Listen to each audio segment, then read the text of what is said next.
regular, where would they put it? Oh, what's this one?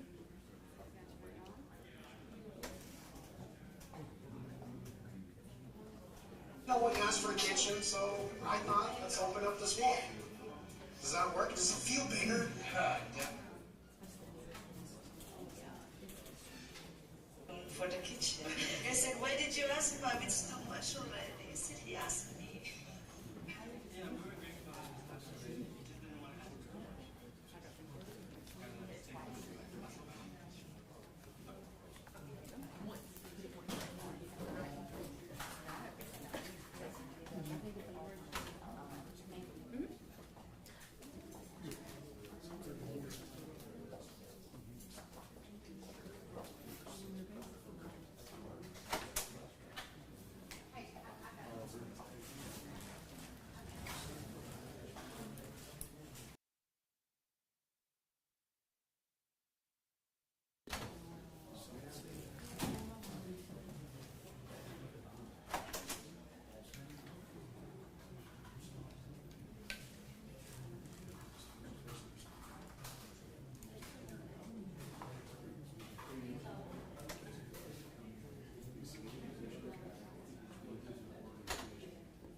Do you need any right now? They're all bound.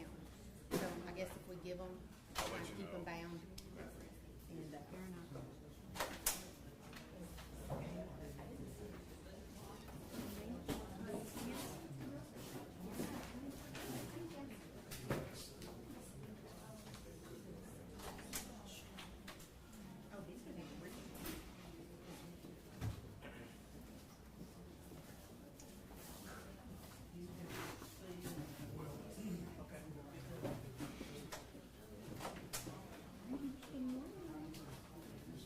Sorry, I'm away.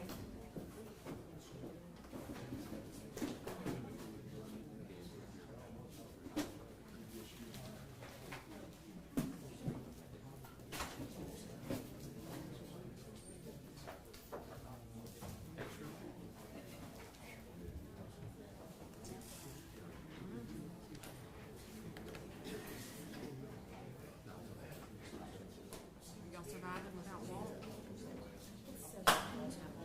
His shit's still in his office. He had moved. You know, he's like looking for a reason to come there and visit, so he cannot be home. Hillary says he comes in every day and he'll get like a legal pad out of his No office way. and he'll go throw it away. And then he's done for the day cleaning up. Stop. That is so next exhibit will be 65. So Yes. it's in everybody's head. Yep.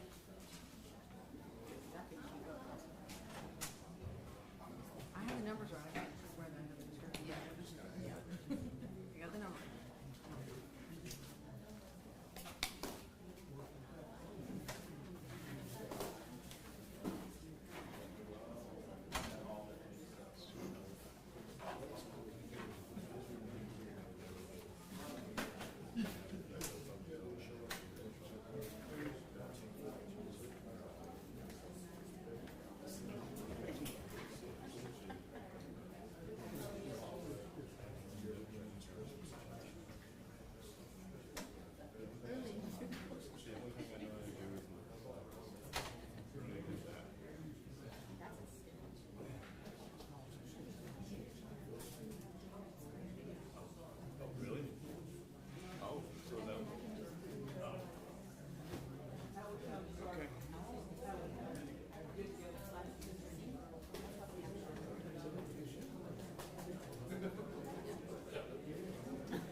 Bradbury reciting. God bless the United States, State of Tennessee, County of Hardin. Thank you. Good morning, everyone. Be seated, please.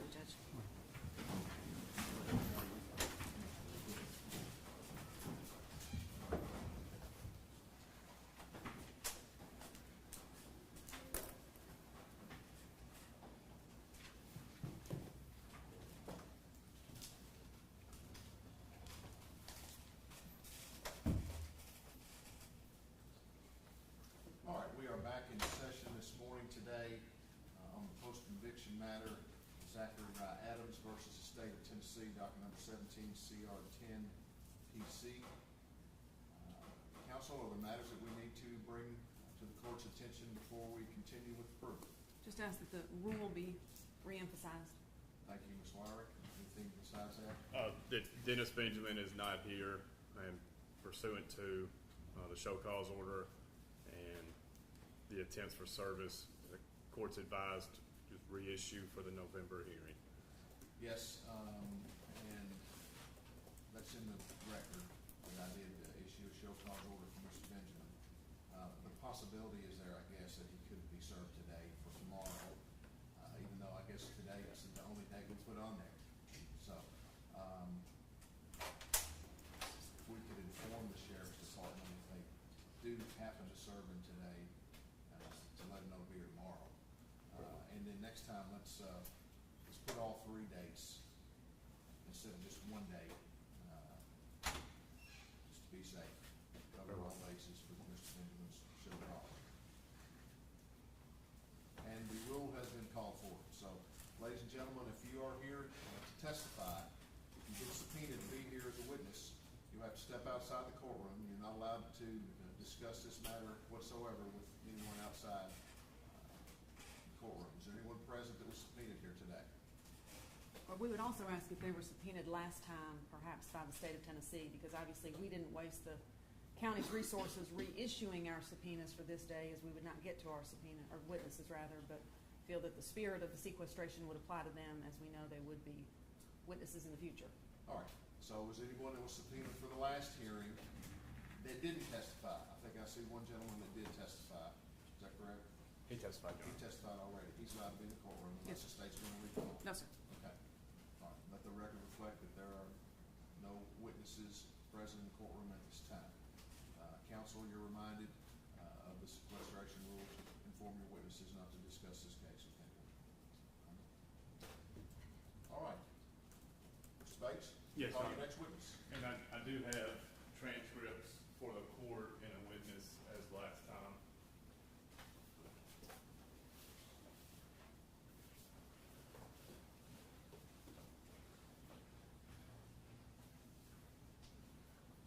Call Ms. Beth Boswell. All right, are these going to be entered as an exhibit or just for the court to review while she's testifying? Correct. At any time, if we refer to the transcripts are already part of the record in this case. I see. Thank you. Let's get Ms. Boswell. Yeah.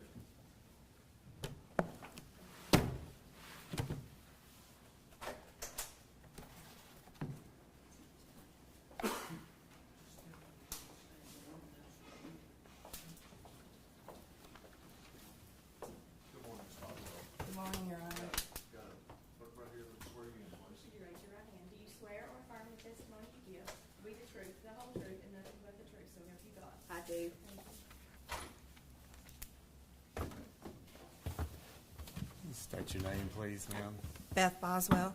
And how do I refer to you? General Assistant U.S. Attorney Boswell, Miss Boswell? Miss Boswell's fine. Okay. And in May, you were under subpoena as well in this case, That's correct. and a TUI letter was issued. That's correct. Okay. And if I may pass to the witness.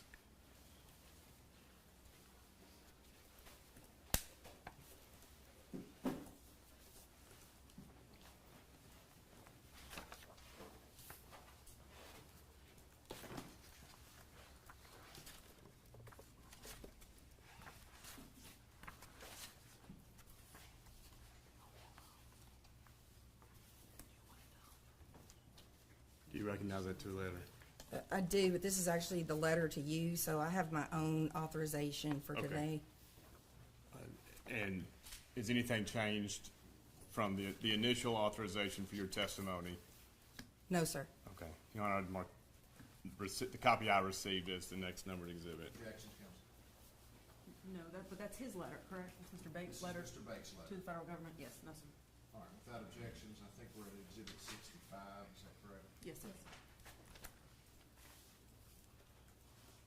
Ms. Boswell, just so I'm going to ask you a lot of questions about your time as the assistant district attorney, which you agree is subject to the rules of evidence, fair game today. Yes, sir.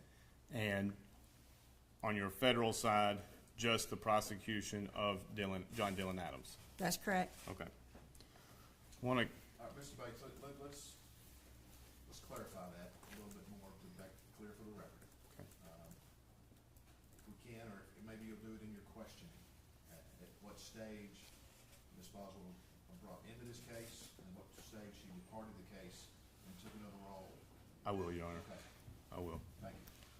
All right, we're going to travel back in time to April 13th, 2011. I'm going to ask you questions about your professional capacities during this time frame. What would you say your primary job was? In April of 2011, my only job was principal deputy assistant attorney general for the 24th Judicial District. Okay. And what county, were you in charge of all 5 counties? That's correct. I tried all the murders, rapes, robberies, anything super violent. I was a trial attorney only at that time. How long had you served in that capacity? As an ADA, Yes, ma'am. I came to Tennessee to prosecute in 1998. Okay. I now have 33 years in as prosecuting. And when did you leave being an assistant district attorney in this 24th Judicial District? There was some overlap, but I started full-time as an assistant United States attorney in August of 2014.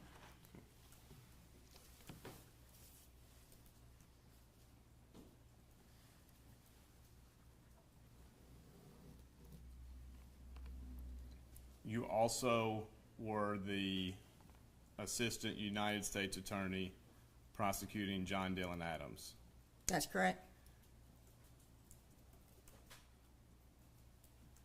How often had you had a dual role within the federal government prior to the prosecution of John Dylan Adams? As far as federal and state, Yes, ma'am. I started as a special assistant United States attorney for the Western District of Tennessee in August of 2011.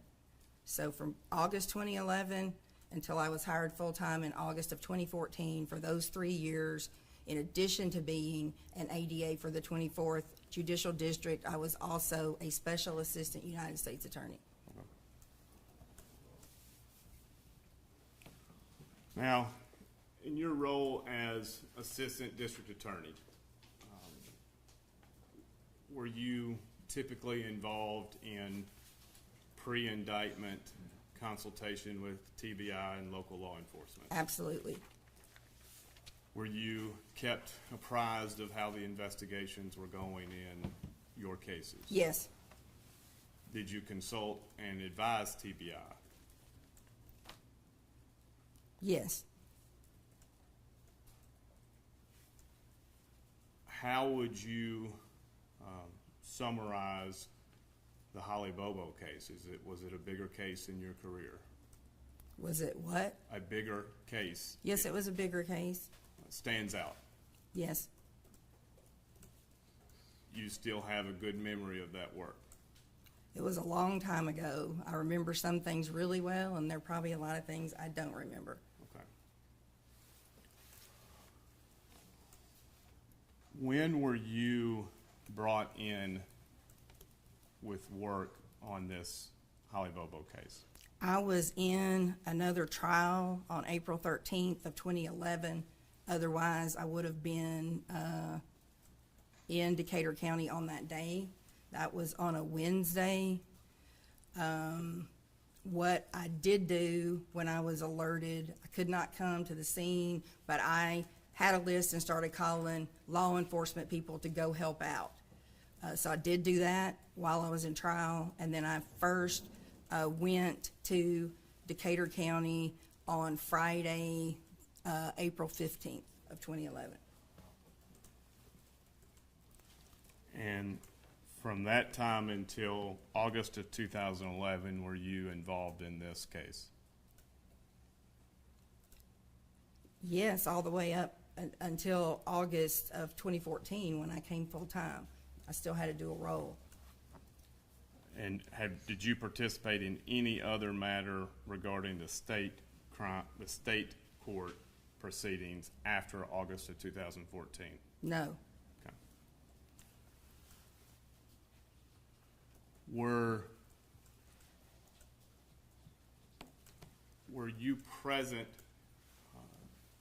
after coming to Decatur County for the attempt to recreate the cell phone journey of Holly Bobo on April 13th, 2011? Can you ask that again? Sure.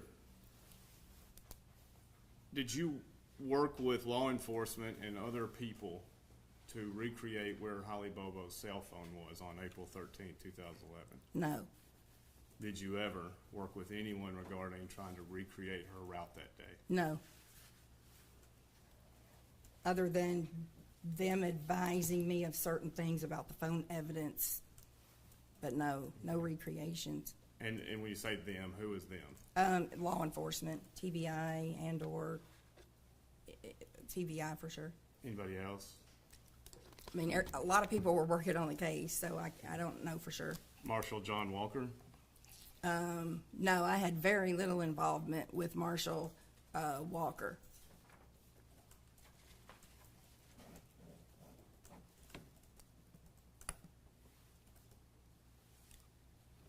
At some point, were you part of a discussion regarding installing a wiretap in the home and on the phone of Terry Britt?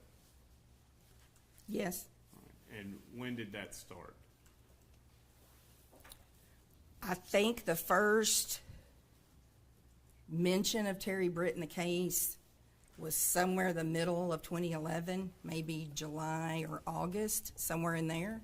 So there were a lot of things going on.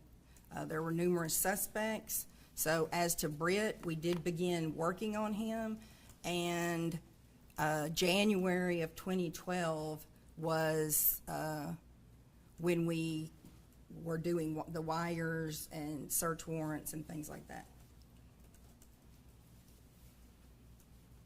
Why did it take so long to begin the wiretap? It's hard to get wiretaps. I mean, that's the whole point. There are certain levels of authorization. You can't just swear to something with nothing there. Did you review the application for the wiretap? I did. And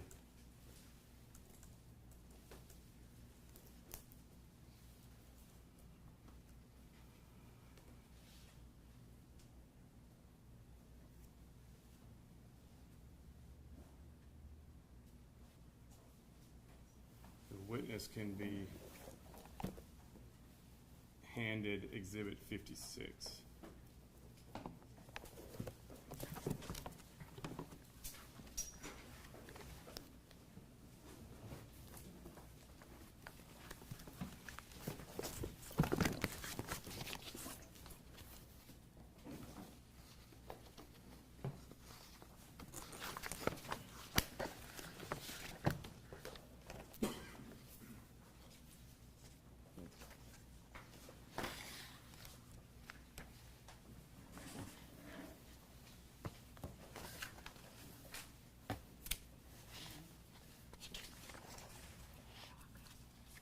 And you have it, Exhibit 56 in front of you? I do. And can you go through trying to find, let's go through it. Exhibit, or page 9, identification of Terry Lee Britt as a suspect.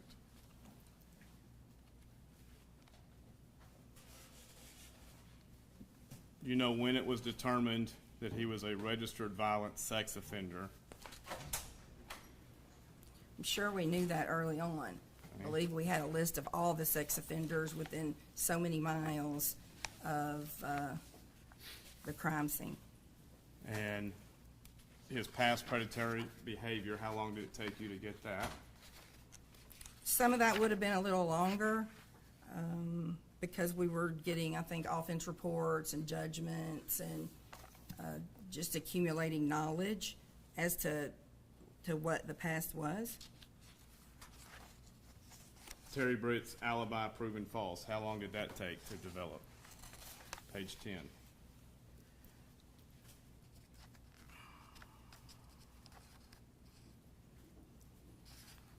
I think there's some discrepancy as to that, but I do believe that there's a time period during April 13th of 2011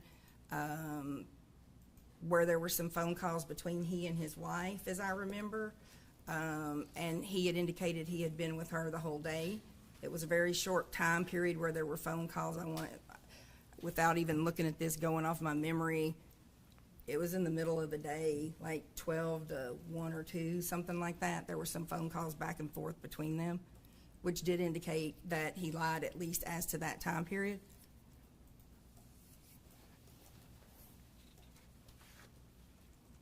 Well, you reviewed this prior to it going to Judge McGinley.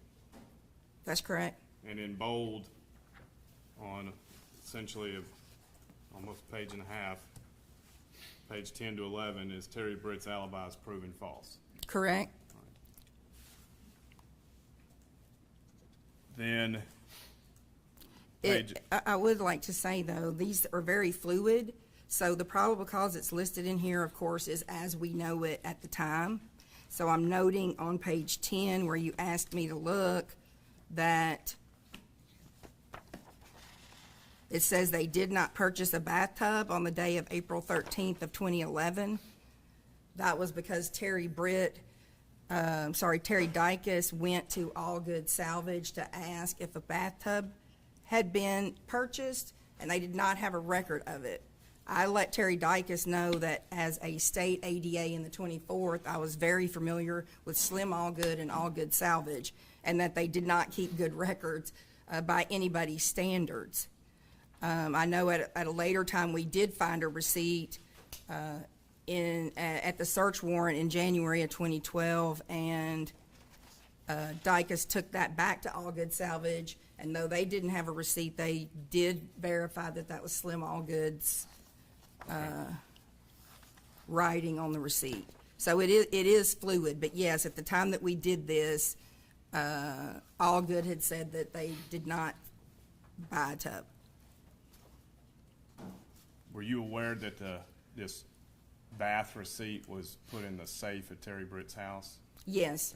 That strike you as unusual? No, not at all. I think he also had a receipt for purchasing a Coke at a gas station. For a sex offender, especially as organized as he is, and any others, they heard of a crime like this, I'm sure they kept anything they could to show where they were that day. Okay.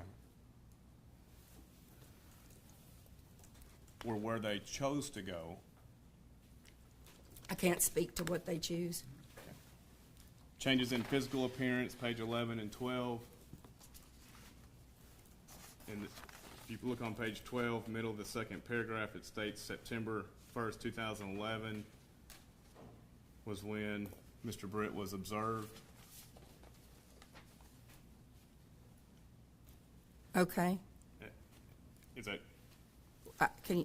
I don't know what you're asking. well, I'm trying to figure out why did it take so long from, if the change of appearance was in September, why wait until January? If I can explain this to you pretty easily. When this crime happened, there were hundreds of potential suspects, and this carried on throughout. It was piece by piece evidence, day by day, hour by hour, and year by year. So we were looking at people that went to nursing school with Holly, her friends, the family friends, anybody that had done work at the Bobo's house, sex offenders. The list goes on and on and on. And nothing was digital at this point. So going back to when we were actually at the command center, the way that was working, everybody showed up. It was social media. We had four-wheelers. We had people with horses, people with dogs, metal detectors, and all we could do was try to organize this. So people were calling in, and they were getting a handwritten piece of paper that had somebody called in. They handed it to a team of law enforcement that could be made up of people from multiple different agencies. They would take that piece of paper, and then they would go and interview that person, and they should interview wherever that leads them until they clear that. Then they would bring it back, and they'd put a check mark on that piece of paper, and then that piece of paper would get filed somewhere, and it didn't get entered until a lot later. So we weren't only working Terry Britt. We were getting focused, towards the end of 2011 and then into 2012. We put a lot of emphasis on him at that point, pretty much throughout that year, but there were other things still going on constantly. Well, is that the reason for the delay, or was it your prior statement that it takes a lot to get the search warrant? No, I think it was all of that. I'm just saying you can't just go get a wire overnight. So, but as far as any delay, we were working everything as we could work it, but he was still not the only person. Leads were still coming in, and we were still going through old things, and we were all working 15, 16-hour days, sometimes more. Understand. And y'all use the analysis of Holly Bobo's cell records. Correct. Mr. Britt's proximity to the physical evidence recovered. Correct. Mr. Britt's pre-abduction knowledge of Holly Bobo. Correct.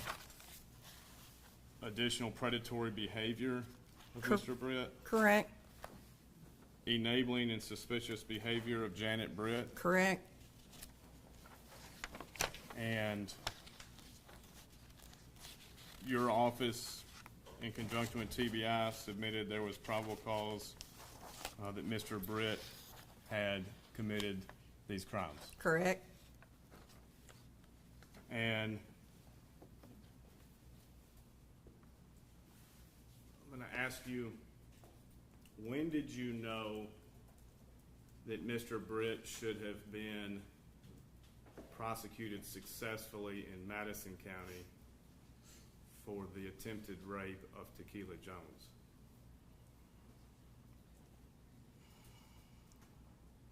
I'm not sure ignoring. I'm not. I'm going to object. I don't understand the question. Prosecuted successfully. I don't know what. All right, that I'll means. rephrase. We can't. All right, objection sustained. Rephrase the question. What's your knowledge of Mr. Britt and Tequila Jones? I knew that there was a case. I believe she was a prostitute. It occurred in a moving vehicle. I think she had about the same baggage you expect a prostitute to have. And I know that Madison County did come back later and charge that case. They did think it was going to be very hard to win, but they didn't have to get there because he wound up pleading guilty to it. Okay. So when did the crime take place? It's probably in here, but I would guess say 08, 09, something like that. Okay.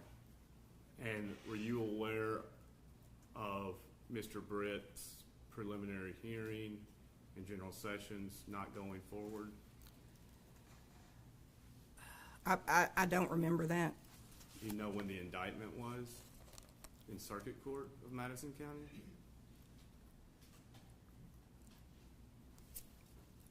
I'm guessing, but I think it was 2012 sometime.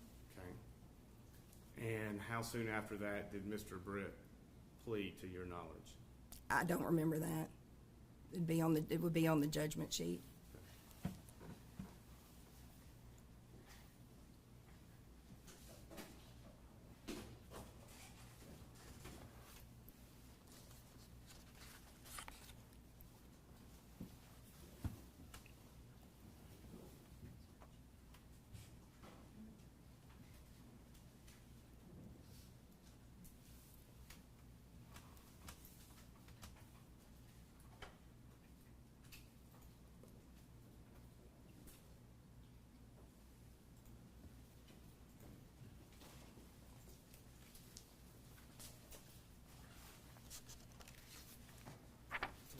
a copy of one for the court and for the witness.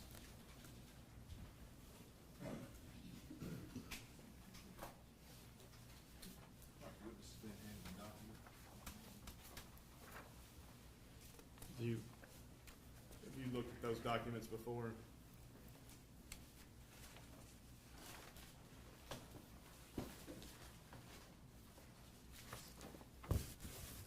I'm sure that I did, and I'm familiar with what a state judgment looks like. Does that look like a state judgment? Yes, sir. And what's the date of the conviction?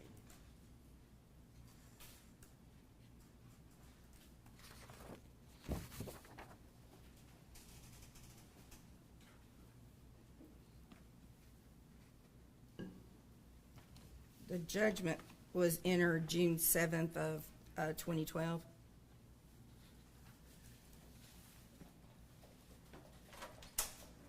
Your Honor, I'd move to mark this as a collective next exhibit. Objections? No, sir. No, sir. Oh, without objections, we'll mark the judgments of Terry Britt from June 7th, 2012. 4 pages, collective exhibit 66.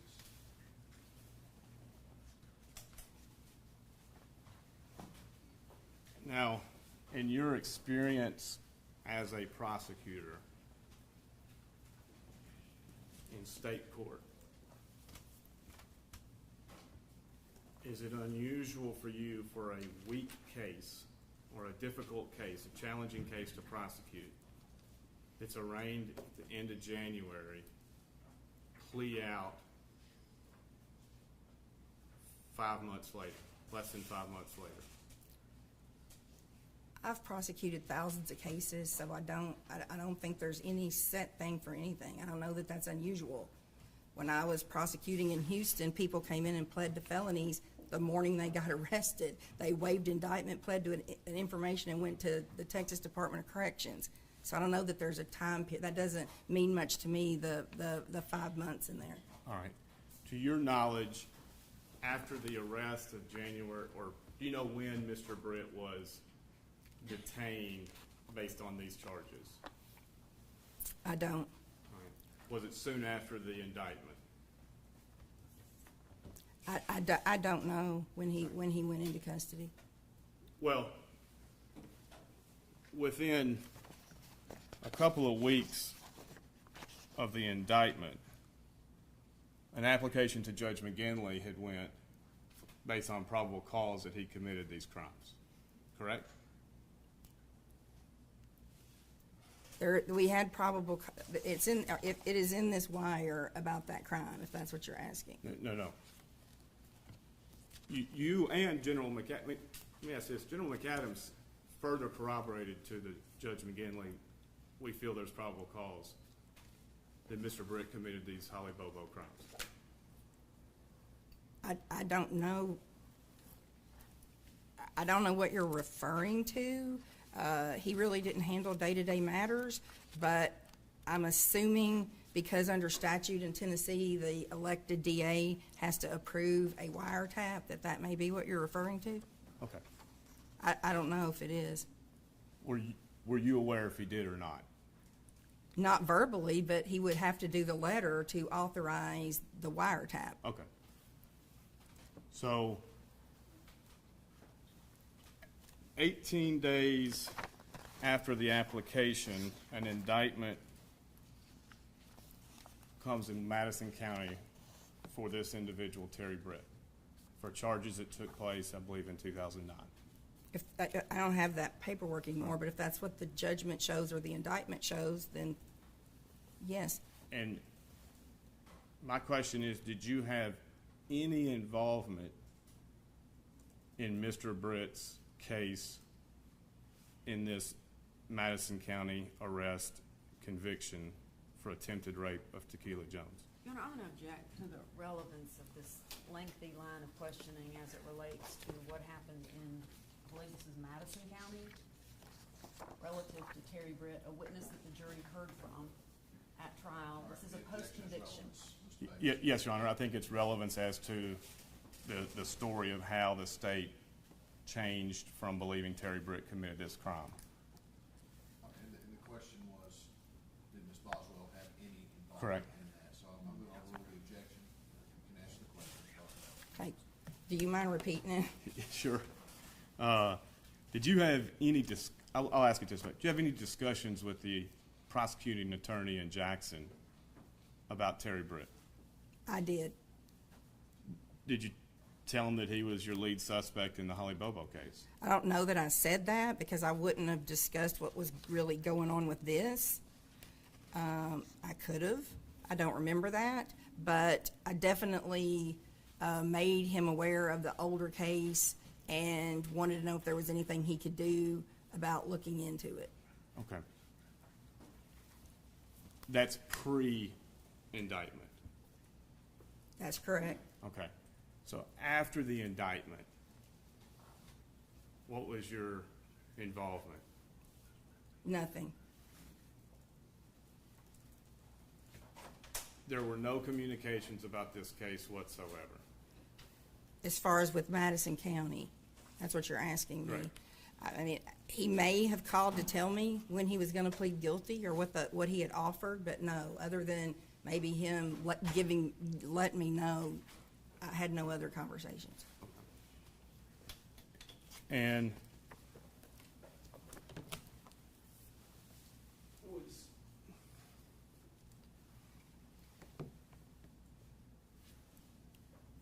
at some point, did you listen to the wiretaps of Mr. Britt?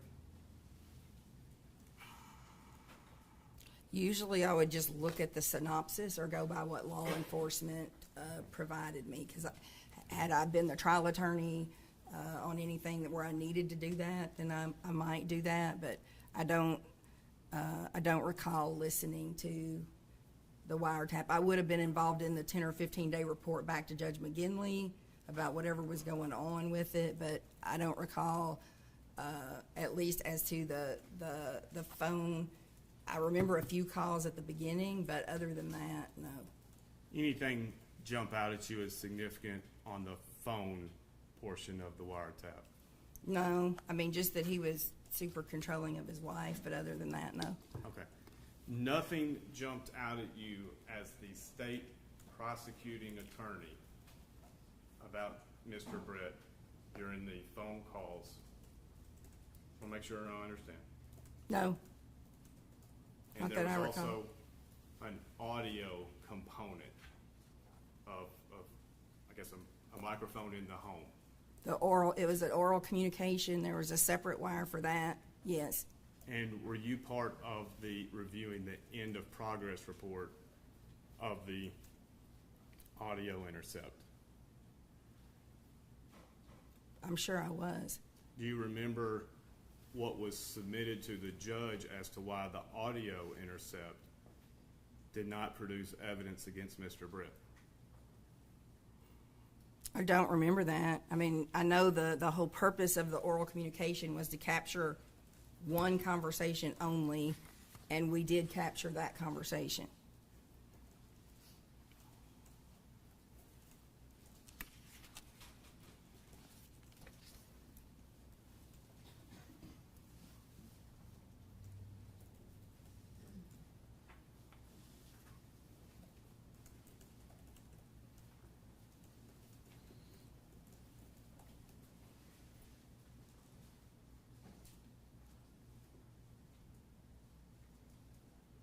Do you remember reviewing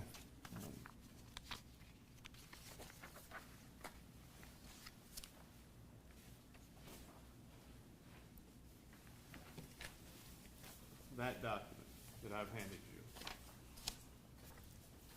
The witness has been handed a document. It's going to be entered, Mr. Bates. We'll mark for identification exhibit 67.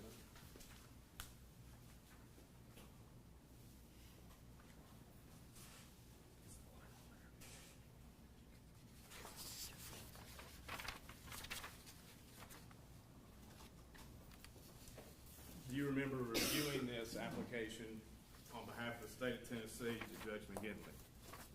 I don't have an independent recollection, but as I said, I'm sure that I did. Okay.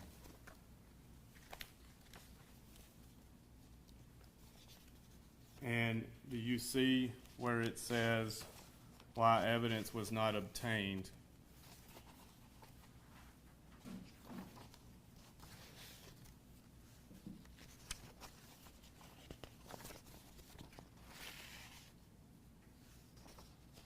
Paragraph, I believe, 6. I'm reading it. The stimulation failed to produce the evidence. As I said, we captured the one conversation that we were trying to capture. Can you read the paragraph, the stimulation failed to produce evidence? And then the failure occurred in large part because the equipment failed to perform as it was intended. It was hard to hear. This says unable to hear or understandable conversation. Correct? And can you, to your knowledge, was this submitted to the judge? He signed it. I recognize his handwriting. All right. Your Honor, I move to mark this in the next network exhibit. No, sir. Without objection, we'll move it into evidence, exhibit 67. I forgot you. How would you describe this document, this place? It's the End final of- report signed by Judge McGinley for It's the, special equipment installed in the home of Terry and Janet Britt. it's the final report. Go ahead. Now, at some point, Terry Britt stopped to be, well, let me ask this, was Terry Britt the lead suspect for a while in this case? Yes, And at some point, he stopped to be the lead suspect. correct.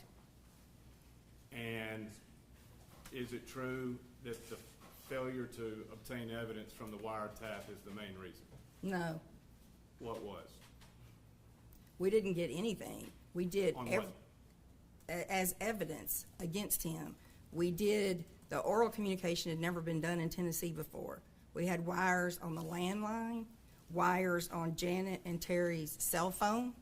We did a search warrant at his house. We had a poll camera where we surveilled the house. We did DNA testing on items. We did fingerprinting.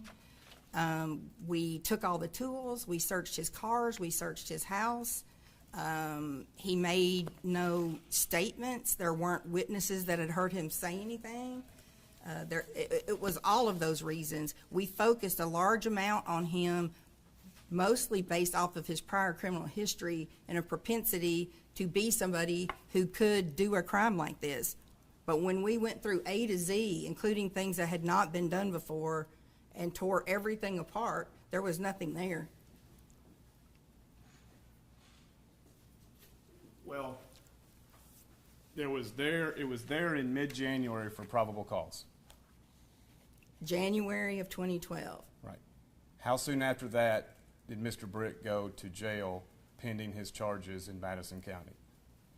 Whatever that judgment shows. You said it was, I don't know, 5 months or 6 months, I don't know. Was he, did he bond out? Not that I'm aware of. Okay. So,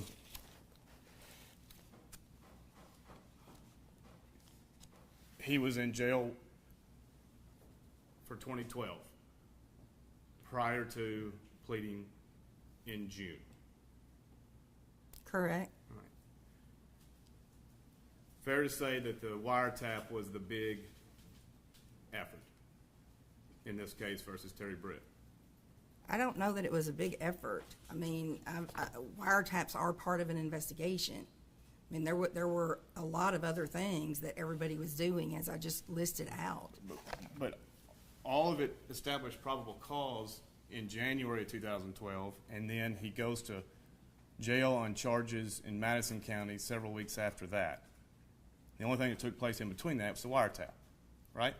No, we did the search warrant was done in January of 2012, all those things that I listed, and then we waited for results from that to come back. Why did the search warrant take so long to get? For the home? This has been asked and answered. For the home? I don't know that it took that long, sir. I mean, the first investigative report, as I said, that came out on Britt was June or July of 2011. That was like one report of somebody calling, in addition to the hundreds of other calls that were coming in and that we were still working. So this was a process, as I said, piece by piece, day by day, you know, and then we developed, you know, the probable cause to further the investigation, at the end of which he was excluded as a suspect. You can.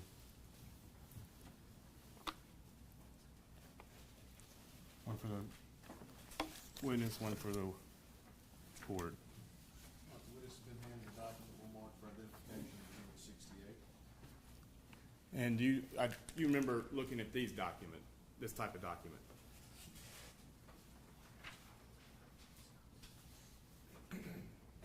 I really don't know that I ever reviewed these line sheets.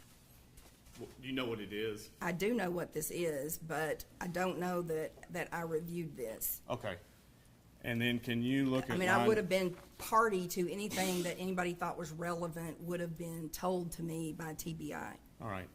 And then look at line 45.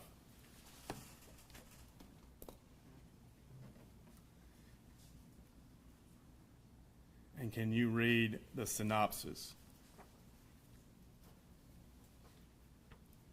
Call from SM to TB talked about damage to house and trailer. SM asked if TB had a black light, said the black light would show blood and show where the law may have sprayed luminol. SM told TB to be careful what he said because they might have phones bugged and they might have the house bugged too. And what date was that? January 18th. All right. You would agree with me that's significant. It's a call that he had where somebody's telling him that he needed to be careful about things.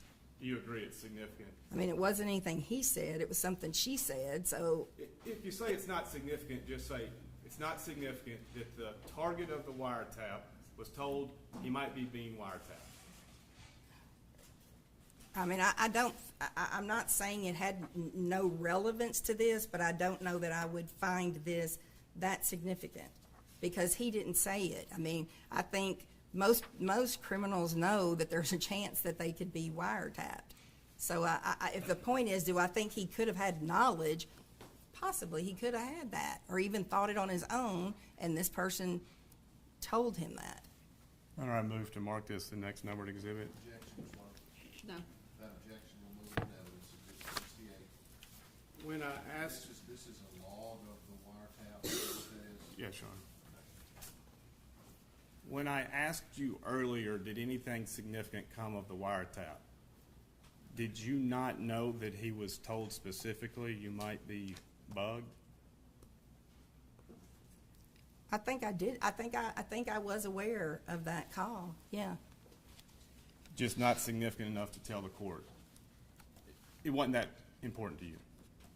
I mean, what I had said earlier was that we did get the one conversation that we were trying to stimulate to get over the oral communication. Were you aware there were cameras on Mr. Britt's residence I said we had poll cams and did surveillance. that Mr. Britt had installed? No, I don't recall that. Did you have no memory of looking through any cameras whatsoever that Mr. Britt owned? No.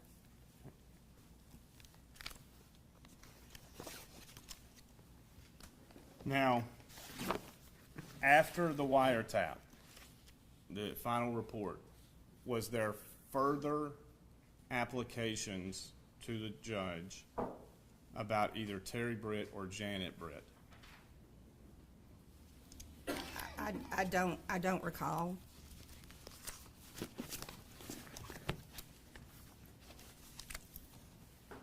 I don't know the dates of when we gathered things. Like I said, I know we had GPS tracking devices. So there were other applications, but I don't know when in time that would be.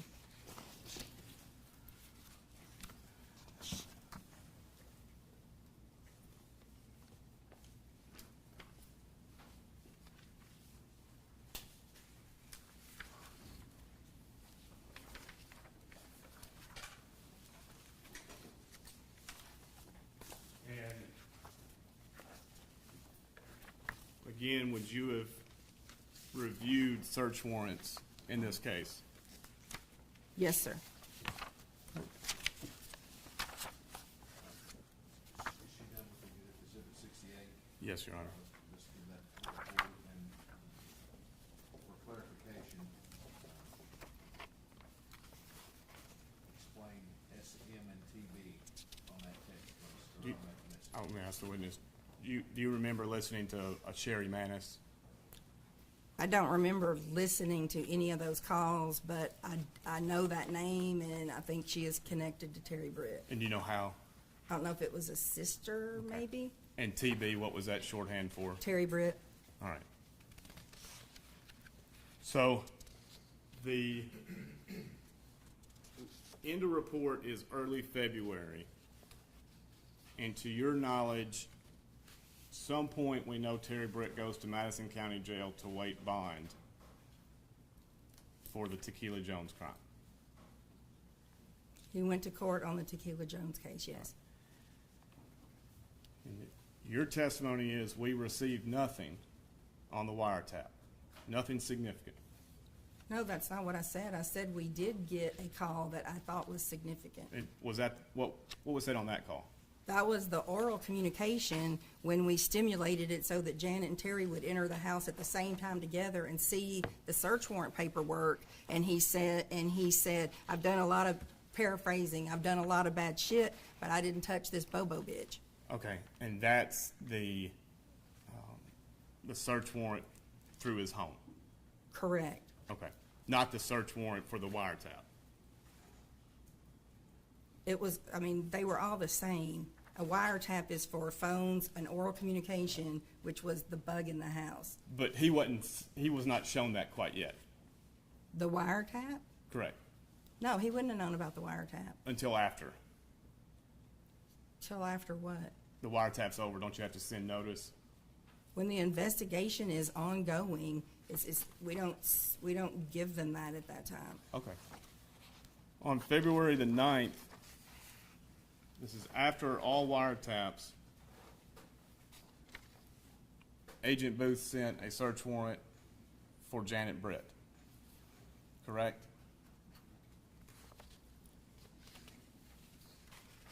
The witness has been handed a search warrant with marked up for identification, Exhibit 69. That's correct. And did you approve, in part of your collaborative work, this approach? I would have. Your Honor, if we mark this the next numbered exhibit? Objections? No, sir. Moving into evidence is Exhibit 69.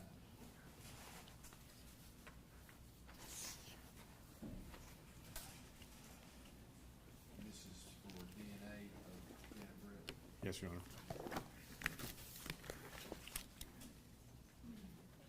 Do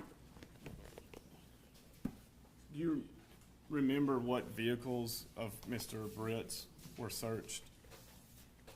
I think anything that was there. Okay, do you remember a Dodge Dakota? I don't remember the kinds of vehicles they were.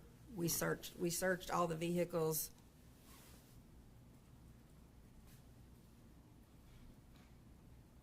In 2012, after the search warrant to Miss Janet Britt,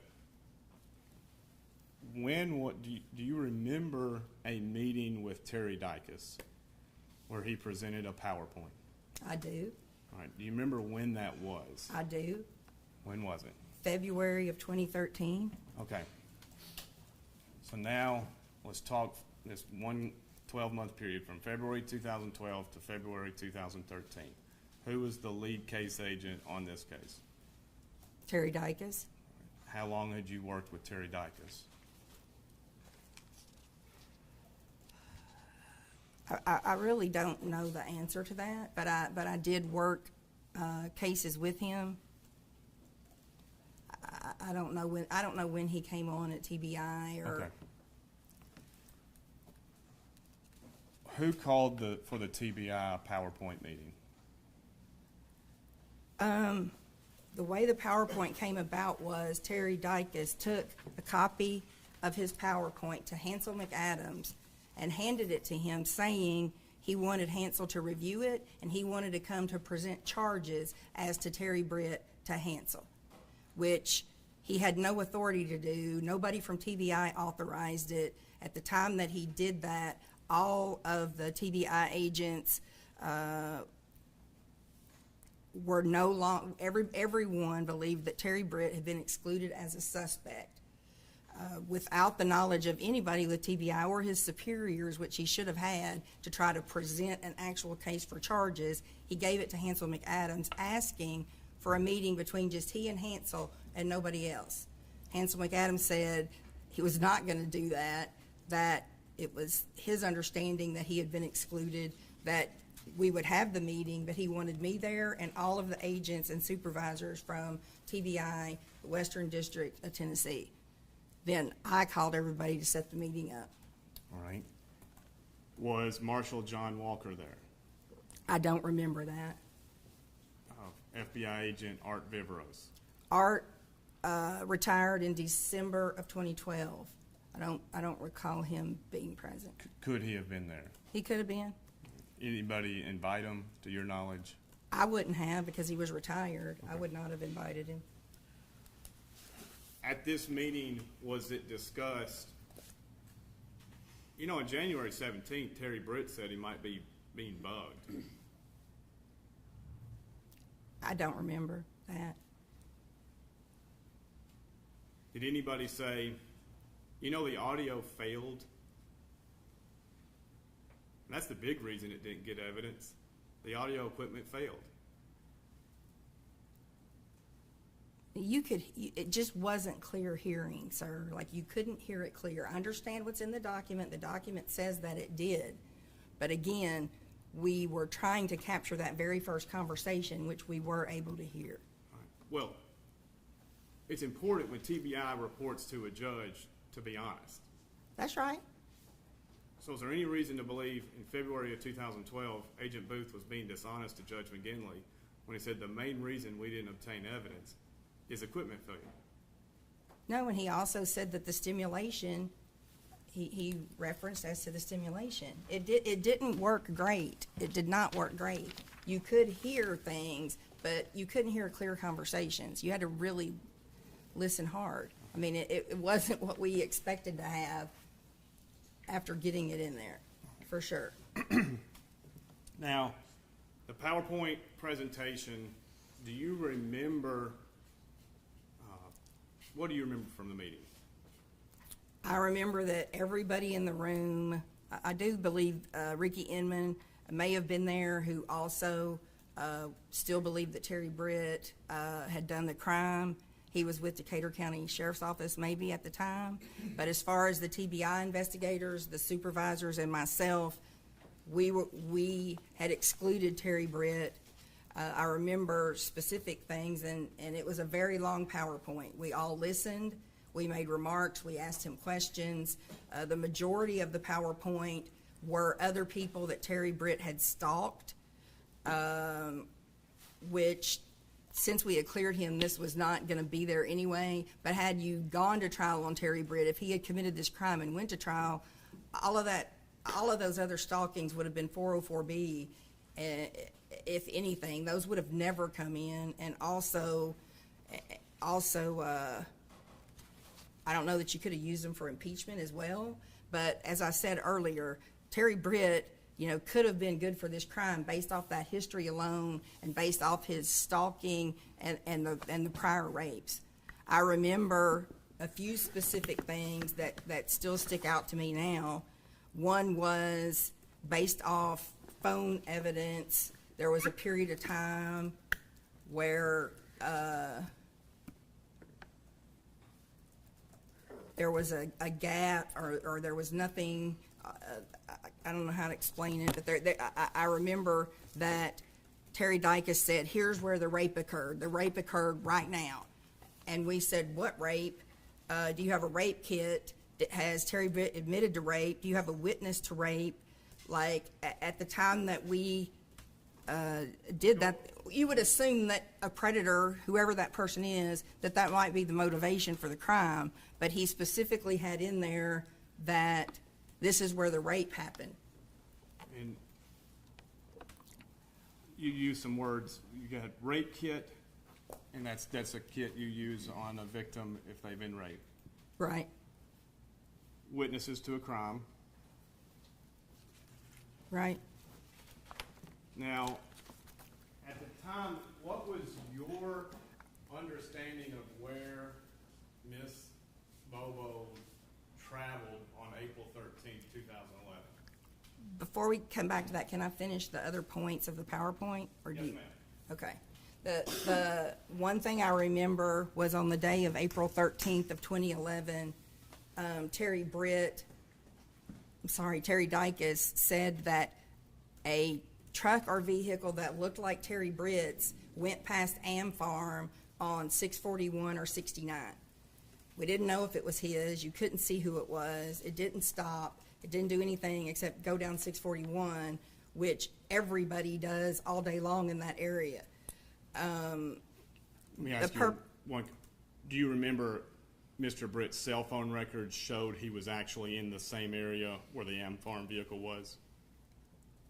I don't, and I'll answer what you have to, on the cell phone stuff and my knowledge of that. But the purpose of the PowerPoint was that he drove by where her phone was found, is the way he presented this. But as I said, he didn't stop. He didn't throw anything out, and obviously later we got other information about the phone and the location of where it was. All right. I have my diagram. Are you discussing? Let's, I think we marked that as an exhibit, so let's call it out. Exhibit 15. We're looking at exhibit 15.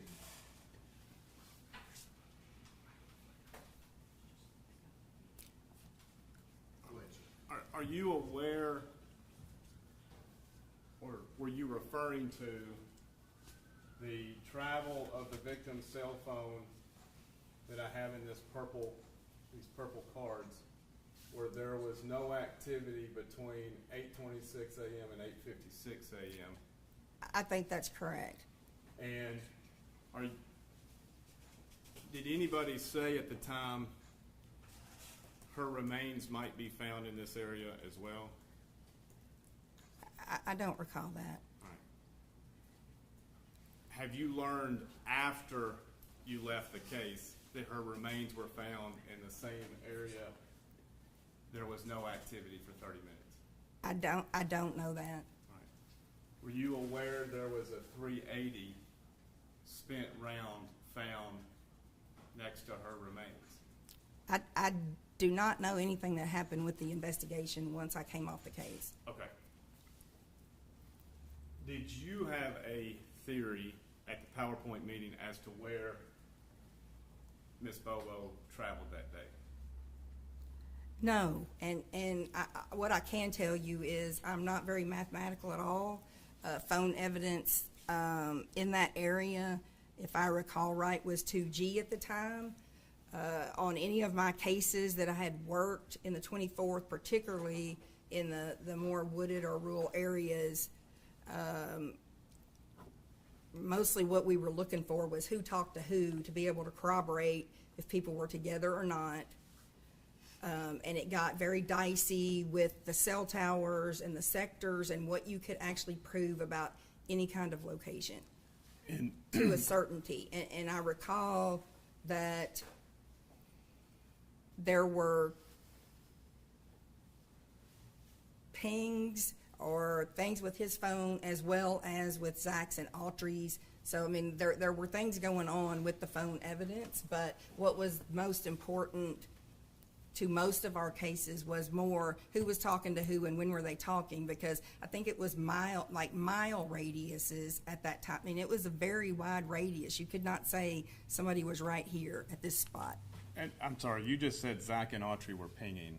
That wasn't at the PowerPoint meeting, was it? No, but I'm saying later as well. I mean, I just don't know how the science at that time was not very good. Okay. All right.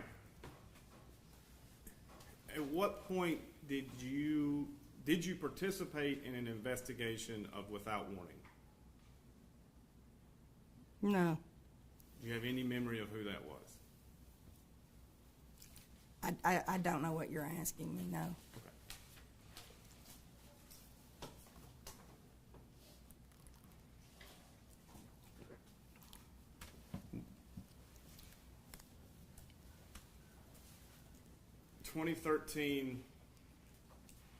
Throughout 2013, your testimony that the A team, Autry, Adams, and Austin, were not prime suspects. During 2013? Yes, ma'am. No, I think they were. When did they become prime suspects?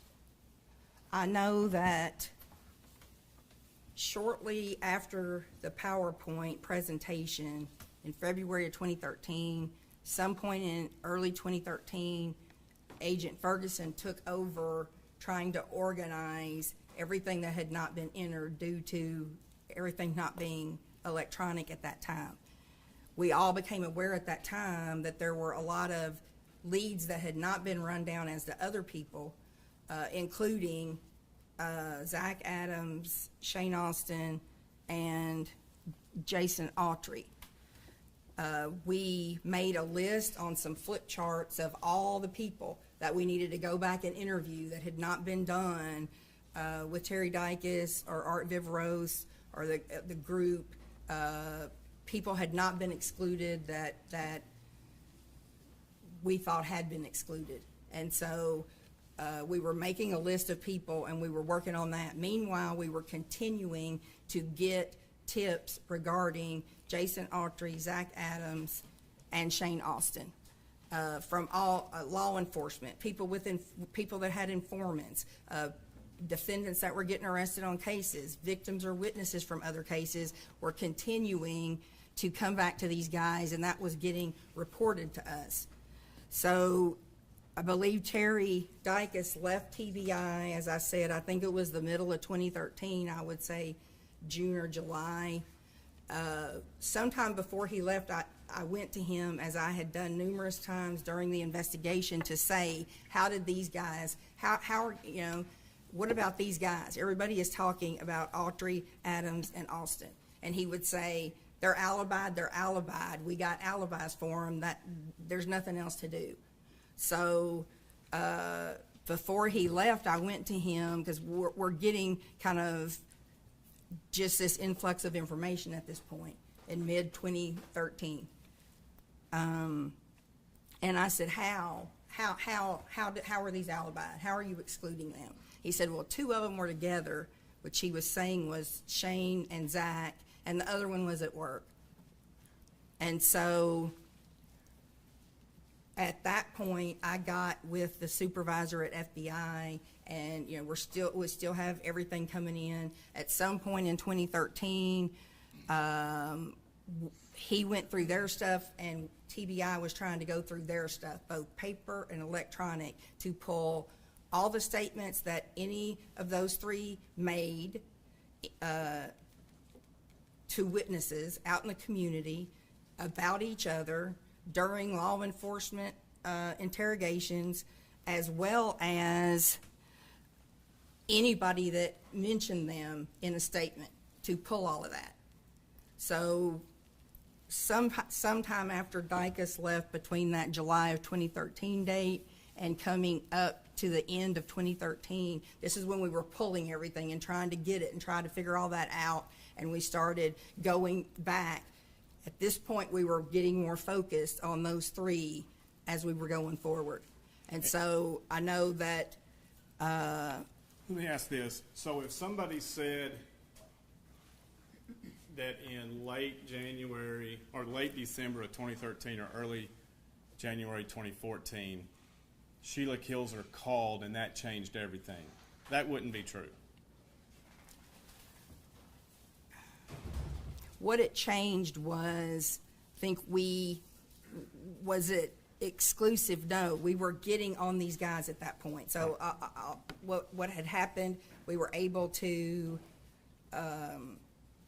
they came forward, I think, in January Right. of 2014. So we were accumulating these items and going through statements and trying to re-interview people and do all of that. So the piece that they brought, I think, accelerated our process, but we were getting focused on these guys, and we were going back and interviewing people. We're trying to get all that together. So I think it certainly by January, you know, it was testimony that we didn't have. We did not have anybody that had seen her alive at any point. So for that alone, let us know that we were getting on the right track with what we were doing.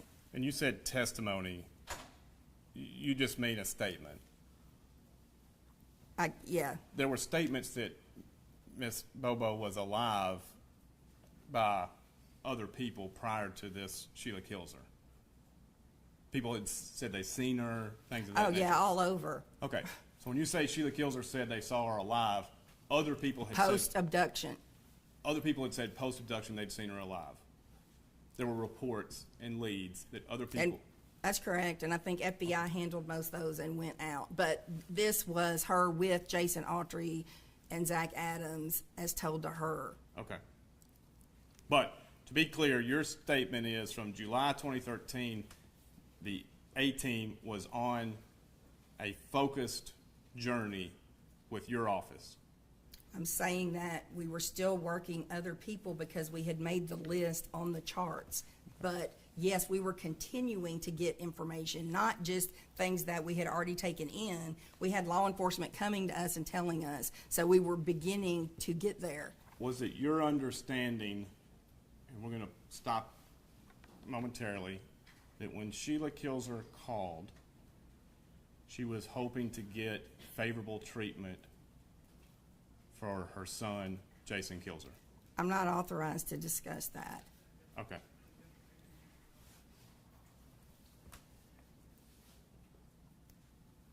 As in your capacity as the state prosecutor,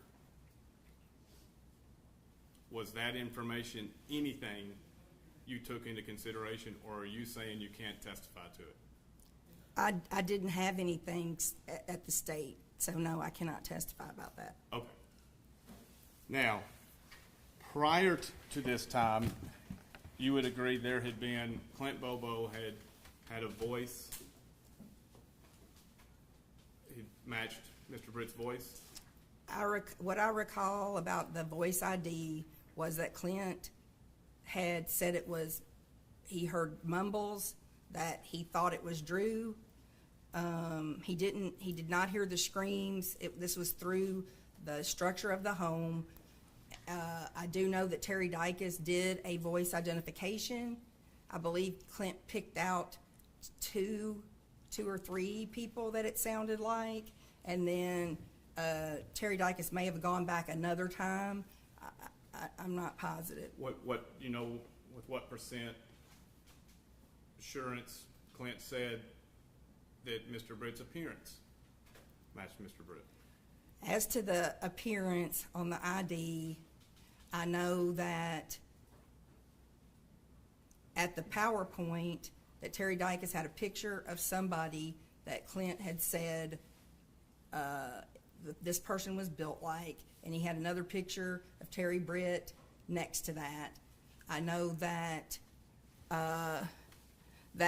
that Clint had also said that this body frame and type matched Shane Austin's after he had seen the body type of that.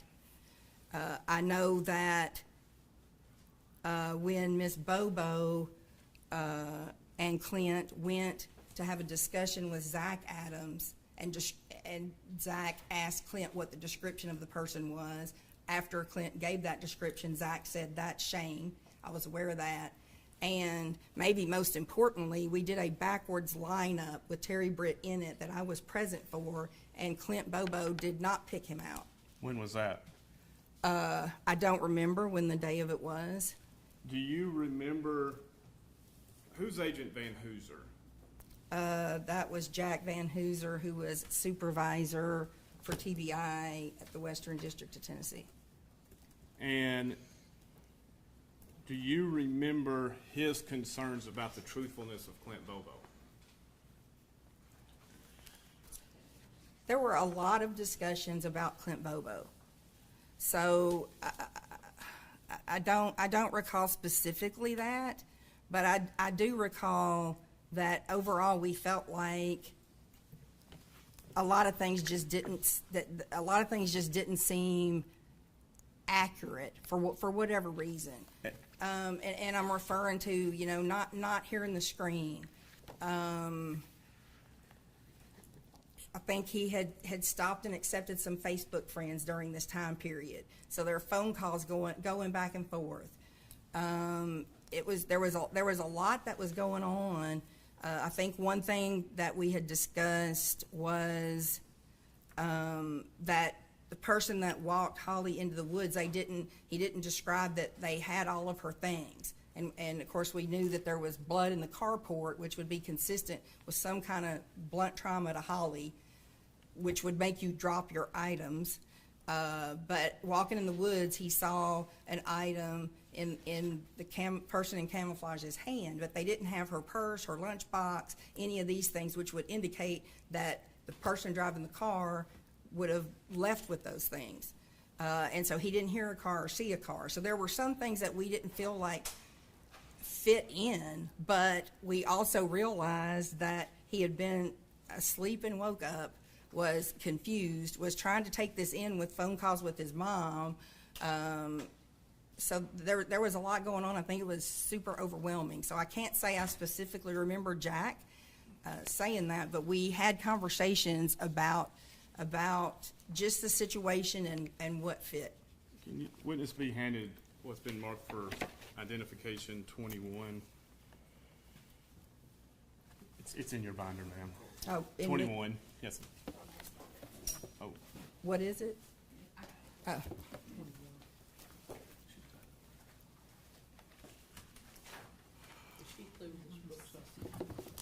Thank you. Wait a second. If you hang on to that part, I'll flip this over.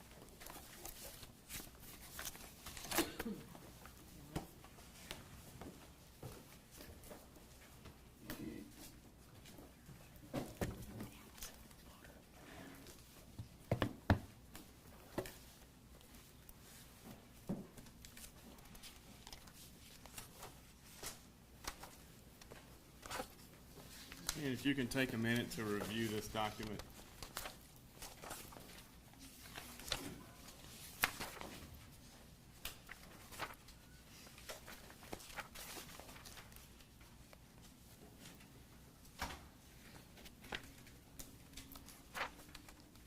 I don't recall ever seeing this document. Okay. Never seen it leading up to today. I don't recall seeing this.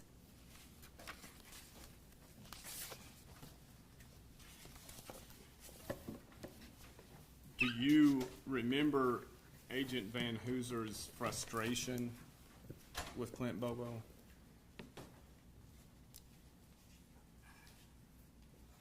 I don't really remember, no. I don't really remember frustration.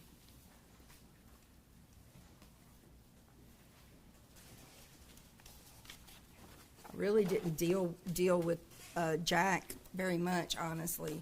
I mean, he was a supervisor and kind of doing his thing, and on the day-to-day, I was really with the agents.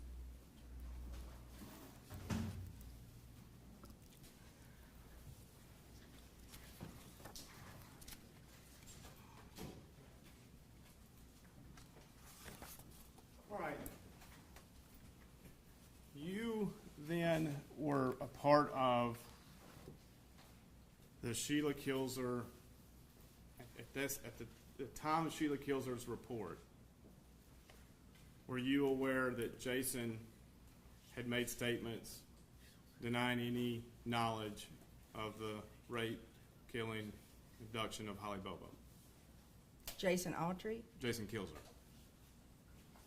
I can't discuss what Jason Kilzer said. In the state. I didn't.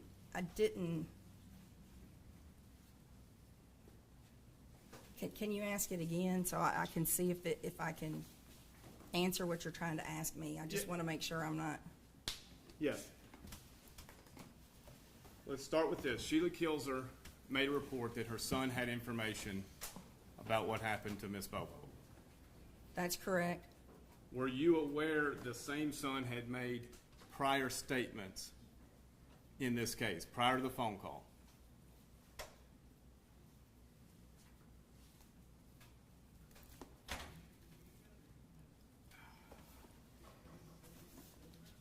Prior to what phone call?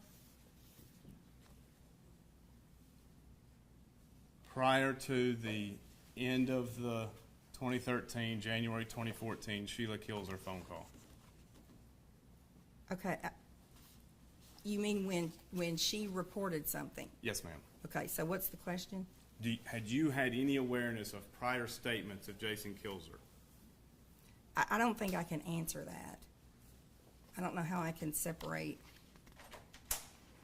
I didn't have a state case on him at all, and so if you have something you want me to look at, I'll gladly do that.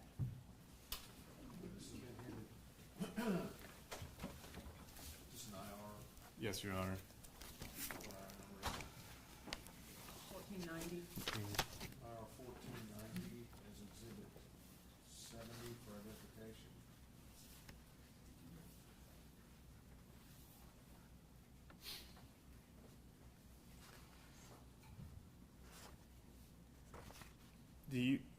Have you ever reviewed this? I don't remember this. And I don't, the Billy Tucker, that name doesn't ring a bell at all to me either. I don't remember this. Okay. We'll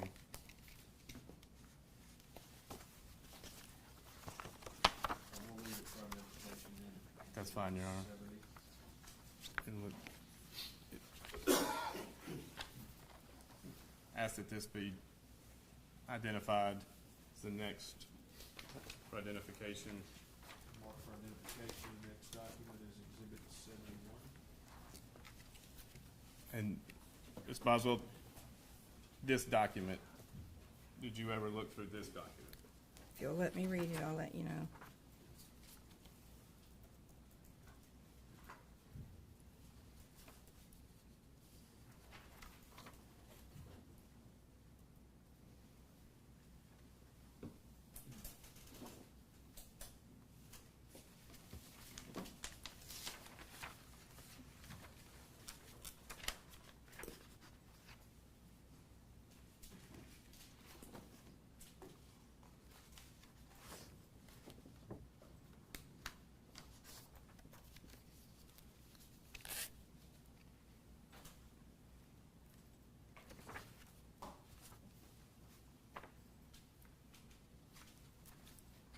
I just don't remember this. I just don't remember Billy Tucker. I don't remember this statement. Okay.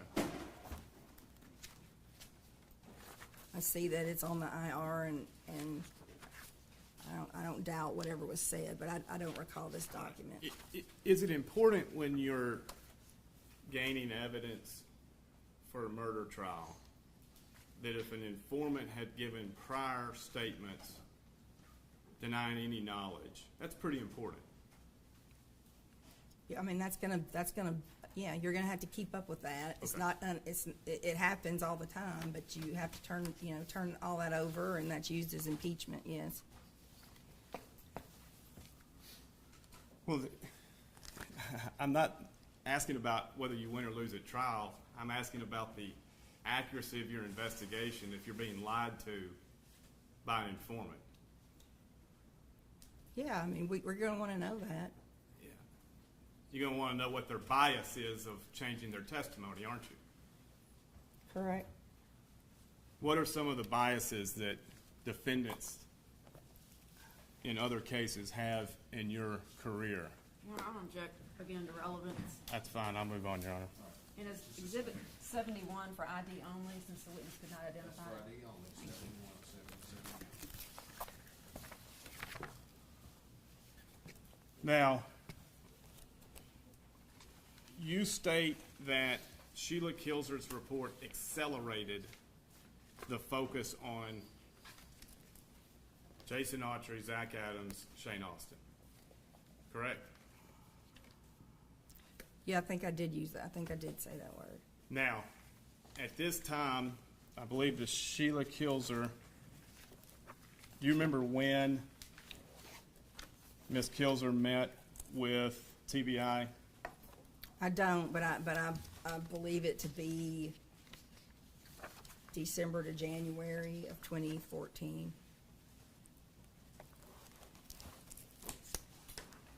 And was part of your job reviewing the IRs as they were coming in as well? No. You would not? Like these didn't exist. Like things were coming in on handwritten pieces of paper, and they were still going back to the beginning over years worth of things to enter these. So other than when I really saw, I would know this information because they were telling me and I was discussing it, which is why some of it I may or may not remember. But until I got ready to try to turn over discovery to get this out, like I didn't have all these printed out. I didn't have this where I could read all of these, if that makes sense. Did you ever participate in compiling this document, or not compiling, but reviewing it as part of the discovery process after the arraignment of Zach Adams?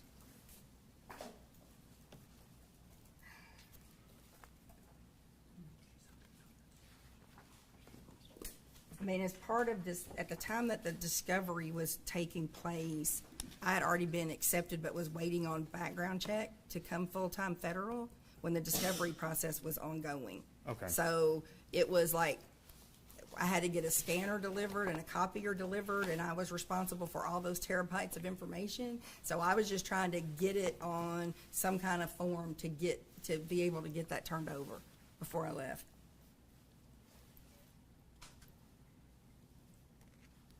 Have you ever seen, do you remember ever seeing this document, IR 1883? Our witness has been handed the document for identification exhibit 72.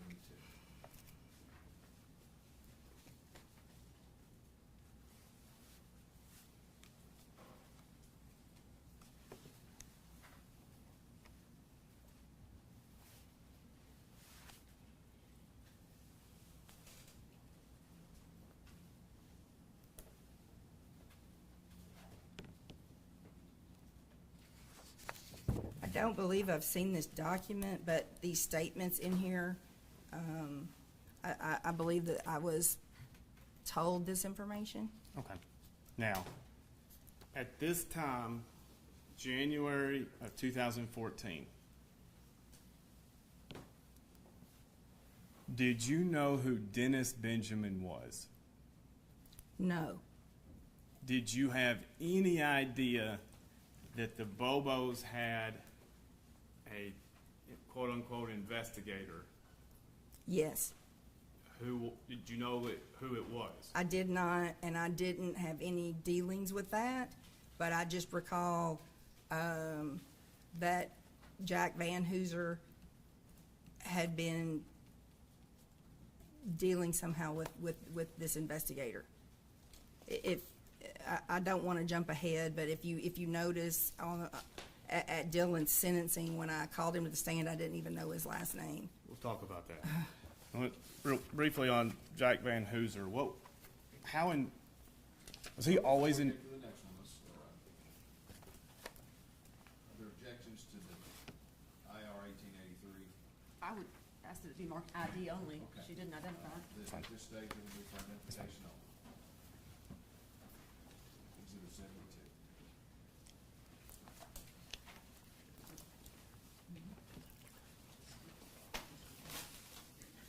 Now, this has been handed in another document for identification, exhibit 73.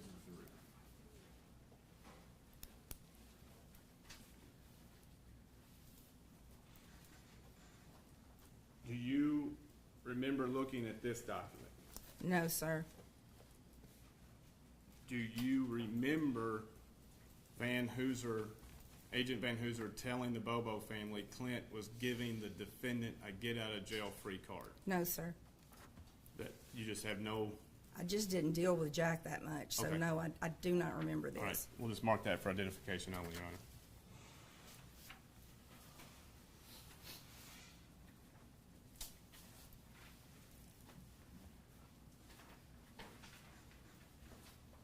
Was Sheila Kilser's report part of the reason eventually you and General McAdams went to the grand jury to get first-degree murder charge, especially aggravated kidnapping, and rape?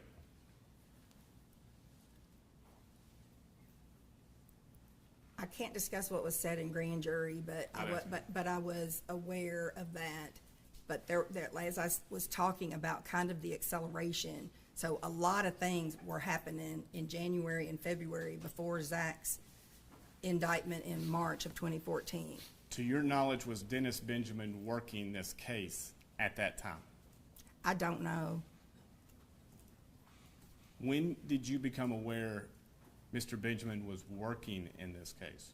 I wouldn't know when that was. I just remember at offhand, Jack Van Hooser indicating that the Bobo family did have an investigator. And Agent Van Hooser knew him? Yes. Vouched for him? I don't know about that, but he knew him, yes.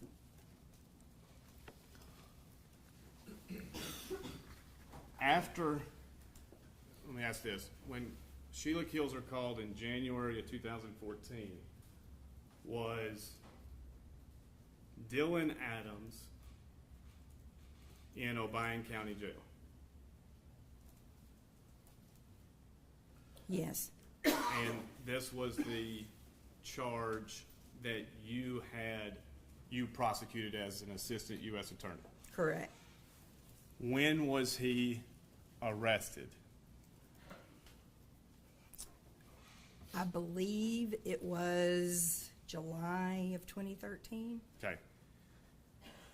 During the same time, according to your testimony, that Zach, Jason, and Shane were suspects. Correct. And what was the federal charge? He was charged with being an addict in possession of a firearm, being in possession of a stolen firearm, being in possession of a obliterated with no serial number firearm, aiding and abetting Kilser as a convicted felon in possession of a firearm.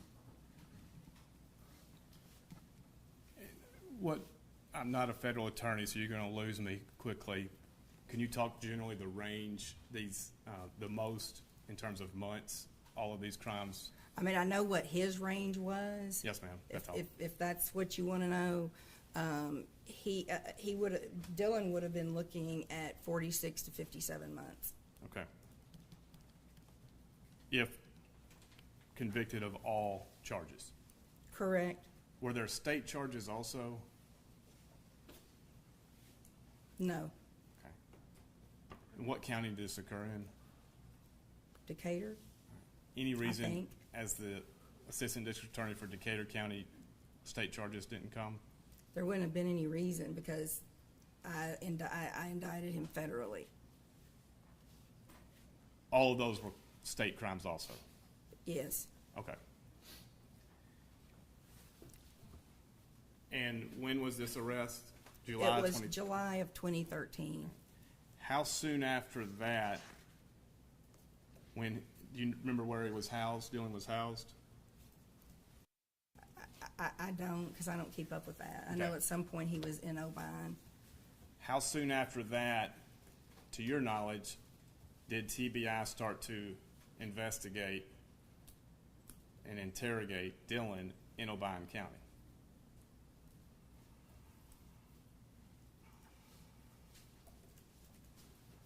It was, I think, in 2014. Okay. After the Sheila Kilser. Right. I think she was more around like January 2014. And then, if I recall correctly, Dylan would have been somewhere around in February of 2014. Okay. A lot of stuff was happening at that point. To your knowledge, was a lot of stuff including Dennis Benjamin talking to witnesses? I don't know about that. Okay. You were. I mean, I can tell you what I did mean by a lot of things. If you want to know, I can tell you that. We'll come back to it. You were, fair to say, coordinating the interrogation of Dylan to obtain evidence to prosecute in state court. Can you ask that again? You were coordinating the interrogation of Dylan Adams to prosecute defendants for the Holly Bobo crimes. I mean, we did interview him, yes. And your opinion, did that interview create the breakthrough necessary? What it did at that time, based off me talking about January and February, with so many things happening, we were going back and interviewing people. So we had busted Autry's alibi, which had never been done. And Terry Dykes had said that Autry was at work that day, so we found out that he was not working for the Douglas guy or the Taylor guy, that Douglas had last paid him, I think, like a month earlier. And we found out prior to any interview of Dylan that Matt Ross with FBI had encountered Zach, and he had the scratches on his arms. We knew that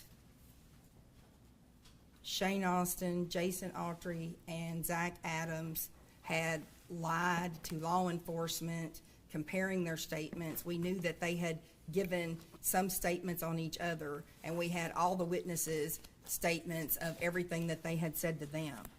And then we also found out about THP and Warren Rainey and his interactions with Zach and the mattresses and all of that. So all of this was coming very quickly at that point in 2014. So I you know, when I said it like accelerated that, it was one factor in what we were doing. I mean, I knew as a prosecutor that we couldn't just count on that. You always hope that you can, but you never know.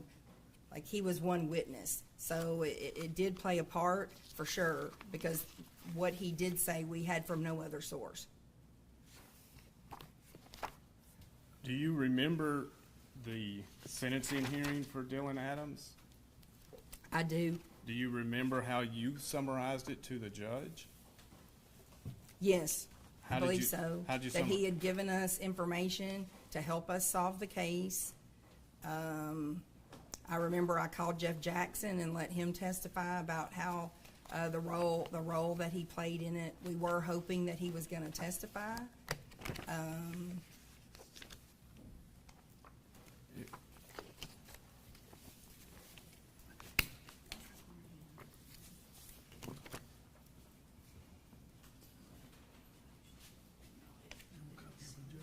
don't have a copy for the judge.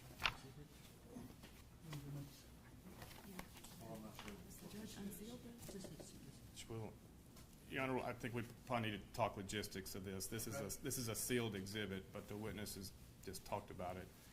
I understand, she talked about it, that you were sealed by the judge, though, in federal court, correct? Yes, sir. Has this not already been entered and kept it Yes, sealed? sir. Yes. Yes, sir. So, let's just refer to that exhibit, Okay. and then you can, I will. I'm not sure what she can testify to about it, since it is sealed. As far as in the public arena, certainly the court can review it. I do plan to cross-examine her with this, and if this needs to be sealed, I have no objection to this proceeding, this part of the proceeding. I don't know how we can talk about what's contained within these pages that are sealed without an order from Judge Breen giving us permission to do that here today with the public watching. The state filed it as an exhibit to their motion. Sealed. Sealed. If it's sealed, I still have the ability to use this in the proceeding. If we need to seal this part of the proceeding, I'm perfectly fine with that, Your Honor. Well, at a minimum, that's what we're going to do. And I'm going to give him an opportunity to cross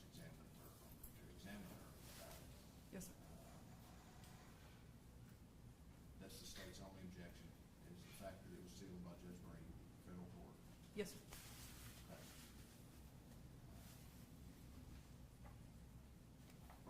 All right, Ms. Boswell, we'll take a recess. Yes, sir. You're not allowed to discuss anything that you testified to. Yes, sir. You're not allowed to talk to either opinion. Yes, sir. All right, Yes, sir. let's recess. Ladies and gentlemen, the next part of this testimony was sealed by the federal courts. So this court has no authority to unseal that. But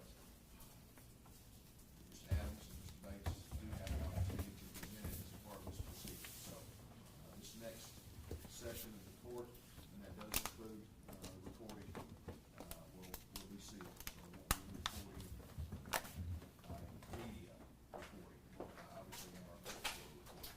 So we're going to recess. Chief, I'll ask that you clear the court. All rise. Good. Good, thank you. For now. Oh, I'm sorry. Mr. Bates. He said give that back to you for that.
Ms. Boswell, prior to leaving your office as Assistant District Attorney, did you have occasion to ever review video surveillance from the ATM machine in Parsons? No, Did you ever discuss it with any TBI officer? no, Did you review the cell phone information from Zach Adams? I think as I stated earlier, what I knew about the phone evidence was when calls were made back and forth between people to basically show when people were or were not together. And as I stated, it was just very sketchy as far as the location. Okay. You ever answered this question to yourself? At 925, Miss Holly Bobo's is the last known location of her phone being active around Gooch Creek Road. You familiar with that at all? I'm sorry, did I ever ask myself? Did you ever answer this question? Where was the victim's body? We did not have the body at that time. So So no, I mean, I remember pings of Zach and Jason Autry being towards the river. I remember where we found her phone after Rebecca Earp said he pulled over in that area in the rain. Zach did and threw something small. And I remember that they took her to show TBI where that was and they found Holly's phone. who did? TBI, That's how you think it was found? yes. Okay. I'm sorry, they had the phone before that, but later after they talked to Rebecca, she said he pulled over and they said, can you show us where? And it was where they had found the phone prior. Were you aware how many times Rebecca Earp's testimony or discussions with TBI changed over the course of this investigation? No, but we found that as we went along, that when Jason Autry got locked up and everybody was seeing how it was going, people became, in January, February of 14, people were beginning to talk more. That's not unusual. Was Rebecca Earp, was she threatened with criminal prosecution, including possibly the death penalty in this case by No. Valerie Trout? Not that I'm aware of. You don't know. No, I don't know that. Did you ever review Valerie Trout's interrogation? No. Okay. Now, you acknowledge that the information received from Dylan that Sheila Kilser's statement kicked off, that information turned out to be not true. The information of Dylan's statement And Sheila Kilser's. I mean, I didn't handle that later, and I didn't watch the trial. Okay. Well, how do you account for taking this information for indictments on information that turns out to be false? Sir, I'm not going to discuss what went into the grand jury room. However, as I've already stated, investigations do change. I mean, we went in with the information that we had at the time that we present that case. And when you say information changes, you mean Dylan Adams' possible testimony? I mean, in any case. In That any includes case. Dylan's. It could happen with Dylan or anybody. So, your version of the truth is only as good as what people are telling you, right? I don't think I have a version of the truth. I just do my job the best way that I know how. To go in for an indictment, I make sure that I have probable cause that is plus sufficient evidence to prosecute beyond a reasonable doubt. I mean, that is based on what I know from agents and investigators, yes. One for the judge, one for the witness.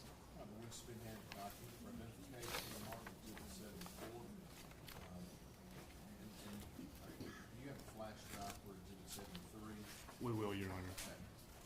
Make sure you give that to the court for Ms. Boswell, is this letter you identify? Yes, I can. This is a letter that I emailed to Luke Evans, who was representing Shane Austin. And this was after the Shane Austin interview in Murfreesboro, correct? Correct. And an immunity agreement was worked out. We had one drafted. It Okay. did not go. Did not go through.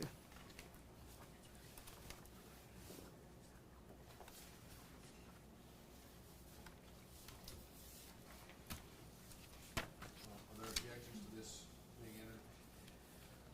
Are you wanting this entered? No.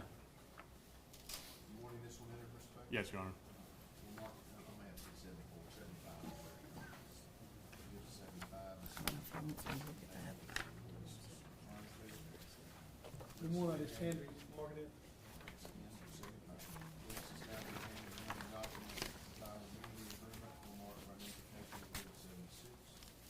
All right. Now, I believe your last thing you said to the judge was we had drafted in the immunity agreement, we had not executed.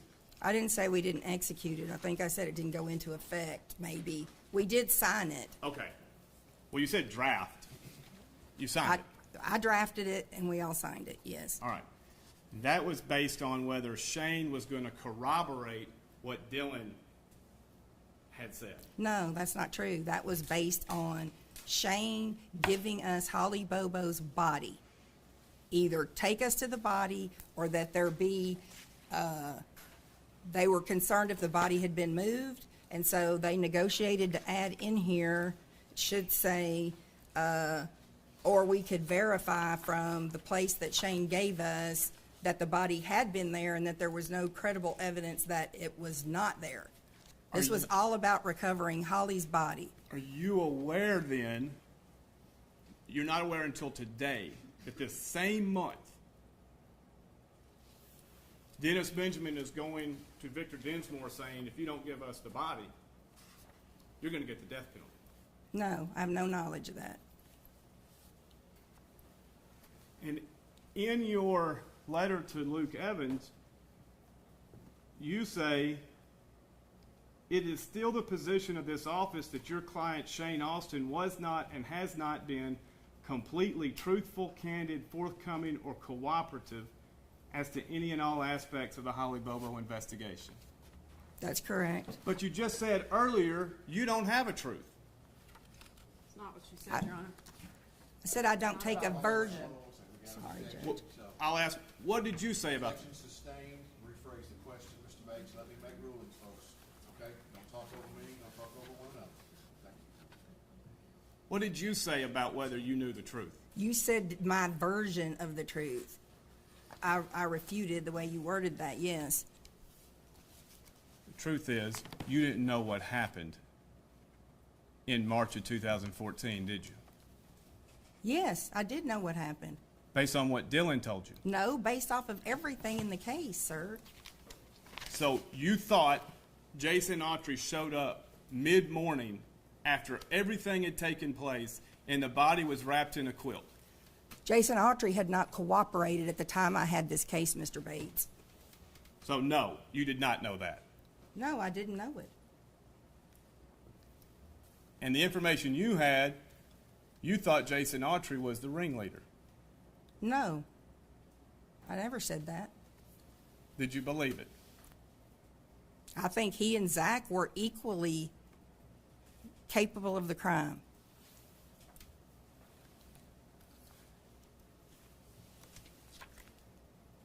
You revoked the immunity agreement, correct? With Shane Austin. Because he did not follow through with the agreement of what the wording was on here. I sent the email. I don't have it. You guys took that away from me. But I told him that he had not been completely truthful, forthcoming, or cooperative.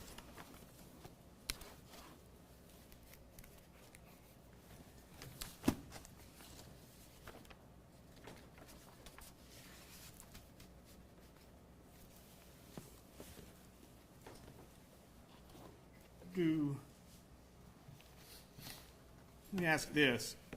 If you ever, in discovery, mislabel something, is that significant in your mind? I guess that depends on what that is, sir. Okay. I don't know what you're referring to. If surveillance video is supposed to be from one location and it's mislabeled from another location? I mean, I think that depends on who did it, if it's intentional, if somebody's trying to hide something, or if it's a mistake. I mean, as a prosecutor, we try to turn over everything to the best of our ability.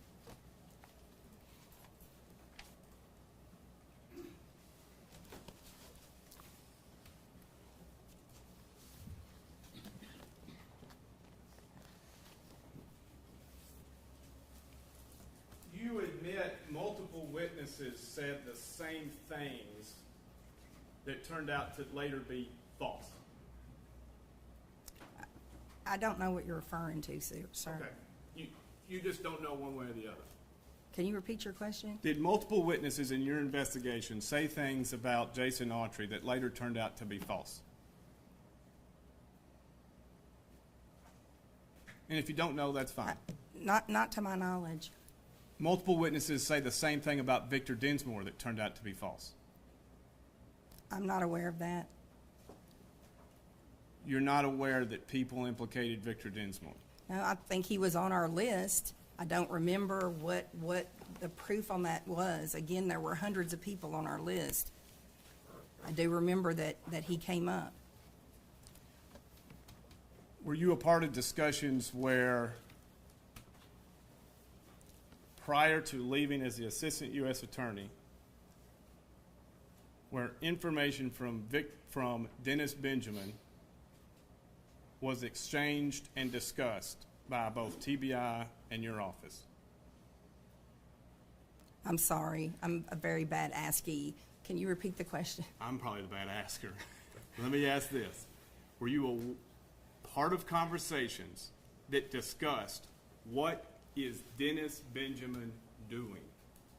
Just through what I had previously said about Jack Van Hooser had indicated that Mr. Benjamin was doing investigations for the Bobo family. And I know that the two of them were in contact. Okay. There was no formal case file ever turned over you from Dennis Benjamin? No. There was no subpoena issued for his work? Not while I was on the case. You were on the case when Without Warning had a subpoena? I don't know what you're referring to, but if you tell me Okay. what that is, I'll try to answer your question. Were you aware that Without Warning was working with the Bobo family? I don't even know what Without Warning is. Fair enough. And Dennis Benjamin was not bound by the same rules of TBI or your office in how it conducted his investigation? I don't think any investigator would be bound by the rules that we are. It's not in law enforcement. And you never once asked for any of his recordings? I didn't. Correct. I didn't even know that he was making recordings. I've never heard any recording.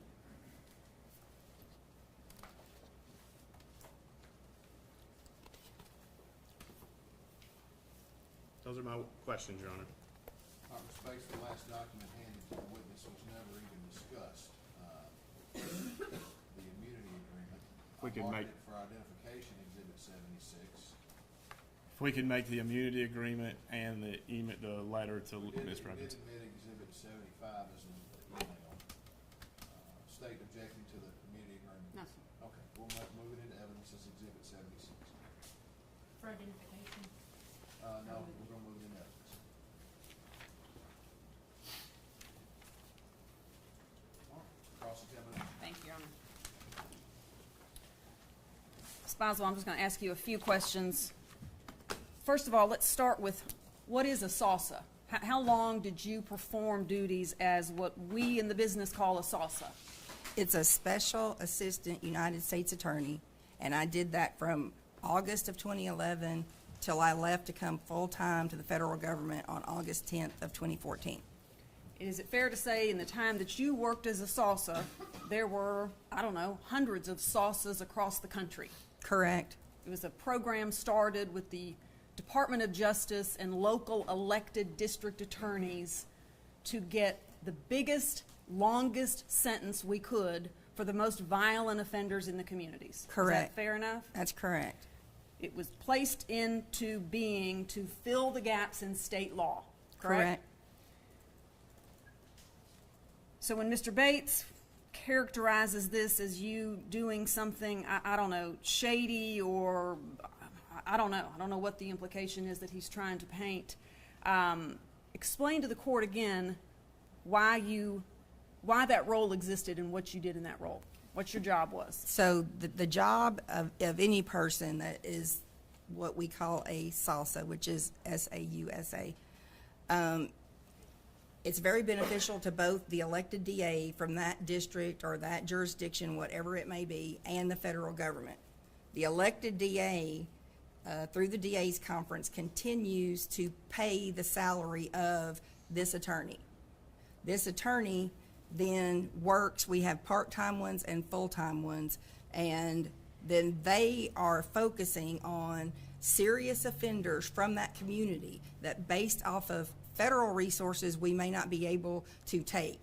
So you're able to kind of streamline cases on the worst of the worst from those particular jurisdictions for the state.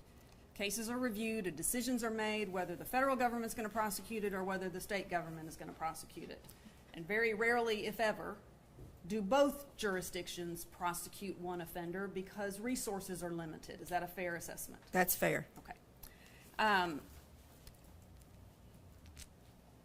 Let's go back to the beginning. You were in trial the day that you learned that Holly Bobo had been kidnapped. You arrived on the scene on that Friday, 2 days later, and is it safe to say that there were countless people involved in this investigation, both those that carried guns and badges and those that were neighbors and people that loved the Bobos and people that loved this community and just wanted to help? That's correct. And everybody in between. Correct. And there was a command center set up, correct? Correct. There were federal agencies involved, the Federal Bureau of Investigation, Tennessee Bureau of Investigation was involved, every local state sheriff, police department, they were all on the ground. Correct. Looking, working. And they would gather information and they would bring it back to the command center. Correct. Was it your job to decide what leads got followed? No. As a prosecutor, is it your job to follow up on a lead? No. Is it your job to, as a prosecutor, to advise law enforcement if they ask you questions? Correct. Is it your job as a prosecutor when a law enforcement officer comes back and says, you know, I just took this statement and here's what this guy's telling me, and I mean, yeah, he says he was at work. I think that seems believable. As a prosecutor, are there follow-up questions perhaps to that? Correct. What would some of those follow-up questions be? Like, did you talk to the boss? Did you get their timesheet? How did you verify that this person was at work? And a good investigator is going to say, you know what, Ms. Boswell, that's a great idea. I'm going to go do that tomorrow. I'm going to get on it. Correct. Right? And you rely on that officer to do that work for you. Correct. The IRs that have occupied the evidence in this case, or in this hearing rather, those weren't being generated in real time, correct? No. Officers weren't coming in out of the field and sitting down at a computer and ginning out an IR that you then got to read. No. In fact, if you look at some of these, the time span between the activity date and the actual creation of the IR could be days, could be weeks. It's just a matter of when the officer could get around to it. Is that Correct. fair? That's correct. Was it your job to make sure the IRs were getting done? No. That's an internal TBI function, correct? Correct.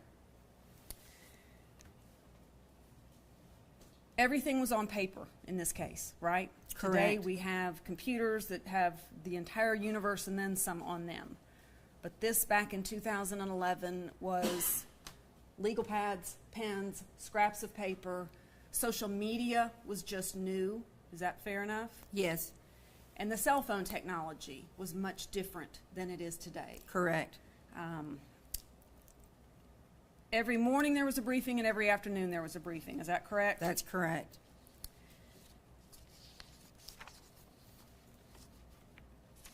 How closely did you work with Johnny Walker? I mean, I wouldn't say that I worked closely with him, but I do You know, I remember several things that he had done as far as in the command center. Like what?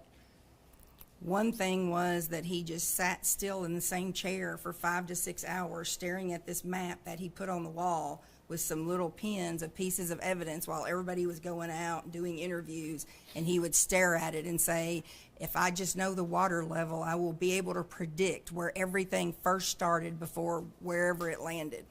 And everybody's like, okay, you just go ahead and do that. So he carried a badge and a gun at the time? That's correct. Were the other officers that carried badges and guns working on this case, whether they were assigned, and let me ask this question, were there people working this case, people trying to help the Bobo family and this community find Holly?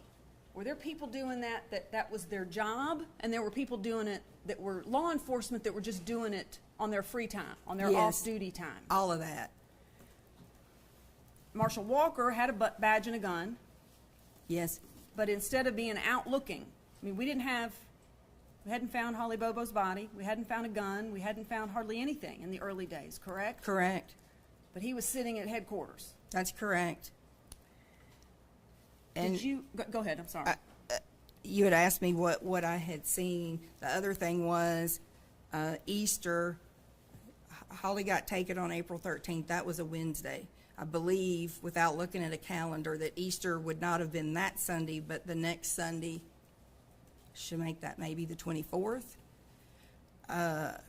On that Friday, due to these briefings that we were doing in the morning and the afternoon, we would lay out what we were going to do the next morning. So everybody would say, which team is going to take this, which team is going to take this.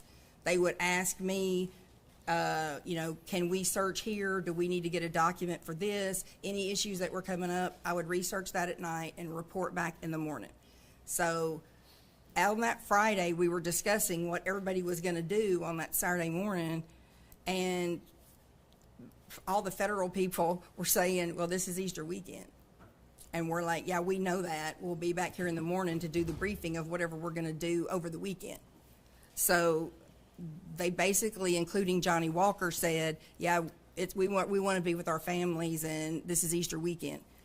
So a tip had come in from a wife on a turkey hunter.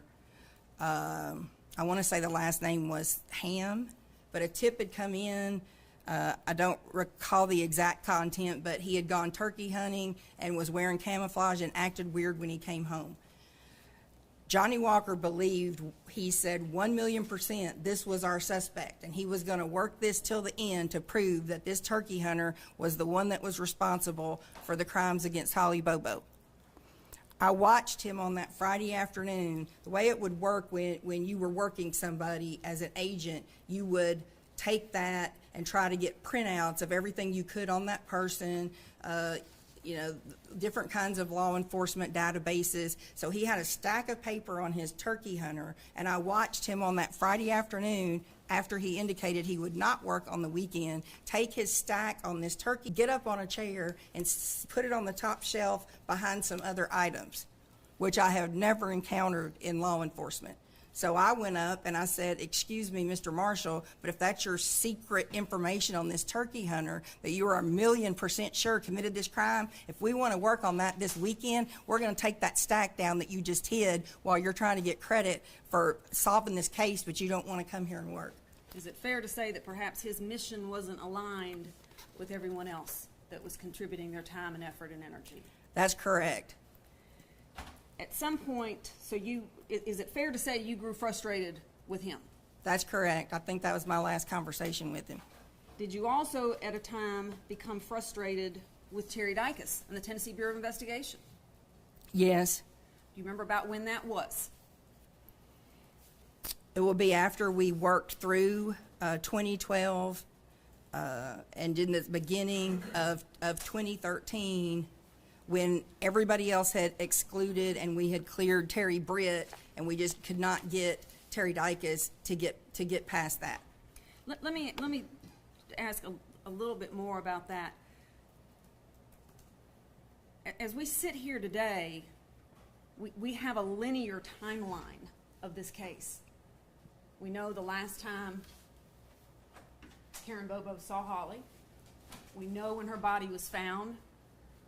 We know when a jury walked into this courtroom and said, we find the defendant, Zach Adams, guilty as charged.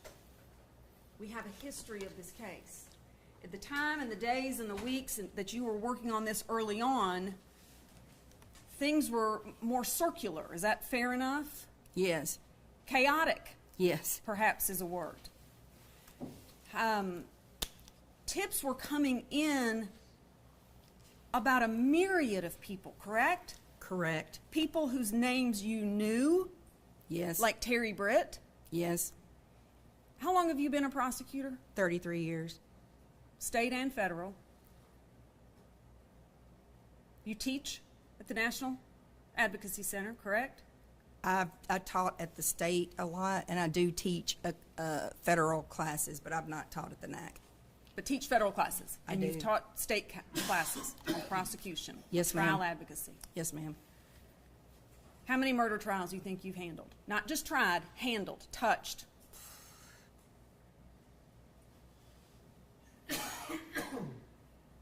At least 100, All right. How many rape? maybe more than that. All right.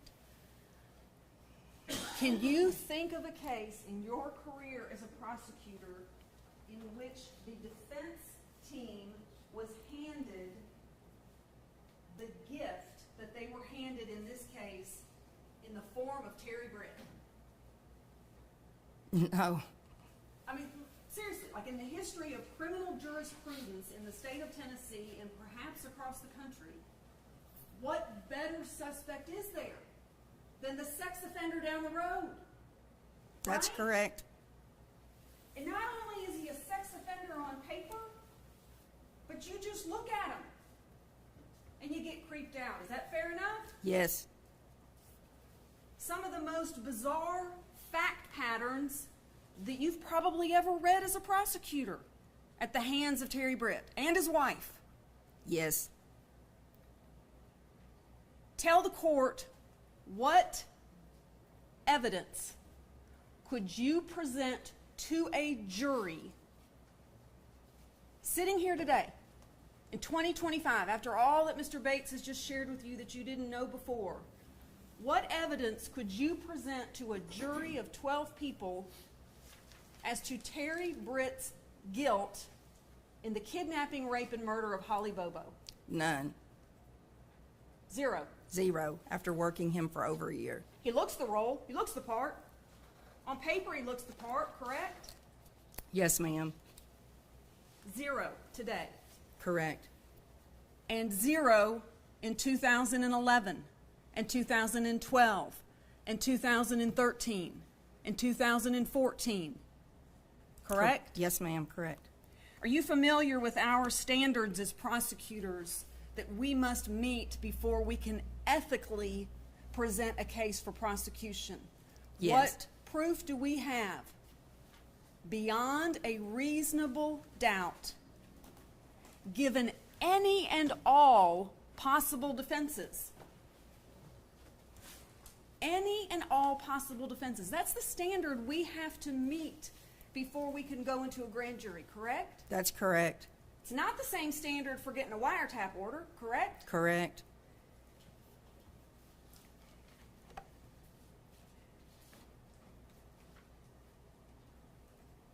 Did Terry Dicus ever come to you about Warren Rainey? No. Did you talk with Terry Dicus daily? Yes. He had your phone number, you had his phone number, you were in the same room much Ye- of the time. Yes. Did he ever mention Warren Rainey to you? No. Did he ever mention Matt Ross to you? No. Warren Rainey is the Tennessee Highway Patrol officer who on his own, I think in the day or day after Holly's disappearance, parked himself at Zach Adams' house, correct? Correct. Looking around. Correct.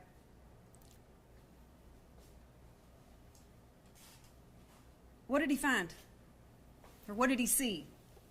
After he went up to talk to Zach, he was at the grandfather's residence, and he went to sit across the road after he had been there, and Zach took off in a straight sprint back to his house. Warren Rady went back the next day then to try to get consent to search the property. And he got that consent, and they didn't find anything as part of that, but what he noticed was there was mattress laid up against Zach Adams' residence that was not there. And after he talked to them and he pulled away, he had people, I don't know, I can't remember if they were reserves or EMTs, one of these people that were working, he put them in the woods to see what would happen after he left. They posted up in the woods. They hid in the woods, right? That's right. And what did they see? After he left, Zach Adams came out and vacuumed the mattress, vacuumed his car, which was in a shed, vacuumed in the shed. And Warren Rainey told Terry Dicus about it, and we found out about it in 2014 when Agent Ferguson and I were going through bags of evidence, and we found some gloves that we did not know what they were, and it had Warren Rainey's name on the outside of it. So I called him and said, do you have any idea where these pair of gloves came from? He said, oh yeah, that's the day that everything happened with the mattress. We're like, what do you mean mattress? We have no idea what you're talking about. Warren Rainey's telling you that. That's correct. He said, I told Terry Dicus all about it. And so we went back and looked, and Agent Ferguson tried to search for an IR, and there was nothing. No IR. This is in 2014. You're learning about bizarre behavior of the defendant relative to a mattress, running from law enforcement and washing a mattress in a car out for an hour and a half. Yes. Would you have liked to have had that information in 2011 as a prosecutor? Yes. Happens in 2011. It wasn't Matt Ross's job to do the IR, correct? Or Warren Rainey. I mean, no. Warren Rainey, I'm sorry. It was not Warren Rainey's responsibility to do the IR. Who does IRs? TBI. Okay. And only TBI. Correct.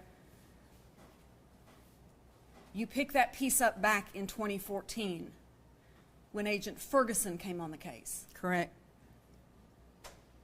Is it safe to say that when Agent Ferguson came on the case, it was a new day? Correct. New energy, new focus. Correct. So that piece gets investigated, checked off.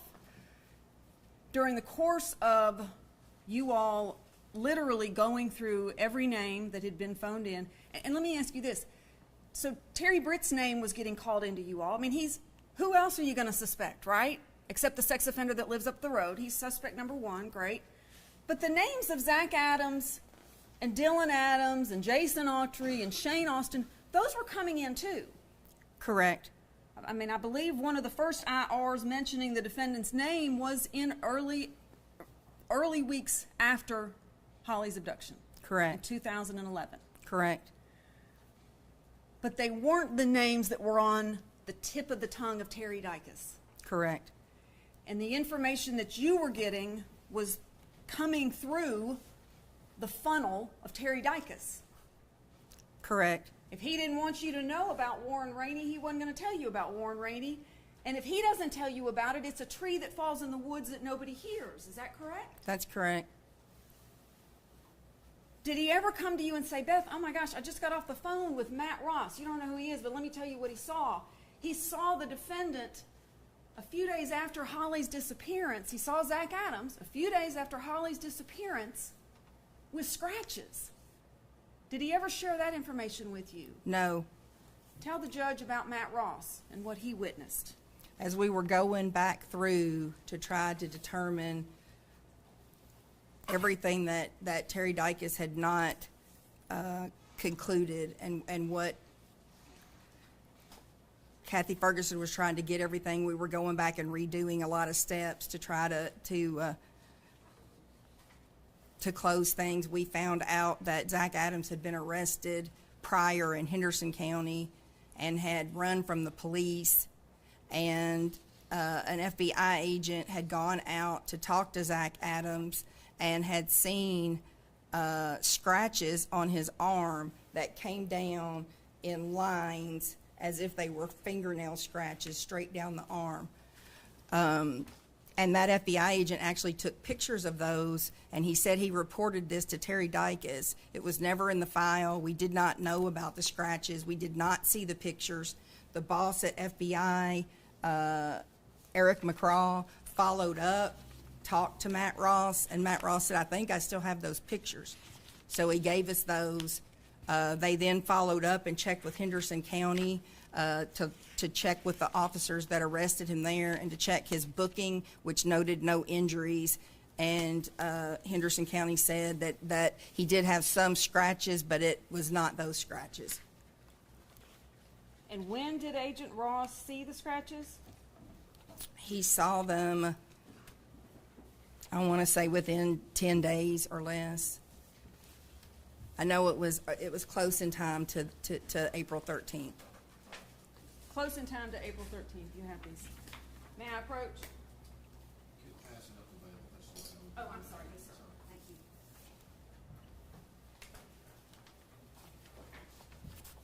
you. You recognize what I just had handed to you? I do. What is it? It's pictures that Matt Ross took of Zach Adams' scratch marks. And there's exhibit stickers on there. It appears these were exhibits at the trial. Is that fair to say? Looks like it, yes, ma'am. All right. I'd ask that be marked as the next collective exhibit. Yes, sir.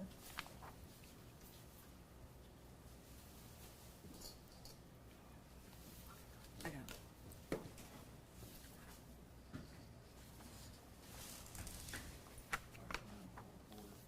You stand up and explain these markings. I shouldn't say they're trial exhibits 57, 58, 59.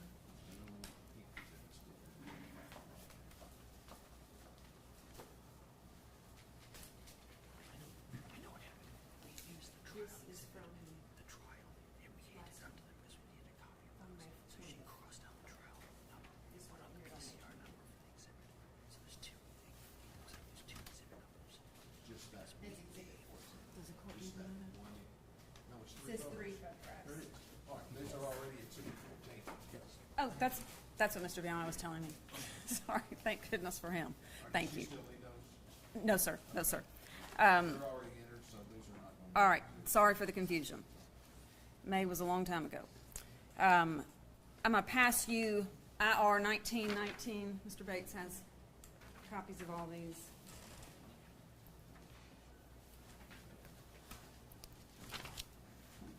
Judge, just the entry of this IR, Mr. Bates.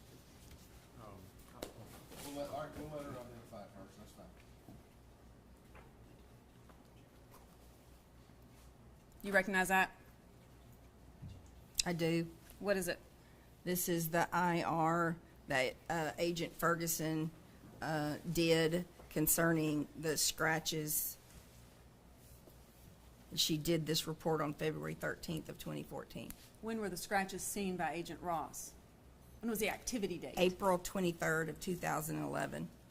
April 23rd, 2011. Scratches seen, but it's a tree that falls in the woods that nobody hears because there's no IR done on it until 3 years later when Agent Ferguson gets on the case to replace Agent Dykes. Is that correct? Correct. Right. I would ask that be marked as the next numbered exhibit. The witness said she was familiar with that document? She did. Okay, great. Mark it as exhibit 7, IR 1919.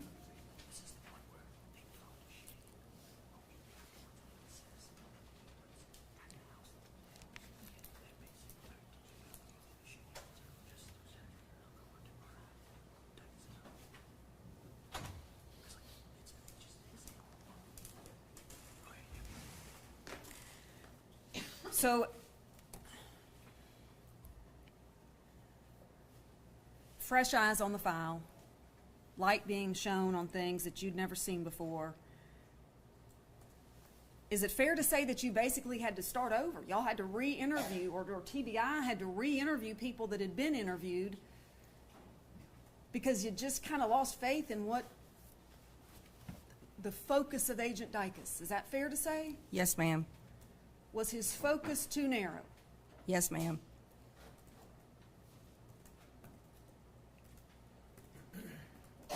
Had he ever talked to the defendant, or Shane Austin, or Dylan Adams, or Jason Autry, or sent agents out to talk to them that you know of? Yes, For what purpose? to take statements or to talk to them.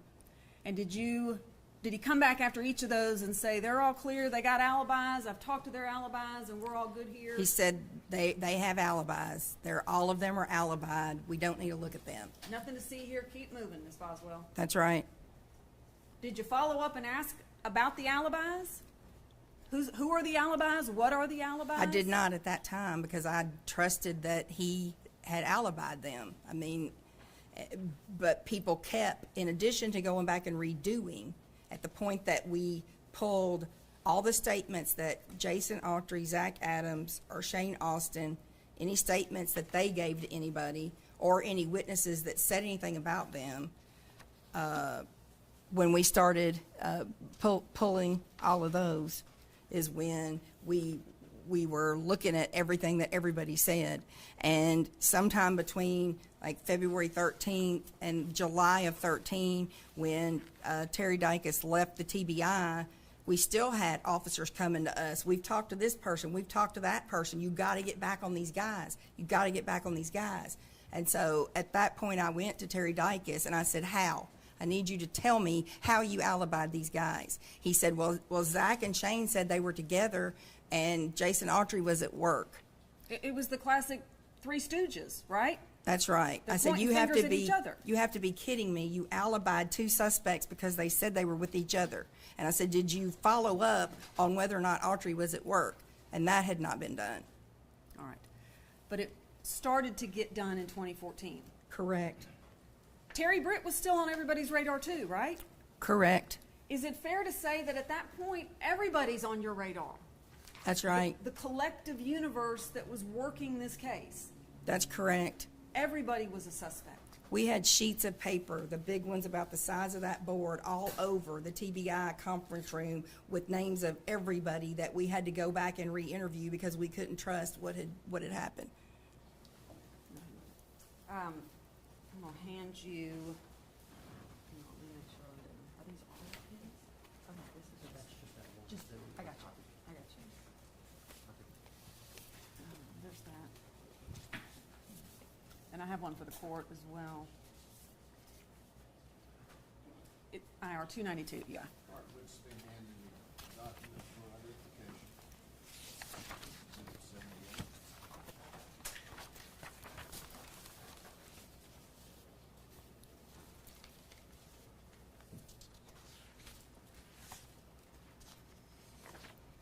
You recognize this?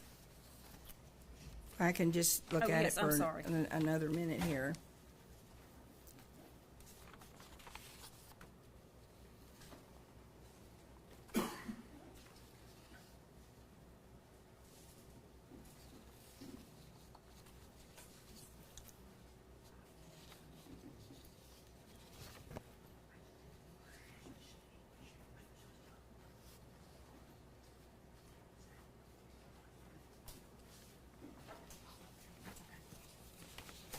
Yes, this is from an interview with Shane Austin.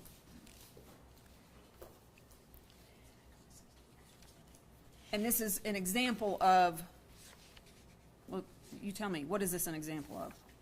I mean, this was an FBI interview that he did with Shane Austin concerning what had happened. The date of this, it was April 21st of 2011. All right. And is it safe to say that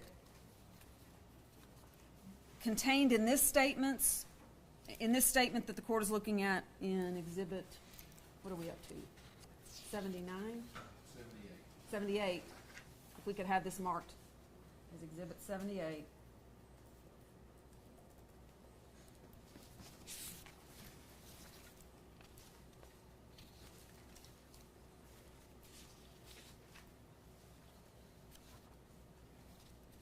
Objections to its entry, Mr. No, Mayor? Your Honor. All right, we'll move into evidence. Exhibit 78.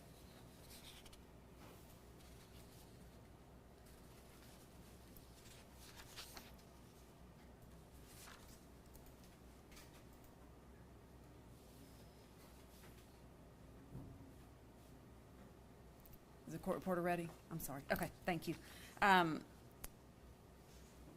piece in here about the black eye, the abrasion beneath the eye, was that Correct. important? Yes.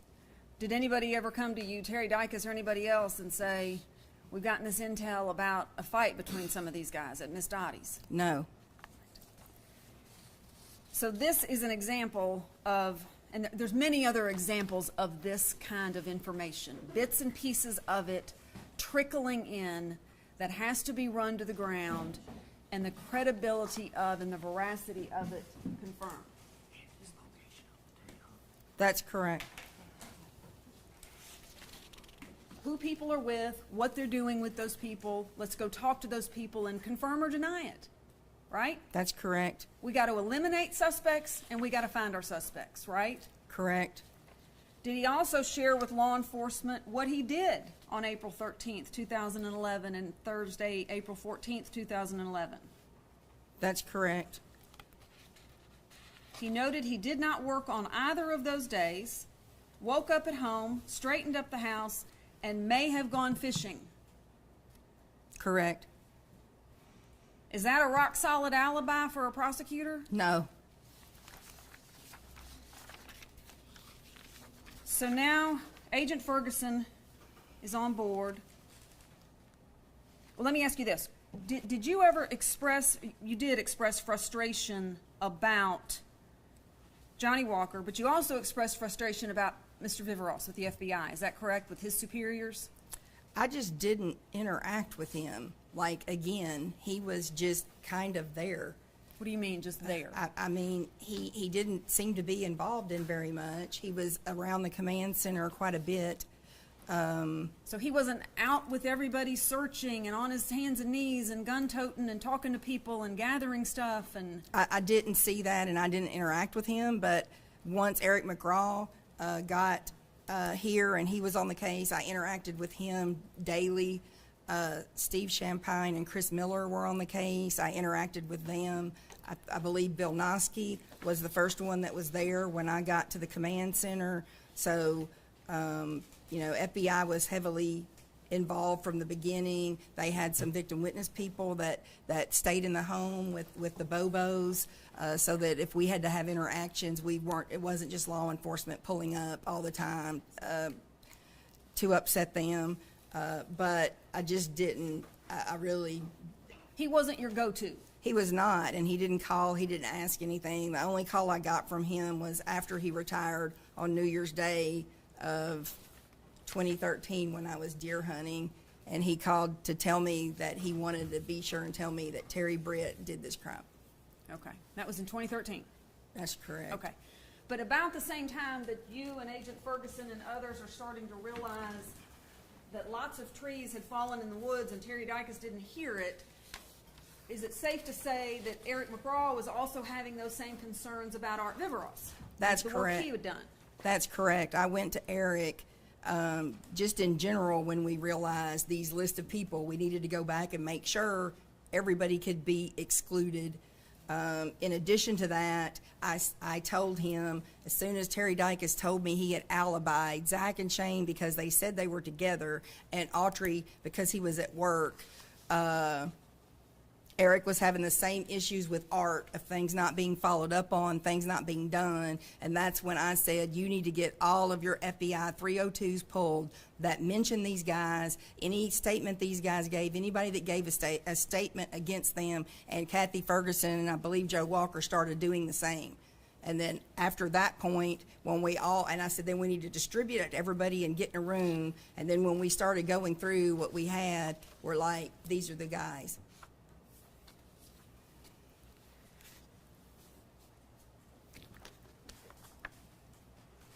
When Terry Dykes called the meeting with General McAdams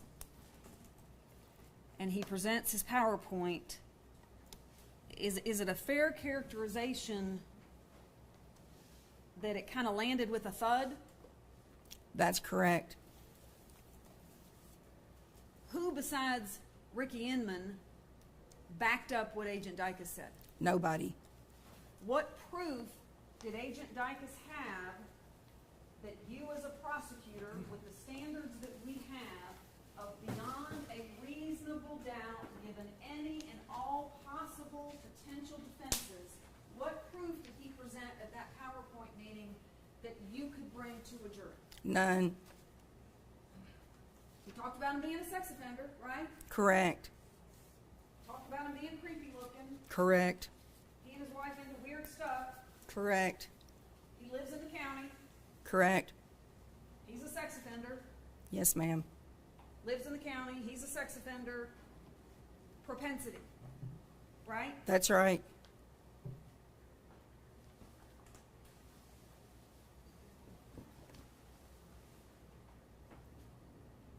As a prosecutor,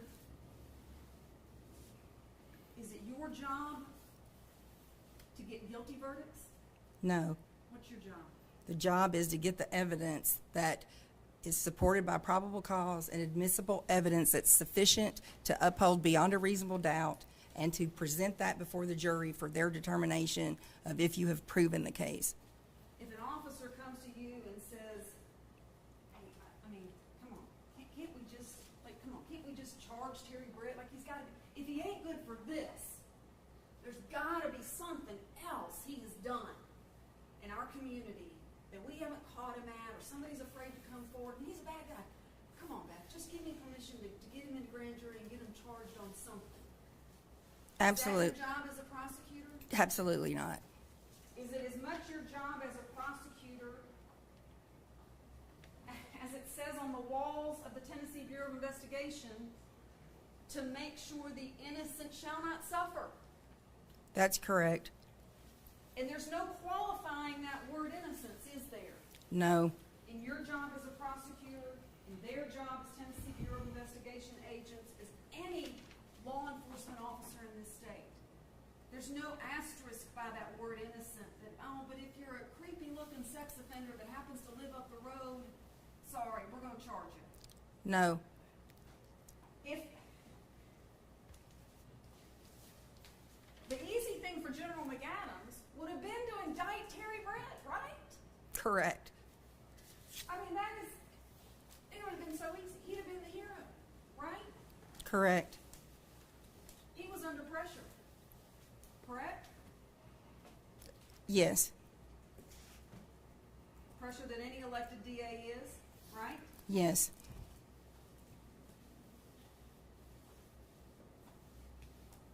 But it never, ever, ever passed the smell test, right? No, it didn't. I mean, we worked him really hard, and we did everything from A to Z, and we didn't have anything. We, Tennessee Bureau of Investigation, criminal justice community of the state of Tennessee, did things to Terry Britt and Janet Britt that had never been done in state history. Is that correct? Correct. It was like something out of a movie, right? Correct. We tell jurors and victims all the time as prosecutors and people in the community all the time, it's not like TV. It's not like TV. We can't just set it. And we did, right? We did. Yes, ma'am. You were listening. The government was listening to everything they were saying. Yes. And you got nowhere. Yes. Do you feel any different about that result today? No.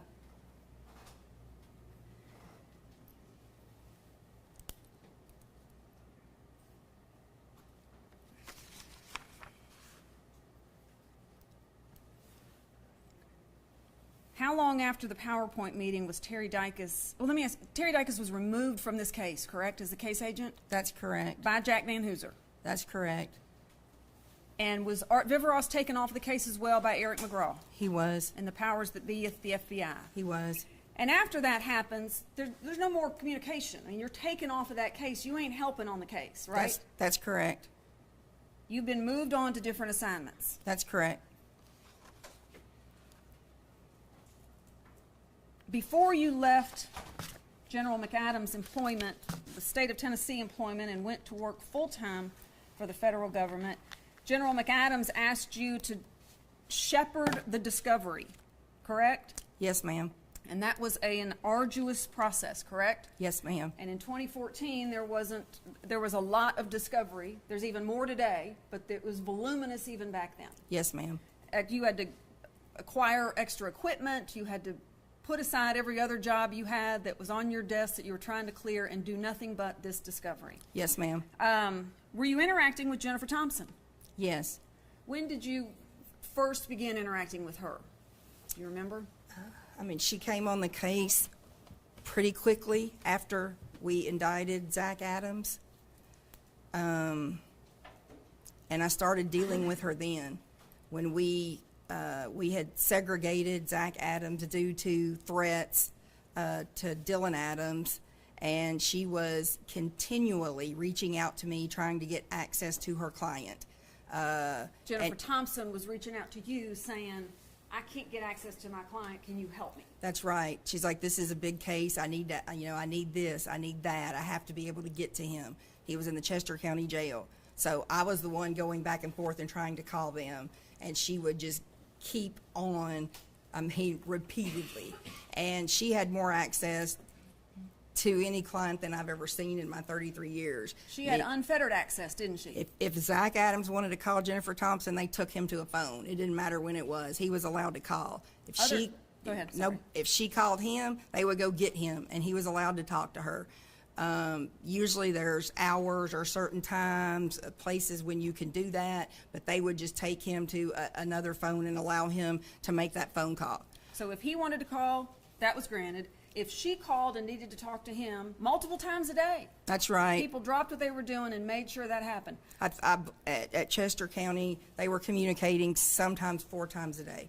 4 times a day, early on. Yes. Did she... Let me ask you this. Was she also given the ability to meet with him without screen in front of you and without wall separation, just whatever she wanted in terms of access to her client, it was given to her? That was correct, but she kept calling back to get it. I mean, she was very persistent about it. So she was getting the phone calls. Then she said through the glass or whatever it was, she couldn't really show him, materials, and she didn't feel like she could really represent him appropriately. And so I actually asked them to please let her go into her room with nothing between them to meet with him. Were the other attorneys that represented his co-defendants also given that persistent with you? Were they blowing your phone up trying to get to their clients? No. Any of them? No. Did she also insist on meeting with you and Hansel McAdams, General McAdams? And back to the visits, she could also go whenever she wanted. Usually attorneys have to call ahead of time and schedule when they're going to meet. She could just show up randomly and they would allow her to meet with him in that regard. Did you ever get word at any point, did she call you and say, I'm here, they told me I could come and they're not letting me see him? No, and she would have told me.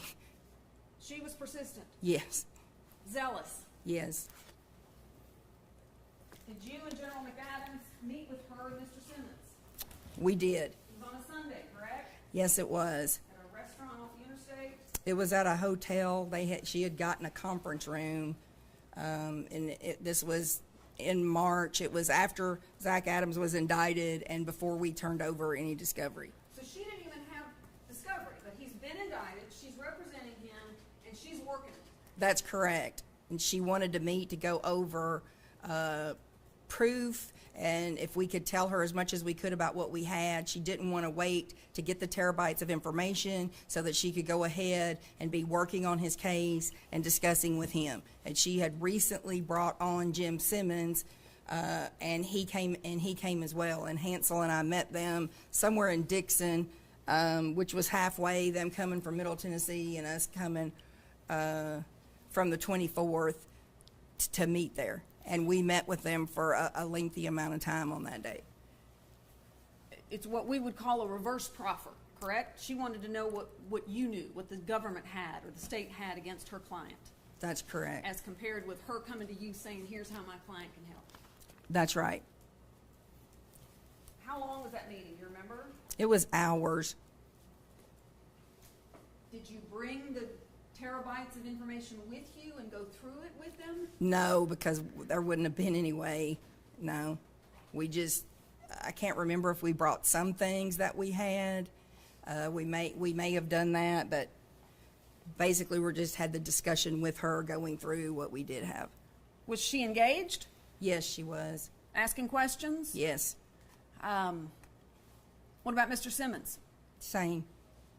Had you ever dealt with either of them before? I had not.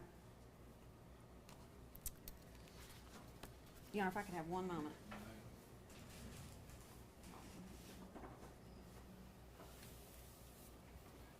I'll pass the witness, Your Honor. Follow-up questions? Yes, Your Honor.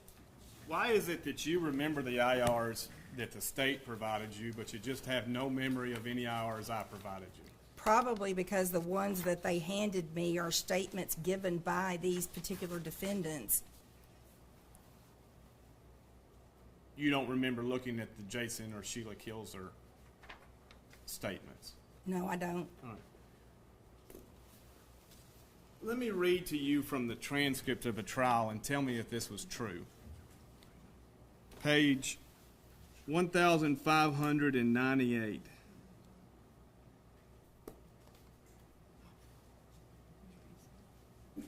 Line 6. General Hagerman's asking Agent Booth, was there a day that you remember when this investigation changed? Answer, yes, sir. Did it come in the form of a phone call? Answer, sitting at my desk in Jackson, Friday afternoon, the 25th of January, phone rang. You want to say what year? 2014, the phone call. Did it refocus things? It refocused this investigation. After that phone call, were there people that you were interested in talking to? Answer, yes, sir.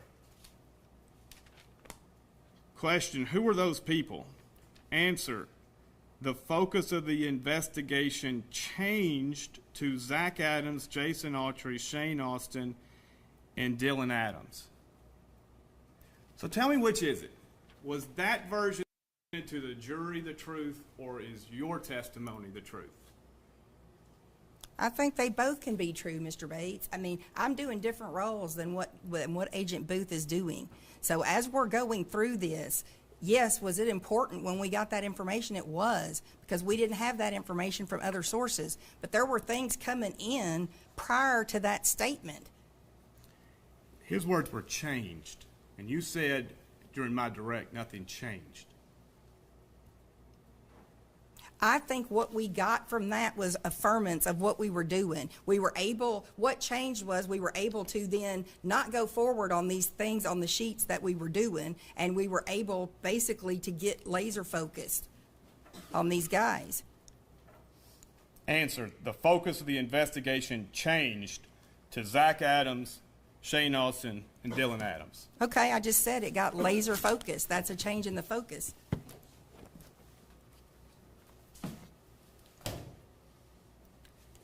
Are you familiar with Rule of Professional Conduct 3.8, Special Responsibilities of a Prosecutor? I don't know what that rule says, but I know what my duties are. The prosecution in a criminal case A shall refrain from prosecuting a charge that the prosecutor knows is not supported by probable cause. Correct? That's your standard. Correct. All right. Now, Hansel McAdams, you agree, honest man? Yes. Do you remember reading his letter to the court? I've carefully reviewed the information concerning the kidnapping and murder of Holly Bobo. I concur that there is probable cause to believe that Terry Britt and Janet Britt committed these crimes, and that other investigative techniques would be unsuccessful or too dangerous to implement at this time. Yes. That's correct. All right, we can pass the witness this to authenticate. I will mark it for identification, Exhibit 79.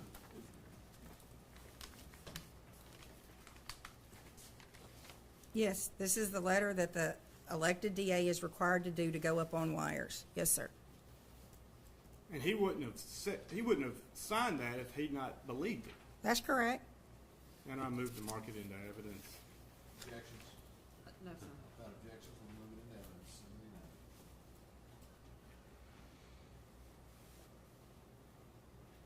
So based on General McAdams, short of the wiretap, there was nothing the state could identify that would either be successful or would be too dangerous. Right?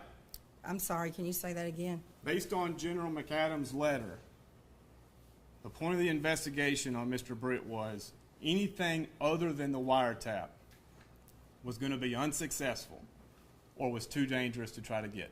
Yeah, and it's stated in the wiretap documents what the exhaustion is, what all we had done up to that point. And January 17th, within days of the wiretap, Mr. Britt had been told this, you might be bugged. Right? Yes. And the wiretap was put in after the search warrant, so he knew the government had been in his home. Correct. And he despised law enforcement. Correct? Correct. And you still place no significance on him understanding that he might be bugged? No, sir, I do not. I told you all the things that we did to investigate him, and nothing turned up anything. Except for when Mr. Britt told Marshall Walker, sounds like you got it figured out. Draw it up. I know what you're referring to, and that was after Terry Dicus had been taken off the case from TBI because he lost his objectivity and was not working the case as he should. So he asked Johnny Walker in March of 2013, after he had gotten off the case, to please go and interview Terry Britt, who is a sarcastic, raping, stalking person who, as you stated, hates law enforcement. What he said after Johnny Walker went on and on and on, we know this and this and this and this and this and this. It was no question and answer. He went through, we have all of this on you. And what he said, to my recollection, was, well, it sounds like you have this all together. Get me a plea and I'll sign it right now. I referred to that statement as the my cousin Vinny statement because it was exactly like when the boy said, I shot the clerk, and then in court the agent said he shot the clerk, because they tried to say that was a confession when it was nothing but Terry Britt being very sarcastic back, just like what he said at the time of the backwards lineup. If he's really sarcastic then, and he knew he was being wiretapped, how do you know he wasn't being sarcastic on the wiretaps? I mean, I don't know what he did know. I don't know that he knew he was being wiretapped. Somebody told him that he could be. Which is another reason why we went to the extreme of doing something that had never been done in the state of Tennessee before, because no defendants and the crowd that he runs with would ever think that that was a possibility for the oral communication. You were specifically asked, well, let's come back to it. On an IR that you do remember about Shane Austin, it was put in the IR that he had surveillance cameras. You remember that? I do. What's the significance there? I don't know that there was one. What was significant to me about that statement was he said he was by himself. And then later, after he got together with Zach Adams by July of 2011, everybody's stories matched. And now they'd gone here and here and here, and they were together all morning. And have you gone through Mr. Austin's cell records to determine he was in fact in Parsons that morning? I said I'm not as familiar with the phone records. No, sir. You would agree that's a pretty important part of recreating April 13th. It could be. If the technology was pinpointing somebody, then that would mean a lot more. I mean, what was more important to me was the evidence that was thrown out when it is on Yellow Springs Road, where he lives, very close to his house, and part of it in the corner of the grandmother's yard on Yellow Springs Road.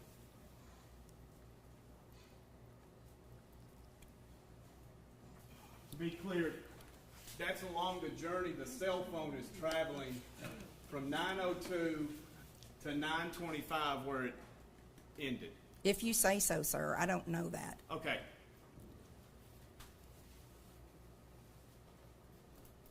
You just don't know. I do not know about your phone records. Well, did you understand Terry Britt said that he had surveillance cameras on his property? I don't remember that. Okay.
You didn't call me back. I was just checking on you. Yeah, I'm on the way to town. Why? Well, we gotta go do the post report. Gonna do what? We gotta go do the post report. Do you recognize those voices? I think it's Terry Britt and the sister. Okay. I thought y'all been there a while ago. No. That takes about 2.5 hours. Oh, okay. All right. Well, I didn't know. You didn't call my cell phone back. I didn't know. And I called the house and you get action. I said, God damn it. We'll go again. No, I had to go in the house and fill my place. I put another lock on the store shed, and I put another lock on the store shed out back, and I took a piece of 4-inch OSB and went out there and screwed it over and screwed it to my shop trailer so nobody can't go in there. And Ain't your cameras working or they take down? no, they're there. Pause. They didn't.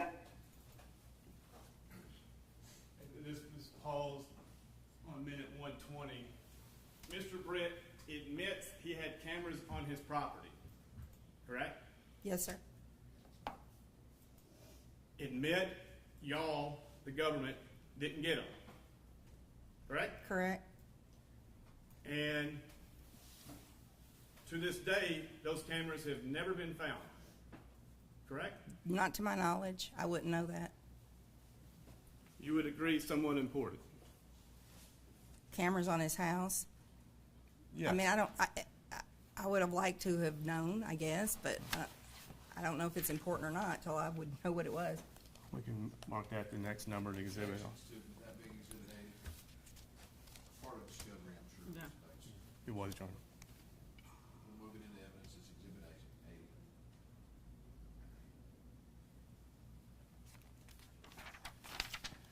A. Y'all, do you remember Mr. Austin's phone or bank records being subpoenaed?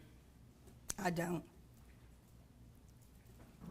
Well, do you remember General Wyrick asked you were in charge of marshaling the discovery?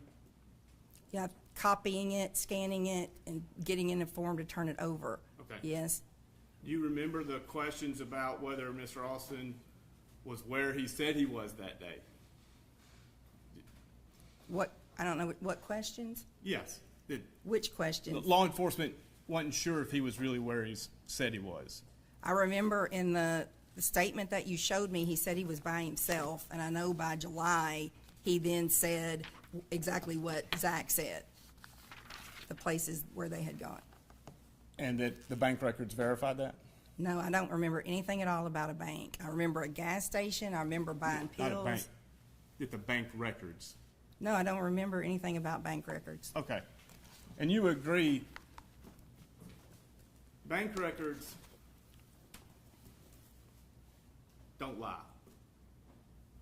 In other words, you can't indict a bank record in federal court, plead a bank record out, to go live with Dennis Benjamin in hopes that the bank records testimony stays. Sir, I object if I can. To that characterization. I'm not sure what the question means, but, I'll rephrase, Your Honor. What about Shane Austin saying that I had my satellite installed that afternoon, Okay, and that was verified? okay. You- That was in the afternoon time, sir. Okay. I do remember confessions that he made to people. And at the PowerPoint meeting, did anybody stand up and say, wait a minute, we actually told Judge McGinley in February the reason we didn't get any evidence from the audio was because of equipment failure? Everybody knew that. I mean, we would have known that, sir. We was going through all kinds of things. And General Wyrick asked you, was there any, why don't we just charge Mr. Britt on something? Remember that? Her questions to you? Yes. That's exactly what took place regarding Tequila Jones. A case that was already that had already been there was indicted, yes, sir. But it had been dismissed in General Sessions Court That's correct. 3 years before. That's correct. And you said it was a challenging set of facts to convict on. I believe so, yes, sir. And within 5 months, Mr. Britt had already pled to it. That's correct. And is it your testimony still that you had no part in any communications with the prosecuting DA? I told you that I did talk to him. About plea deals? Did you talk about plea deals? I said he may have called me to tell me what he was going to do. There was no interaction really between us. I called him about the case to have him look at it, and then he may have told me what he was going to do with it, but I don't recall. Was that before or after John Walker's communication with Mr. Britt? I believe at the time that Agent Walker would have talked to Britt, he had been transported, and so I believe that he had pled guilty.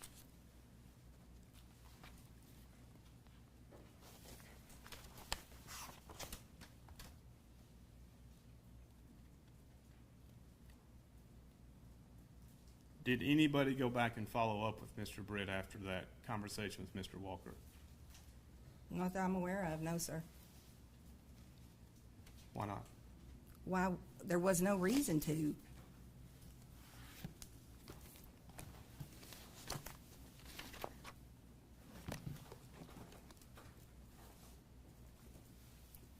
Final question. If the recordings of Dennis Benjamin were on the discovery that you marshaled together, why didn't you listen to him? Sir, I was no longer going to be working there. This was terabytes of information in a system that was mostly paper. All day long I was standing at a copier. Agent Ferguson, we were getting bags and bags of evidence. She had to open them up, photograph them, photograph the outside of the bags. I wasn't looking at anything. I was just turning everything over and getting it in some kind of form to go. I promise. You accused Agent Dykus and Viveros of having tunnel vision. You were advised that Dennis Benjamin was working for the family in the fall of 2020, 2014. You were advised. You knew it had been almost a year. And you never once asked for his file, his recordings, who he talked to, any of that. I told you I did not know about his recordings. But you were on notice of them, of his work. I knew that Jack Van Hooser had talked to him and that he was an investigator that was working for the Bobos. Yes, sir. Those are my questions. Ms. Wyrick, Nothing, no, Your Honor. Ms. Boswell, thank you for your testimony. Thank you, sir. Release from security. Yes, ma'am. We will talk. Thank you. 12:40. We'll recess to 1:30.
y'all stay in the courtroom?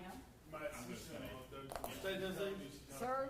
Y'all stay in the courtroom? No, I'm gonna go outside and warm up. You stay in the courtroom or you going outside? I'll stay here. Ron?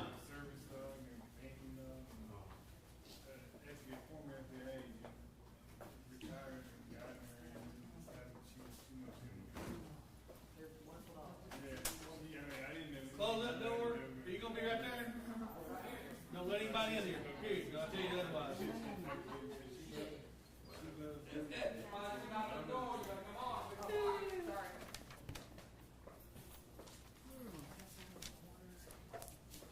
what? Oh, thank you. Yeah, I got water on you. Ms. Sheet. Ms. Sheet, is anybody in that witness room? Can we go to that one down the hallway? And what? The witness room that's down on the hallway? I'm fixing to go get my stuff and go in somewhere. Okay, can we go in there? Yeah. Okay.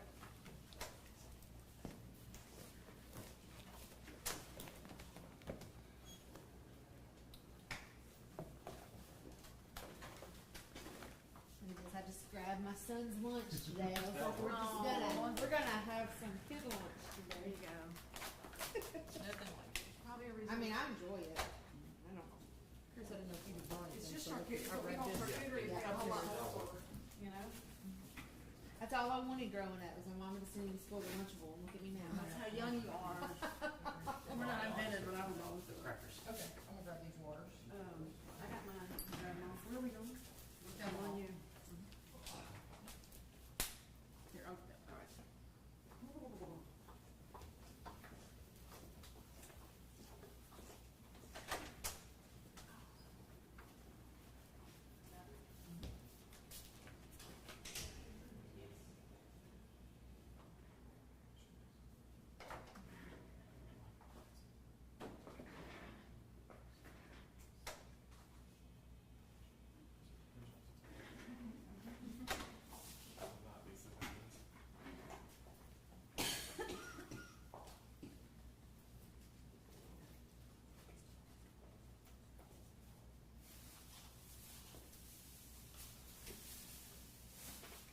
Look at this. Kind of love it when contractors come into your house, fix something, you know, and they do this instead. It's my garage. That's my sink. Okay. Unfortunately, I have to leave that for you.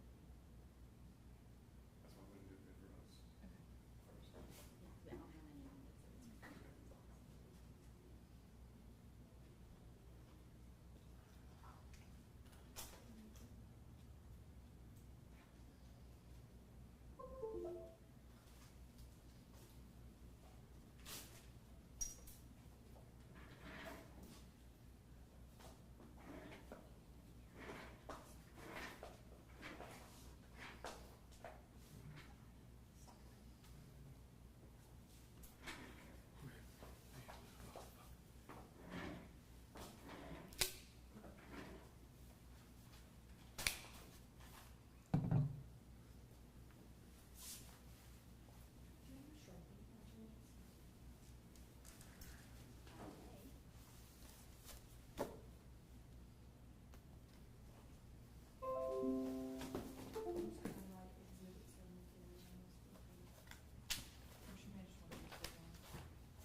What about AD, I'll put that in a separate one, or do you wanna put it on this one? What is it? That last audio that was played. Do you wanna add it to this one? What color would you like? Okay. Are you gonna put stick on it or would you like to write on it? I'm gonna put a sticker over it. Yeah, so it won't hurt.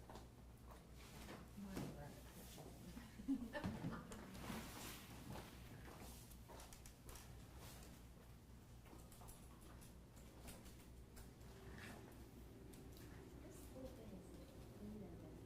Yeah, I'll put one sticker on it, so 74 and 80. Okay. It doesn't really keep me warm, I'm telling you, this thing. Like, it's, to me, I get the idea of it, but I don't know.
FBI agent Art Viveros.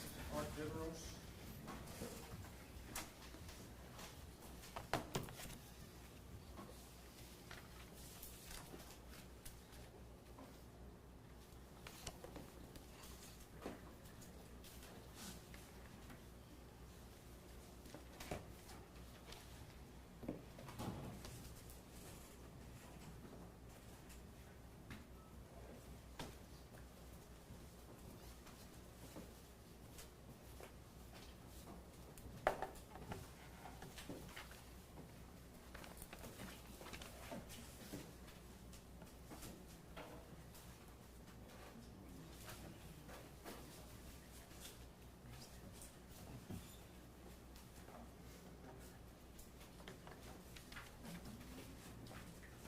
I don't think anybody got back and watched it.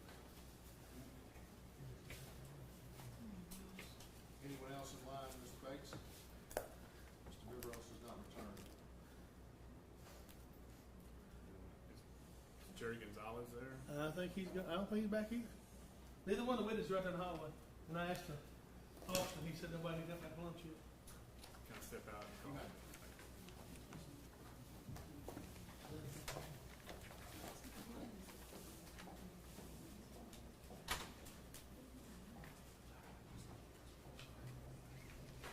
Are we still on there? Kill it? No, I just want to let everybody know. We're off the record, but so you know, the camera and microphone are still on.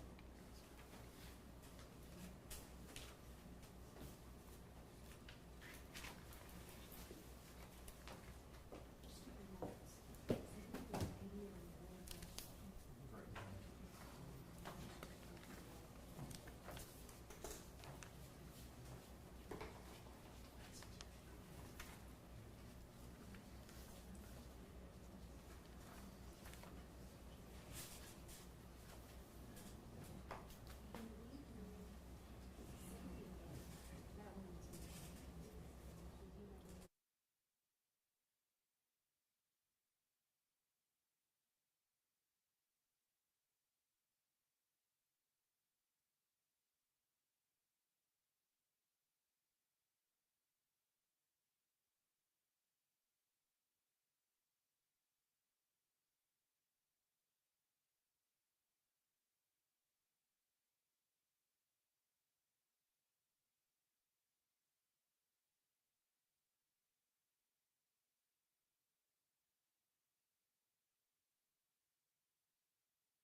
I have not made a decision as to Mr. Scholl. Mr. Gonzalez is here, and he said he would, he was well enough to attend and be here in person, and so he's ready to go after this witness. Great, thank you. All right, let's get back on the record now.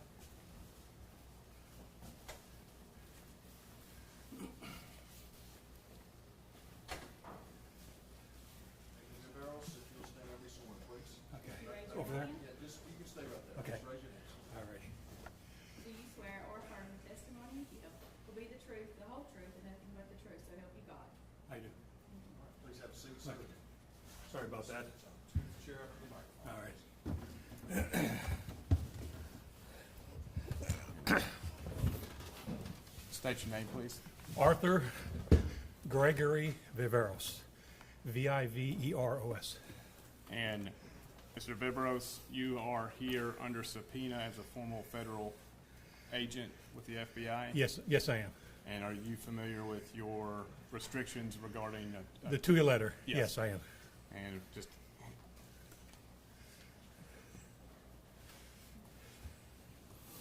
This is being handed, I'm guessing that's his to letter. I believe so, yes, Your Honor. Do you want to enter it, Mr. Bates? Yes, Your Honor. Objections? No, Your Honor. Without objections, we'll mark Barrows as Exhibit 81 to the letter. And Agent Vivros,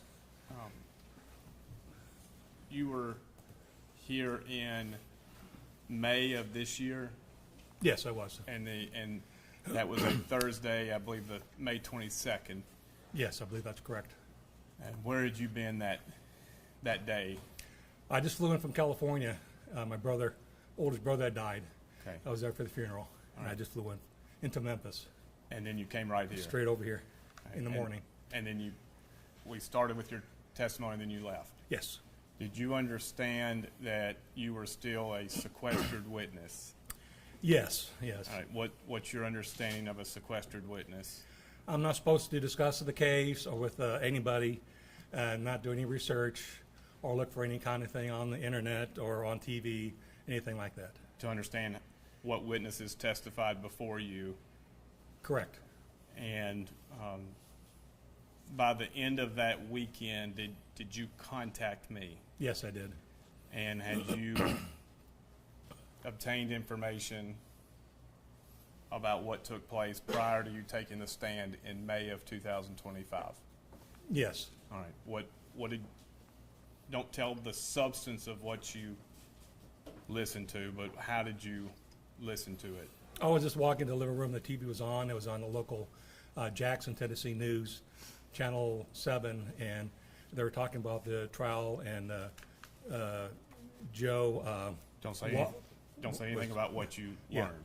Was on the TV. Now, contacted me, Yes. and did you tell me, hey, I watched the news? Yes. And did I tell you to not tell me what you found out? Yes. And is anything you found out in any way information that you didn't know before, or No. It was very brief and nothing okay? I didn't know already. Since that time, have you done any further? Have you tried to go online and find out what's happened in May in the trial testimony or anything of that nature? No. You I don't haven't? know who was here. I know, like I said, Joe was here, and that was it. I know. Okay. Your Honor, I'm ready to move on unless the court has more questions. Just one question. Agent Viveros, is there anything that you heard on that news report that would in any way affect the testimony that you're about to give? No, sir. I'm satisfied with that. State okay with this? Yes, sir. Now, Mr. Bates, you can move forward.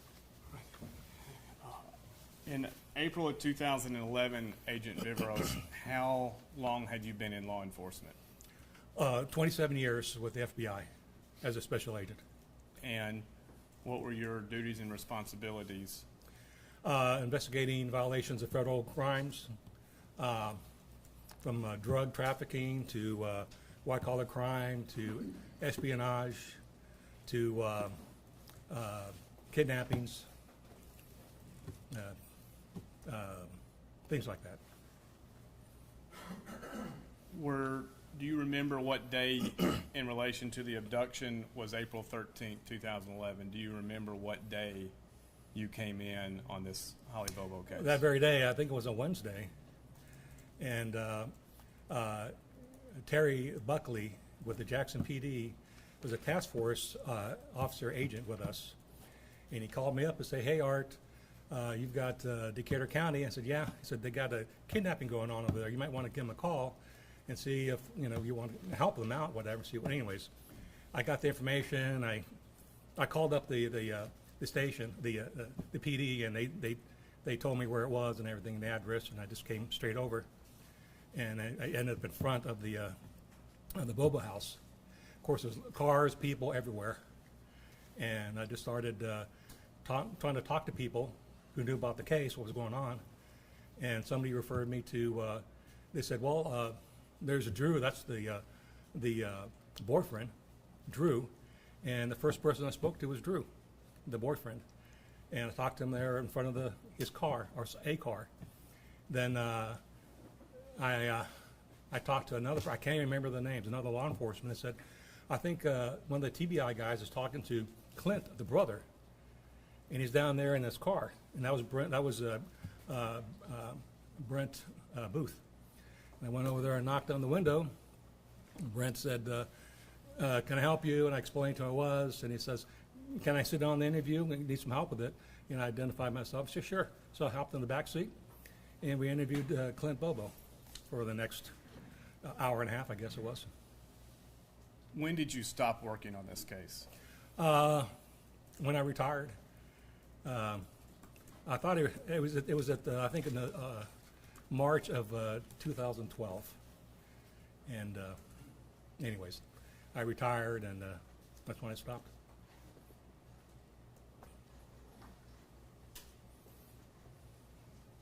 Who did you report to? Well, at the time, initially it was Clayton Goldsmith was the acting supervisor, and then Eric McCraw came in as a new supervisor, and he was my supervisor from then on. And that was with the FBI? FBI, yes. And out of the Jackson office. Did you work with the TBI? Yes. In local law enforcement? Yes, primarily with Terry Dykes, the case agent for TBI, and others. Brent Booth and I, we did a lot of interviews together, Brent Booth and I. Did you interact much with the state prosecutors? Somewhat, and towards the end there, I tried to get Helen. I can't remember her last name. Red hair, short red hair at the time, and I tried to explain to her. I think we got a very good circumstantial evidence case, and she said, "Well, I understand, but we only have one shot at it. If we indict him and we can't get a prosecution, he's done." She said, "I'm hoping that we can develop it further." So I said, "Okay, I understand," but of course it never happened. As far as Terry Britt being our main suspect. And was that before or after the wiretapping? That was after. Okay. Yeah. You cannot reveal any secrets under the 2E regulations, so I'm not asking for secrets. Did you participate in the creation of the wiretap application? Yes. This was done when? I have to say approximately. I can't remember exact dates. But once we developed Terry Britt as our suspect, then we decided that, well, we need to go up on a wiretap and do other electronic means to try to get what we can. And I understand that the state of Tennessee has never done wiretaps. Of course, the FBI does them all the time. And so we had some experts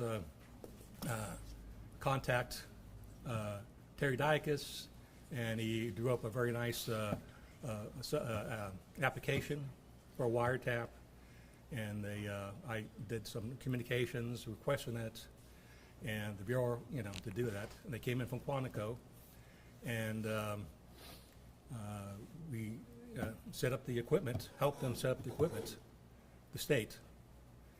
And then we started listening. And in relation to the search warrant of Mr. Britt's home, what was the timing of this? Say that again now? Was there a search warrant on Mr. Britt's home? Yes. Okay.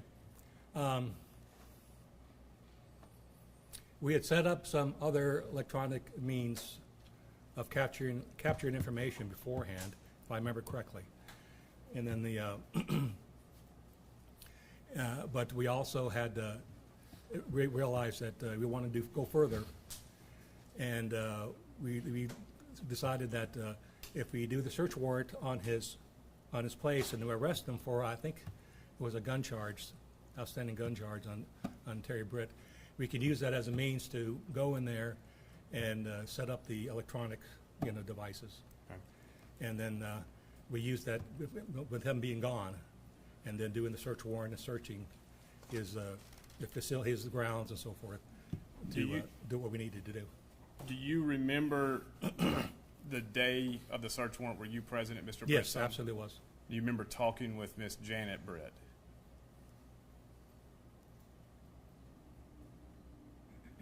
I don't remember talking to her directly, no. I remember her asking questions, but I was leaving that with the responsibility of the TBI, because it was their search warrants, and our evidence people were there helping to gather the information and document it, as I say, bag and tag it, and then we gave it to the state. Okay. So our federal, what they call evidence response team, ERT, was there to vacuum the cars and search, but everybody was helping out, the state and local and the feds, FBI, Marshal Service, and then once we got it all done, then we gave it to the state for them to process, unless they wanted us to process some things. I'm going to hand you a document. It's front and back. The front is it's an IR 449, and the back is an FD 302. One.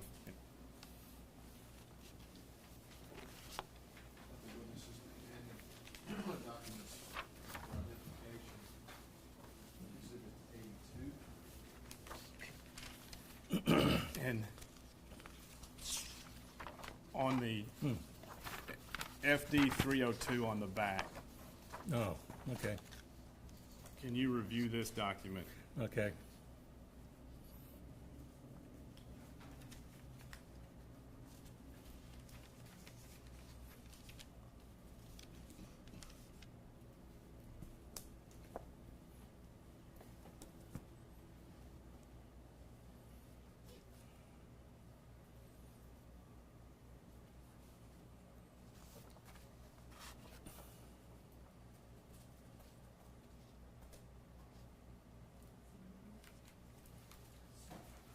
Oh, yes, I remember this now. Okay. Yeah, it's been a long time. I understand that. My Yeah. question is this 302 what you created? Yes, it is. Your Honor, I move to mark this into evidence. No objection. All right, we do have, this is just a reference to it. Correct. This is the TDIR 449 that references the report created by. Correct. Okay, sure. We'll mark it, move it into evidence, exhibit 82. And what was the conversation with Miss Britt? She was concerned about the vehicle we were taking, and explained to her what's going to happen to it. And as it indicated there, she said, she asked if it's going to be vacuumed, and I said, yes, for all kinds of fibers and hair or whatever in the carpet or any place else in the vehicle. And she said, oh,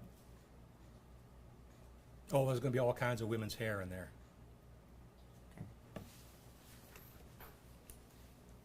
The equipment was installed in the Britt household, and it was, can you just briefly, there's a phone component? Well, there's what they call a Title III, so-called wiretap. Everybody knows about. You pick up the phone, and or their cell phone when activated, and there's a microphone. That picks up non-telephone communication? Yes, just like as if they put an open mic, just like that, so to speak. And who's listening? Whoever's assigned for that particular device, and at that time I was assigned to his hardline. I think it was his hardline phone. I think he had a cell phones and he had a hardline phone. And I think, I just think it was his hardline phone and the microphone. So I was listening to the both, you know. Were there times where the audio equipment did not record? Yes, That it should have? yes. And I didn't know that until later on. And, Your Honor, I have two recordings that we're going to play, just fast forward on the 30-second loop. The first one is labeled 0119142.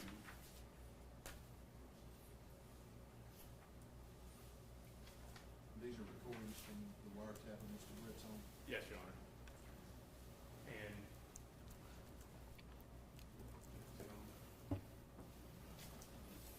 They're two separate recordings, yes, Your Honor. exhibits 83 and 84.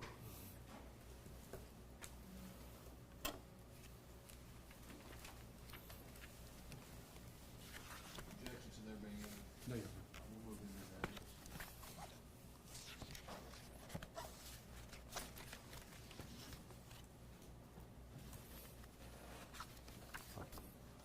You can play when you're ready, Ms. Beck.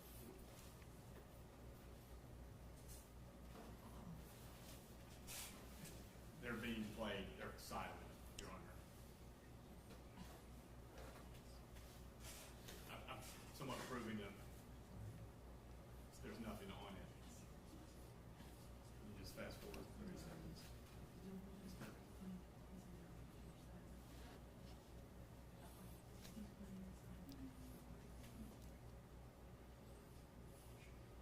Second, Your Honor, since you just got kicked off. What if they're silent, does that matter? These stipulations and if these two recordings are silent, I'm not sure I'm not sure where we are. Yeah, that I don't know the recordings that he's talking about. I guess if we can make the absence of something an exhibit, Yeah.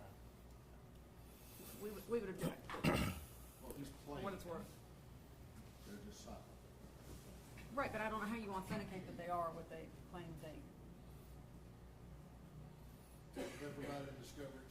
They were, Your Honor. Yes, I'm gonna let him, And I'm happy to provide the pathway, but they are aware.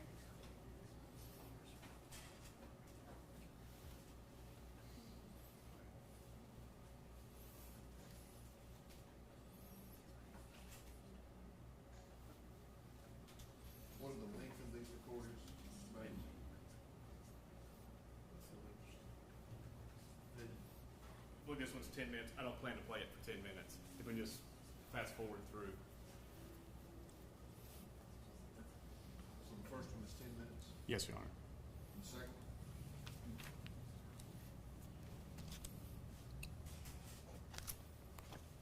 Go to the 1955. I believe 15 minutes. Also silent. Yes, Your Honor.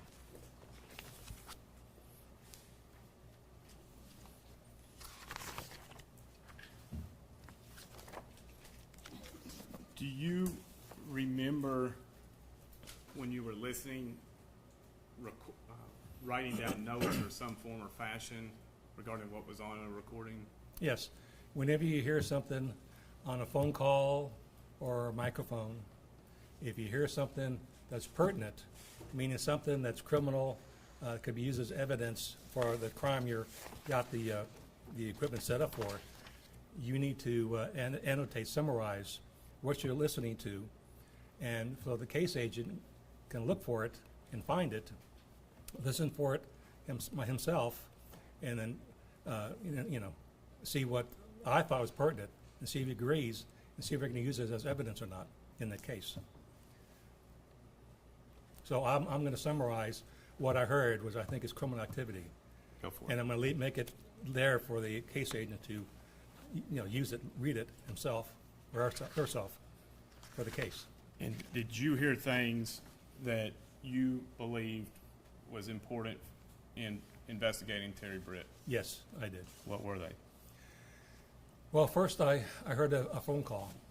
Of course, with a phone call, as soon as they pick up the receiver, the recorder starts, and you're notified that somebody's picked up the line. So now you're listening for the phone call, and you're listening to what they're saying, and if it's something, and you're trying to identify who these people are on both ends, and you're trying to again identify things that are criminal in nature for the case you're working on. In this case, I can't remember the time. It was sometime in the evening.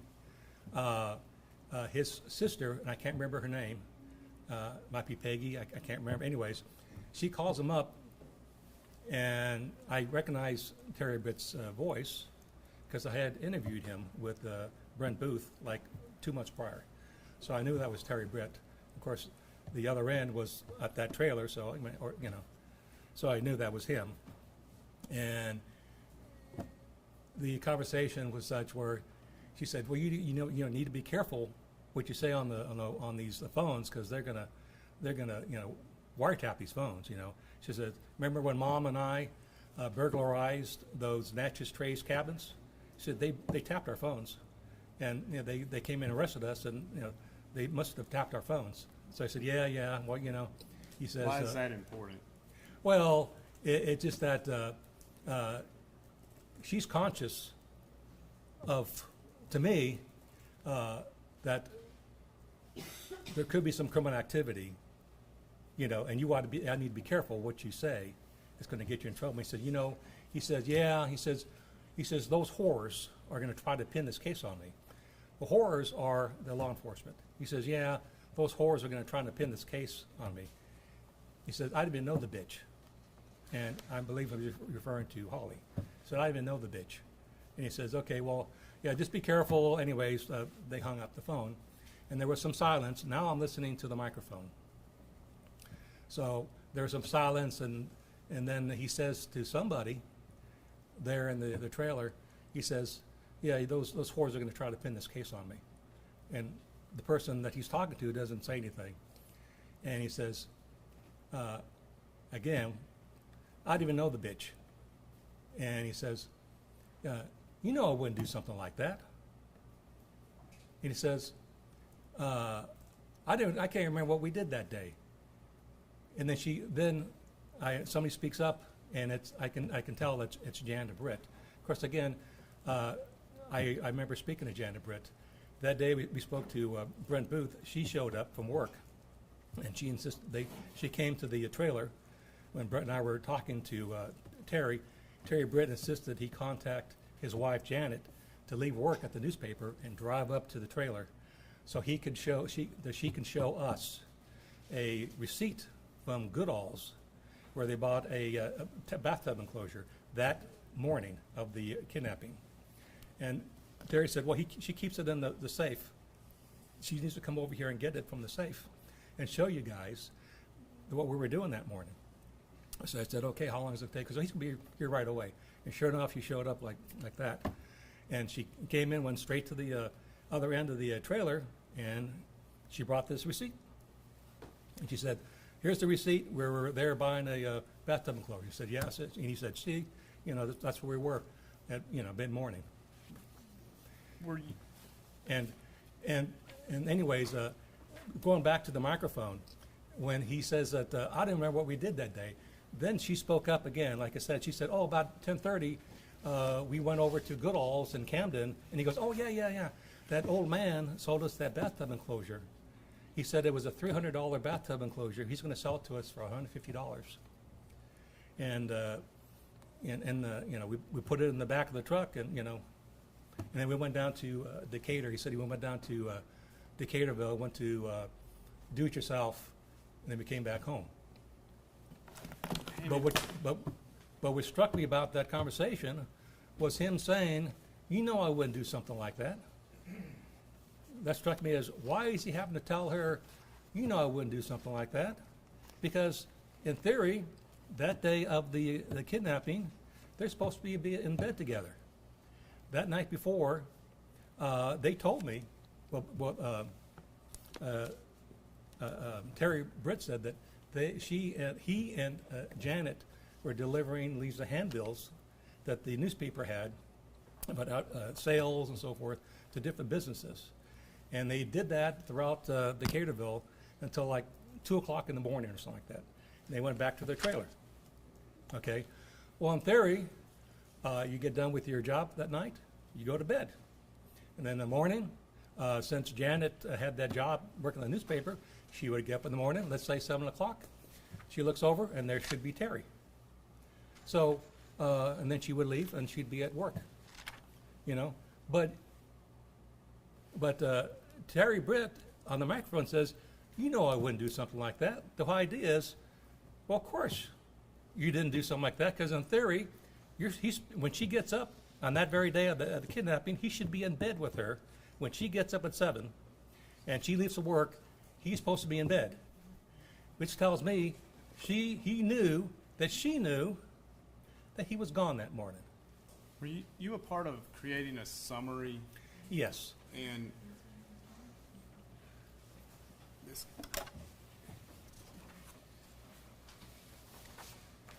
have you seen this document? It's front and back. Oh.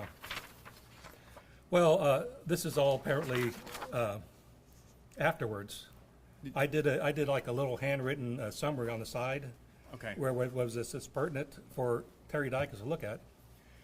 And then he let me know later on and said, hey, Art, I listened for that pertinent conversation you talked about on the microphone, and unfortunately it didn't record it. Somebody kicked or whatever one of the microphone cords and didn't record it.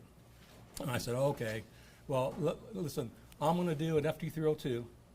It's in the summary when that happened, that night. And I'm going to do an FT302 about what I remember the conversation being on the microphone. And because I explained to him, you realize that he said to her, to his wife Janet, I wouldn't do something like that, which tells me he's trying to convince her that I wouldn't do something, I wouldn't do something like that, maybe kidnap and rape or hurt somebody, kill somebody.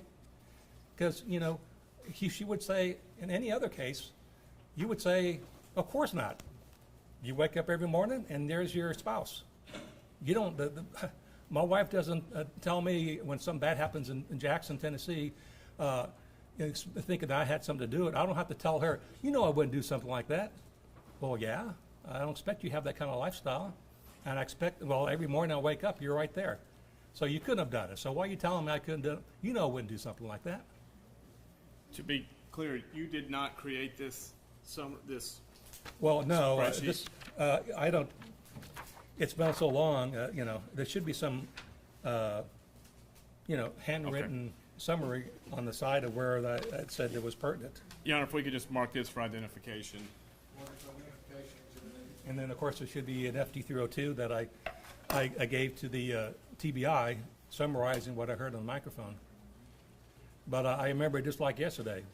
It wasn't very long, but what I heard on it made me think that Terry is still trying to convince Janet, when you got up this morning, that morning, the day of the kidnapping, I wasn't there. But I wouldn't do something like that. What does the term flatline mean?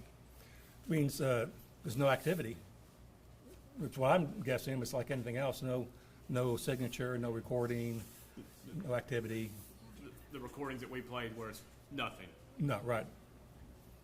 And was that a problem throughout Terry Britt's, the audio wiretap? Apparently. I didn't realize it, but I did. I think they went in, they came and they taped everything.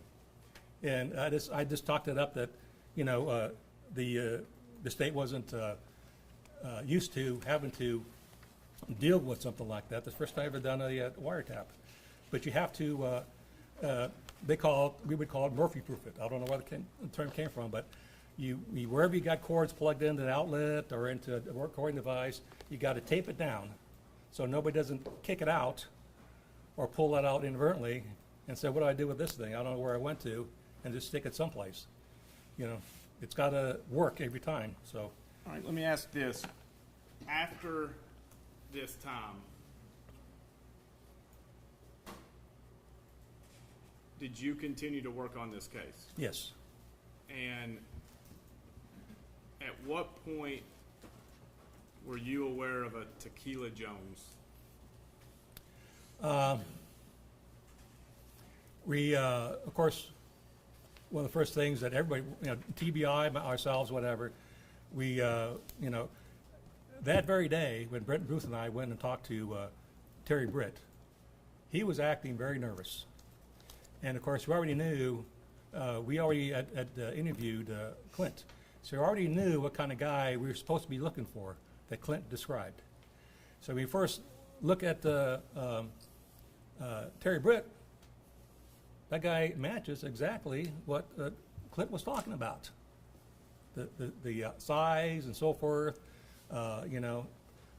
His hair was kind of longish a little bit, but still, the hair color, the size, the build, and he had a husky, like a smoker's voice. He had what they call white wife beaters on, this sleeveless, whatever, and he was smoking, and he was very nervous. We identified ourselves, and we asked him, why we told him why we were there, and he said, right away, wait, I'm not going to talk to you guys. My wife, Janet, she can explain everything. I need to call her. She sits down there in Parsons. I'll just call her. She'll come up here. She'll explain everything. And so we can just talk to you right now. We can talk to her later. No. We're going to do it right. I'm going to call you. And he starts calling her. She shows up because he said, of course, she's got the receipt of where we were. And she said, it's in the safe. And we're thinking, she got this receipt of where they were that morning, locked up in a safe? How soon after April 13th was this? We talked to him. This is Terry Dicus, the TBI case agent, had asked us to go talk to registered sex offenders. And Terry Britt was one of those sex offenders. Was it weeks, days? I would say about within a week. Okay. Yeah, within a week. So we went there, and like I said, right away, he was nervous. And he didn't want to talk to us without Janet being there.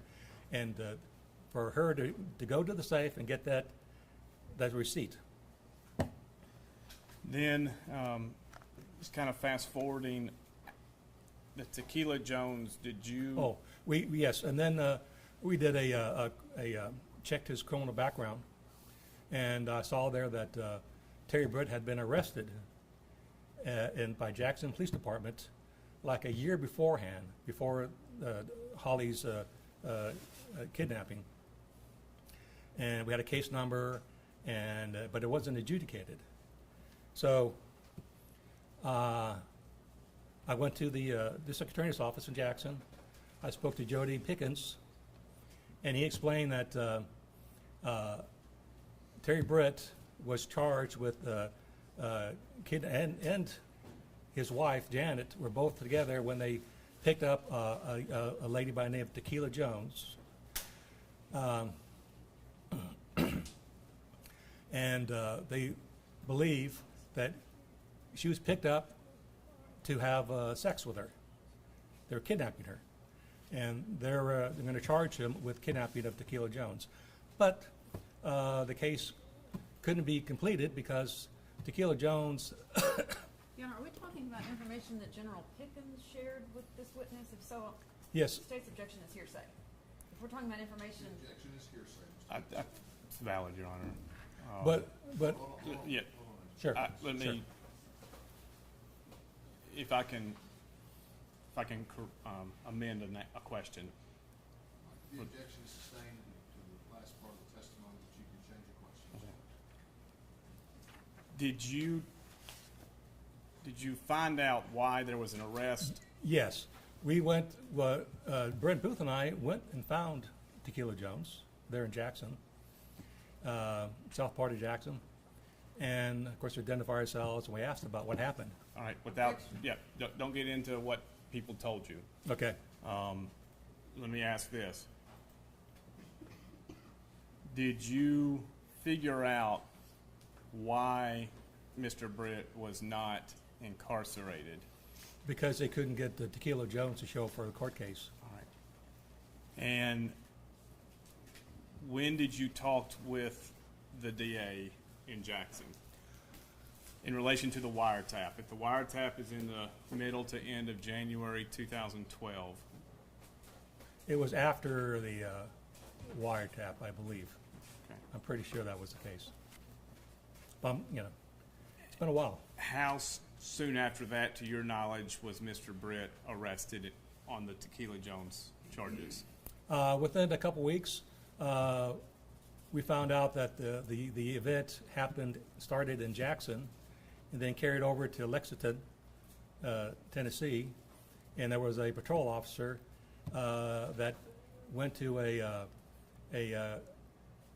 grocery store, gas station there on Main Street in Lexington, where Tequila Jones was waiting for him. She had alleged that the Your Brits. Honor, don't Okay. worry about the facts. Anyways, and he interviewed Tequila Jones about what had happened to her. Okay. Did you have any more communication with Mr. Britt after he went to jail, pre-trial and after trial, in 2012?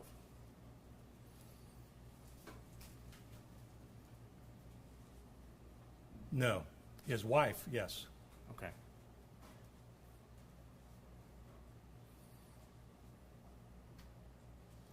Were you invited to the Terry Dicus PowerPoint presentation about your work in this case to General Hansel McAdams? And what was the date on that? Were you invited to a PowerPoint meeting? No. I retired, I believe, I'm pretty sure it was the end of March 2012. Okay. Uh, And that ended your work in... yes. Now, fast forward, the trial of Zach Adams. Do you remember that? Yes. And do you remember working or meeting, let's just say meeting with Jennifer Thompson, Zach's attorney? Well, briefly, well, actually, no. I spoke to her only on the phone.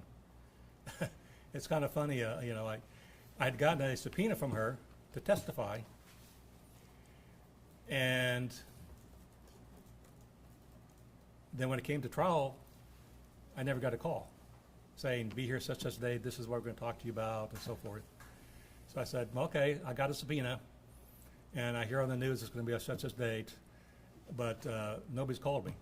I got a subpoena, but nobody's called me about anything. So I called up, and the lawyer, Gonzalez, answered the phone, and I said, I got a subpoena. I'm not sure this is asserted for the truth of the matter, Your Honor. Well, anyways, they told me that Hold I'm on. not needed. His response was it's not being asserted for the truth of the matter. Okay. Objection overruled. I'll let him answer the question. Well, they told me I wasn't needed. I said, okay, well, I got a subpoena, now they don't need me. But, I was watching the trial on TV, like everybody else was. I was like, well, I thought I had interviewed a lot of people, and I thought there'd be they'd want to talk to me. So I called them again. This time I talked to Jennifer Thompson, and I said, I got the subpoena, and I was told by Gonzalez there that I wasn't needed, and he didn't explain anything. I just, are you sure you don't need me? He goes, oh. She says, oh, okay. Your Honor, I'm going to object again. I think this is being asserted for the truth of the matter. Hearsay. Hearsay is the objection, Mr. Bates.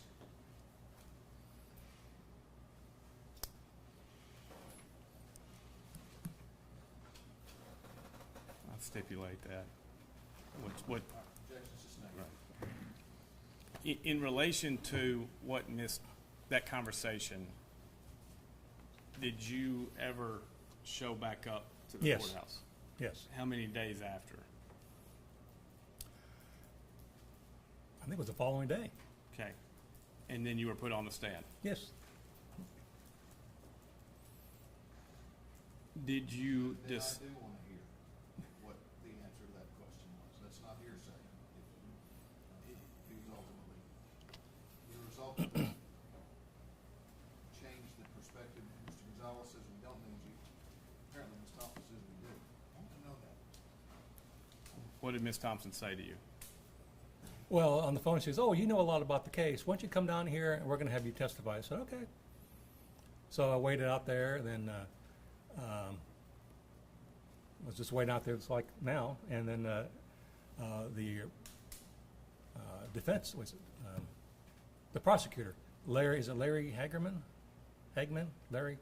Anyways, he saw me, and somebody must have pointed me out because I didn't know who he was. He didn't know me. He asked me, "Hey, are you Agent Viveros?" And I said, "Yeah." "Why don't you come in here? I want to talk to you." So I went back in that little room over there, and he started asking me some questions. And this was with the state? With the state. Prior to this time, had you met in person with Jennifer Thompson? No. But she had walked, the door was open, and apparently she was looking for me. She walked right by and looked at me, and she saw me with Larry, and she kind of kept on going, like I guess she didn't want to interrupt the conversation. So, but I was like, are we going to talk? Did you talk with her before taking the stand? No. So I just sat down, and I never did talk to her. But then I got called to come in, and then she asked me some questions. Okay. And that was it? That was it. It wasn't on very, well, I wasn't on very long at all. Did you receive any complaints prior to your retirement in March of 2012 about your work in this case? Complaint? Yes. About me working it? Yes. Did anybody come up to you and say, you're not doing a good job, or you're lazy, or anything of that nature? Well, some of the agents were asking, and I know, you got to have a thick skin, and if people have opinions, I'm all for it, maybe I missed something, or, but, we weren't the lead. We were helping, and some of the agents were asking, why have you guys ever talked to the family, So we talked to Clint. Well, did you guys, and I said, well, you get a point. We never talked to Karen. I've never seen an actual report. And then and Dana Bobo, and anyways, so I made a point, and Terry Buckley and I, the task force agent, Terry Buckley, we went and went to the Bobo house, and we interviewed Karen Bobo and Dana Bobo. And I thought that was a good point, because I don't remember seeing a report. So I just tried to be comprehensive and ask them general questions, and kind of set a record, of what happened that day.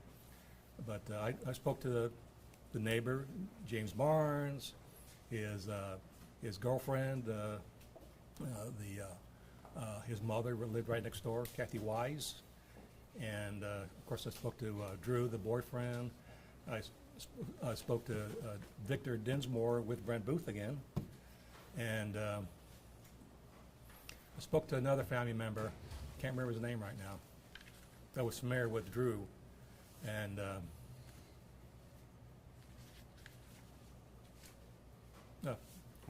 there might be another one or two here. Those are my questions. Thank you. Mm-hmm. Before cross-examination, I just want some clarification.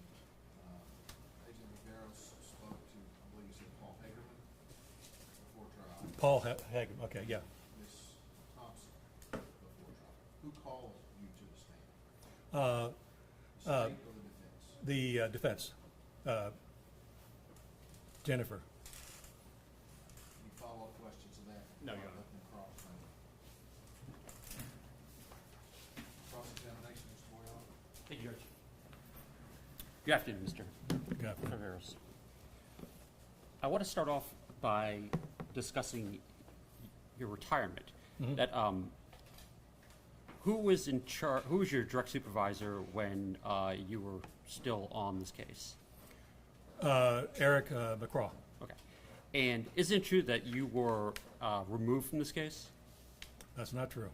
Okay, so let's talk about that. Yeah, let's talk about that, sure. So you, two other agents didn't take over for you, having with Mr. McGraw pulling you off the case and putting two new agents on? Okay, that didn't happen.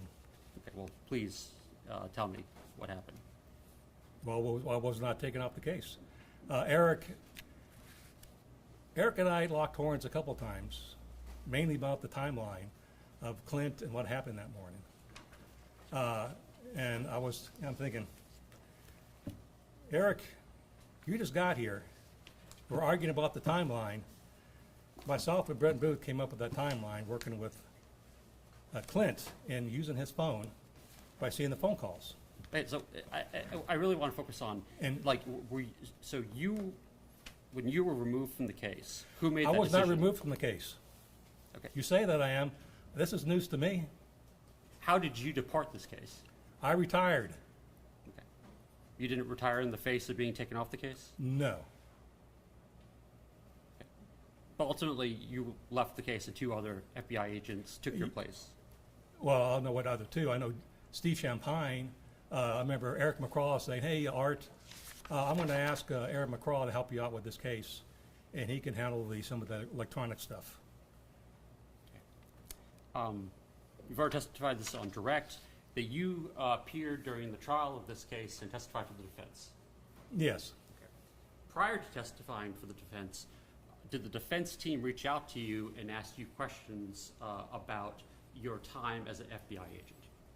You mean on the stand? No, prior to being on the stand. Prior to trial. They didn't say anything to me. Okay, they didn't send an investigator to talk to you? No.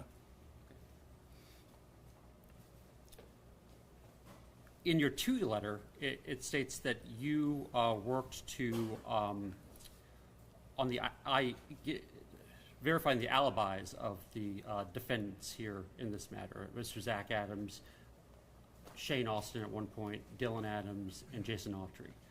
Say that again now. Did you clear or verify the alibis for Mr. Adams, Dylan Adams, Okay. Shane Austin? I did talk Jason to. Autry? I did interview Dylan. Sit in my bureau car in the driveway of their house, and we were just wrapping up the interview, and here comes Zach driving up, and he gets out of the truck and sees me there talking to Dylan, and he's using profanity, and I said, that's all right, we're done. You're Zach, right? Okay, that's fine, Zach. I just talked to your brother, and we're fine. I'm going to leave. He got out of the car. We were right there in the driveway in front of the house, and that was it. That was my first contact with Zach, and that's my only contact with any one of those, Zach, Dylan, or Jason Autry, or Shane Austin. So you were not responsible in your duties of FBI agent to go and to verify their alibis for the date of Holly Bobo's disappearance? No. Terry Dykes asked me to go talk to Dylan, so I did. That was in December, and so that was it. The other ones, I had never talked to them. I didn't know who they were, actually. They weren't on my radar. They weren't on your radar? No. Okay. And so it's your testimony that their names had not come up in the course of your investigation? It seems like that somebody might have said that there's these drug guys that might be involved in this stuff. They're always into things, and it seems like it, but I didn't. I didn't. Oh, I do remember Karen had said that. Okay, I take that back now. I remember Karen had said that she and Clint had gone to Zach's house and asked him about where he was and if he had Holly in custody, and wanted to go search the house. And he said, I think she said that he said no, that had nothing to do with Holly, and you can't come in my house. But I'm telling you, I don't know anything about Holly. And both Terry Dykes and I had asked her not to do that because it could be very dangerous. Because you might be dealing with the person that did the crime, and that person may not want you to, to be alive. Okay. So you went and you talked to Dylan Adams Yes. in December of 2011. Yes. And there was the incident that you just spoke about involving Karen Adams. Yes, you said that. Do I remember them? I do remember. There was information from Karen, and she had said that somebody had told her about these guys. You need to talk to these drug guys. They're always into something, stealing something, doing things, and I bet you they're involved somehow. But other than that, they weren't on your radar. No, other than that, you know. Judge Benny, approach the witness. Can I hand something to the witness? Yeah, you can pass something to the witness.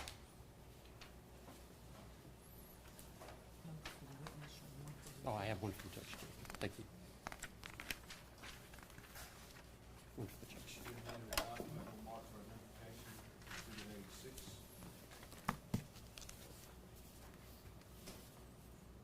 86. Mr. Viveras, could you take a look at that document and tell me if you're familiar with it?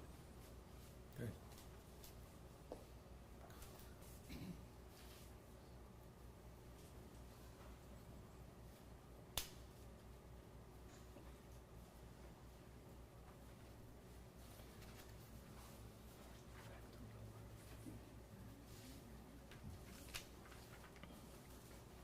So we got an IR on the front of it. It's IR 1926, right?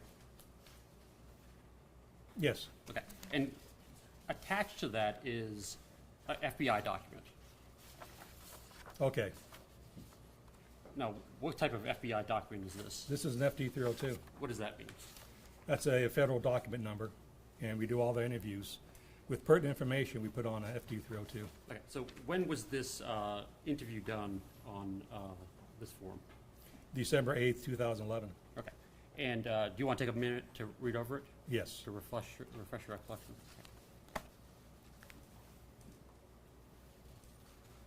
Molly's good in that. Is there going to be any objection this weekend? None. We'll move it in there. That's Exhibit 86.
Okay.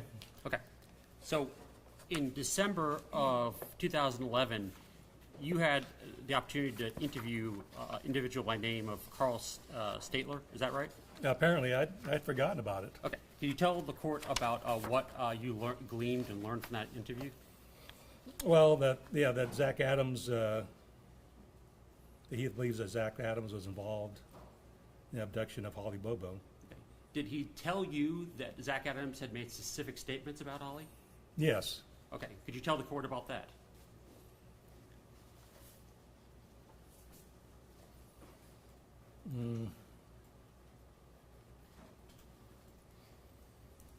Adams said he blurted out, Adams blurted out, I let Shane Austin hit it.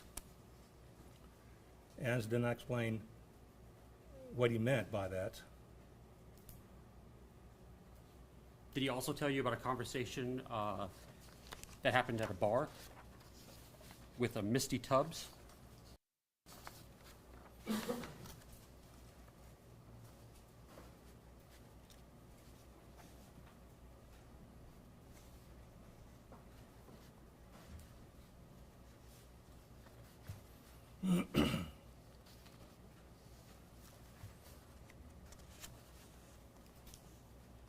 I'm just trying to find it here. Oh, right here. Misty Tubbs.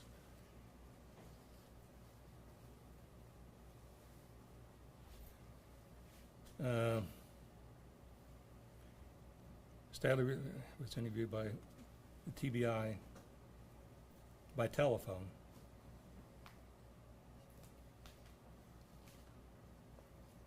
He told the agent, whose name may be Terry, about Adams' remark to Misty Tubbs. He thinks he forgot to mention to the agent about Adams' remark as they rode in his truck, and about Adams being messed up for weeks after Bobo's abduction. Is that what you're talking about? No, but that's also a point I wanted to get to. On the Okay. first page, Okay. in paragraph 4, does he tell you about a comment that Zach Adams made at Johnny's bar? Oh, Adams shouted at her, you'll end up like Holly Bobo, like Holly Bobo bitch. Okay. Judge, I'd like to have that entered as the next number exhibit. Okay. No objection. Here's the next. But I had spoken to a lot of people, and I forgotten I spoken to him. But yeah, now that obviously, yeah, I did that. Sure. I'd like to pass this up to the witness. One for the judge.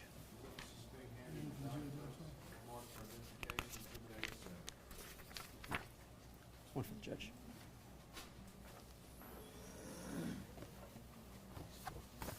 By the way, Exhibit 86 was IR 1926. This is identification Exhibit 87, IR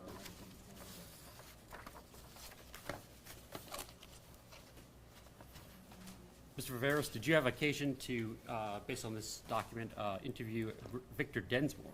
Yes, Brent Booth and I went to his house and interviewed Victor Densmore. Okay. And this was in November of 2011? Is that right? Yes. Mm-hmm. Okay. And do you want to, and the IR has attached to it another FBI document which memorializes that interview, right? Say that again? Which sets out the interview and what Yes. you learned? Yeah, November 22nd in Holiday, Tennessee. I would like to draw your attention to the 6th paragraph, the last sentence on the first page. Densmore did personally hear. Could you read that for the court? Tell his girlfriend, Rebecca, last name unknown, over the telephone that he was going to put her in the ground like Holly Bobo. This occurred not long ago when Adams was at Densmore's home visiting. Zach Adams is presently being held in Decatur County Sheriff's Department jail on drug charges. Okay. So, based on at least those two IRs, Mr. Zach Adams had come up during your investigation Yes. Into this matter. Yes. And we're talking about year 1 here, Yes. 2011. Yes. Okay. And I would like to have that mark, No, Your next Honor. number to it. It's Exhibit 87. But like I said, he had come up later in the investigation before I retired. But I was always, it was always my belief that there was Terry Britt was the most logical suspect by far. And I was starting to hear about these guys, like you just said there, later on in the investigation. So, yeah, they came up, but it sounded like somebody mouthing off I was on drugs. But you and didn't just follow mouthing up off. on these statements. What's that? You didn't follow up on these statements. No, because it was up to Terry Dicus. I wasn't leading the investigation. So it was up to Terry. But Terry So did ask me. So it was Terry's job to clear them, not yours. Well, yes, because they're the lead investigators. But Terry did ask me to go talk to Dylan, and I did. And you saw that 302. So there was a follow-up. But I'm not going to go out and talk to Zach or the other ones without Terry Dykes telling me, asking me, because he's the lead investigator. We're there to help him. Do you recall sharing these two, information that you learned from these two interviews with Terry Dykes? Do I recall what they said? Do you recall telling Terry Dykes what you learned from these Yes, two interviews? uh-huh. Okay. Yes. So, and it was entered into the case file. Is Yes, that right? oh, absolutely. Of course, Brent Booth was there too, and basically Terry Dykes and Brent Booth were, working together on this case. So it's not like, if Brent Booth is there, he's going to tell Terry. And I remember telling Terry about this, and I said, no, he's got a record, this guy Victor Dinsmore, and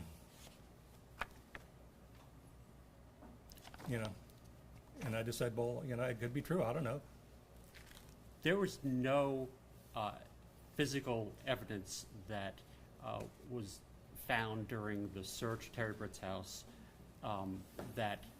Well, we found that there was hair that was found to be microscopically matched with her hair. But isn't it true, and you testified at a trial about this, that was also tested for her DNA, right? I think the state did that. Yep. And it came back, it wasn't her DNA? See, I don't even know. I don't know. Okay. Because your knowledge ends at a certain point in this case. See it again? Because your knowledge ends at a certain point in this case. Yes. Okay. Did you have a chance to watch the trial after you testified? Yes. Okay. It's on YouTube. I made lots of notes.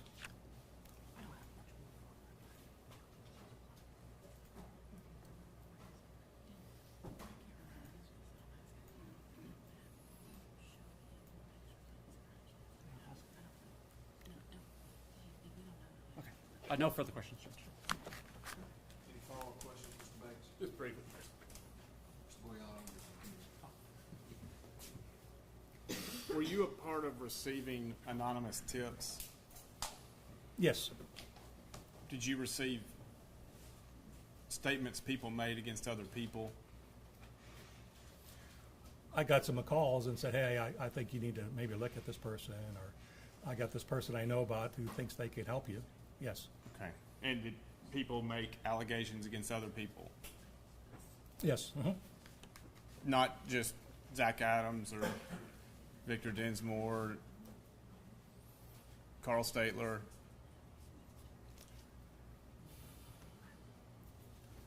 I can't remember how the Carl Statler thing came up. I want to say that Terry Dykes asked me to go talk to him. Okay. But I want to say. was there a lot of this going on? A lot of what? People making statements against other people? Oh, yeah, sure. And those are my questions. No follow-up.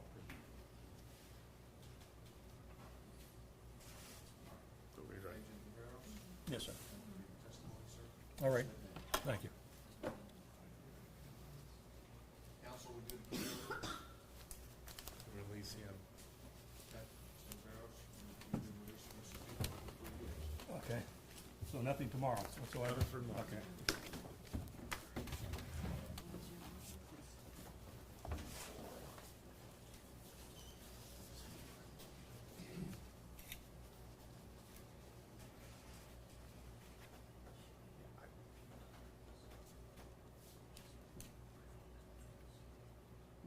Can I take just a brief moment to confer? We'll recess for 10 minutes. All rise, please.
seated. Your next witness, Jerry Gonzalez, Your Honor. Jerry Gonzalez.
Do you swear or affirm the testimony you give will be the truth, the whole truth, and nothing but the truth, so help you God? I do.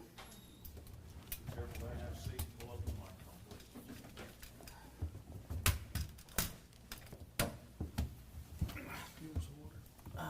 Sure, thank you. How's this? Take your seat, Ms. Easy. Thank you. Good afternoon, Mr. Gonzalez. Good afternoon. Can you just please, real quickly, state your full name for the record? My legal name is Gerardo Alejandro Gonzalez, but I go by Jerry for obvious reasons. Thank you for being here today. Can you just real quickly tell the court what you do for a living? I'm an attorney. Okay. And how are you involved with the Zach Adams case? I was asked by Jennifer Thompson to join the team. I can't remember at what time, but it was fairly close to when the trial was scheduled to begin. So I was not involved at all in a lot of the pretrial litigation stuff. Okay. Would it be a correct assessment around maybe June of 2017 that you became involved? Does that sound about right? That sounds about right. And did you know Ms. Thompson prior to becoming involved in this case? Oh, yes. I've known Jennifer Thompson for decades. And had you had cases with her before? Yes. And when she asked you to become involved in the case, what was your understanding about what your role would be? I didn't really have a clear understanding at the time she asked me to join.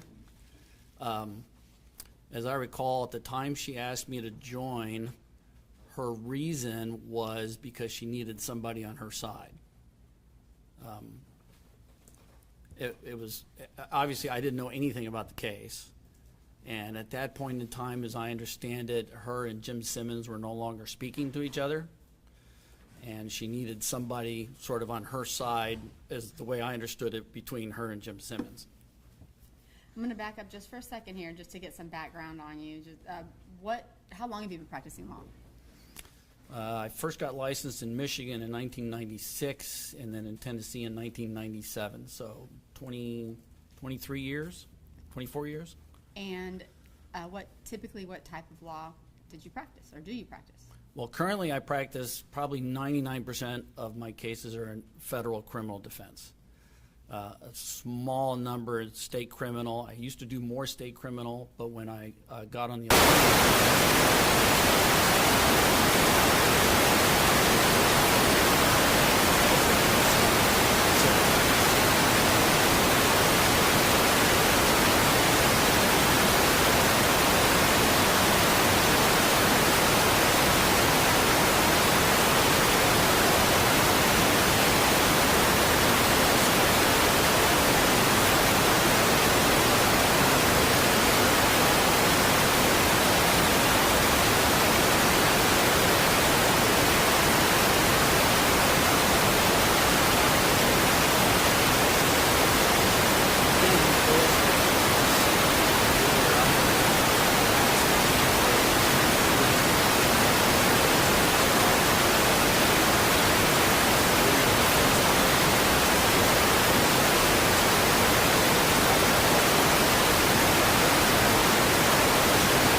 Well, I remember questioning his cause of death determination, being the bullet in the skull specifically.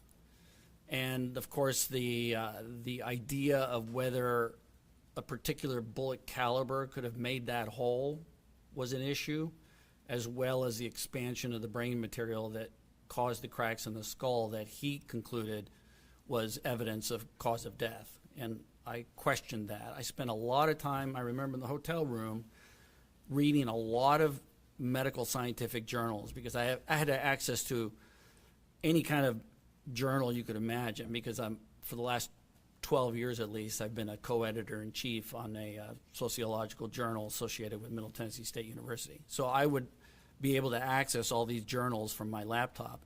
And I found a number of journals that talked about the expansion of brain tissue. There were some experiments where they would shoot into human cadaver heads and examine the cracks that occurred in the skull pre-mortem and post-mortem.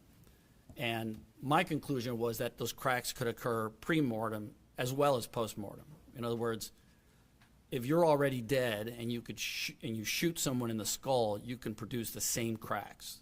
So is it, based on what you're telling me, is it safe to say the focus of your examination was not so much the significance of the caliber of weapon that was used, but whether or not she was killed, or she was shot post-mortem?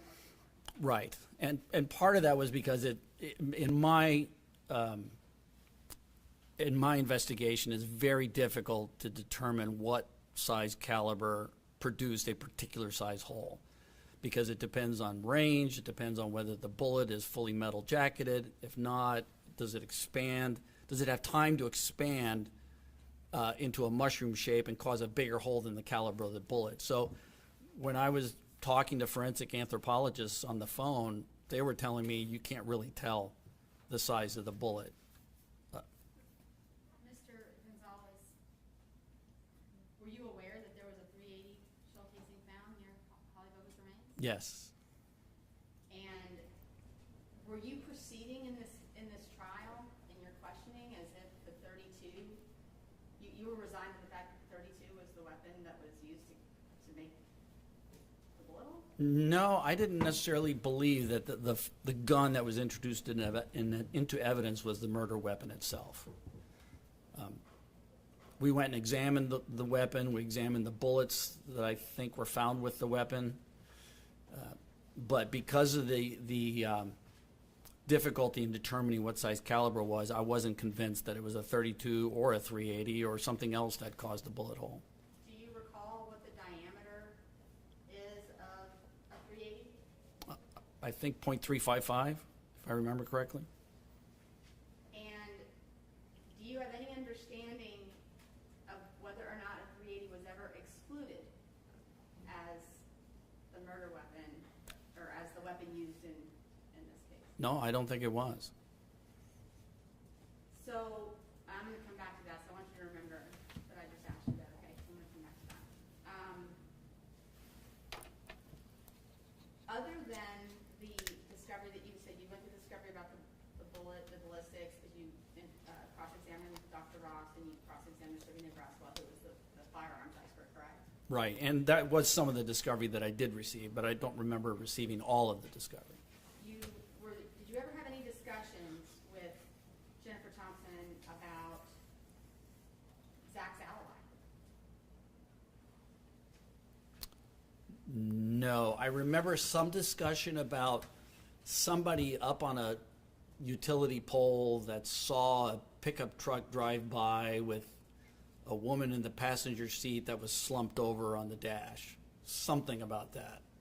But then that ended up apparently being the dead end. I wasn't involved in that, but I do remember a conversation about that.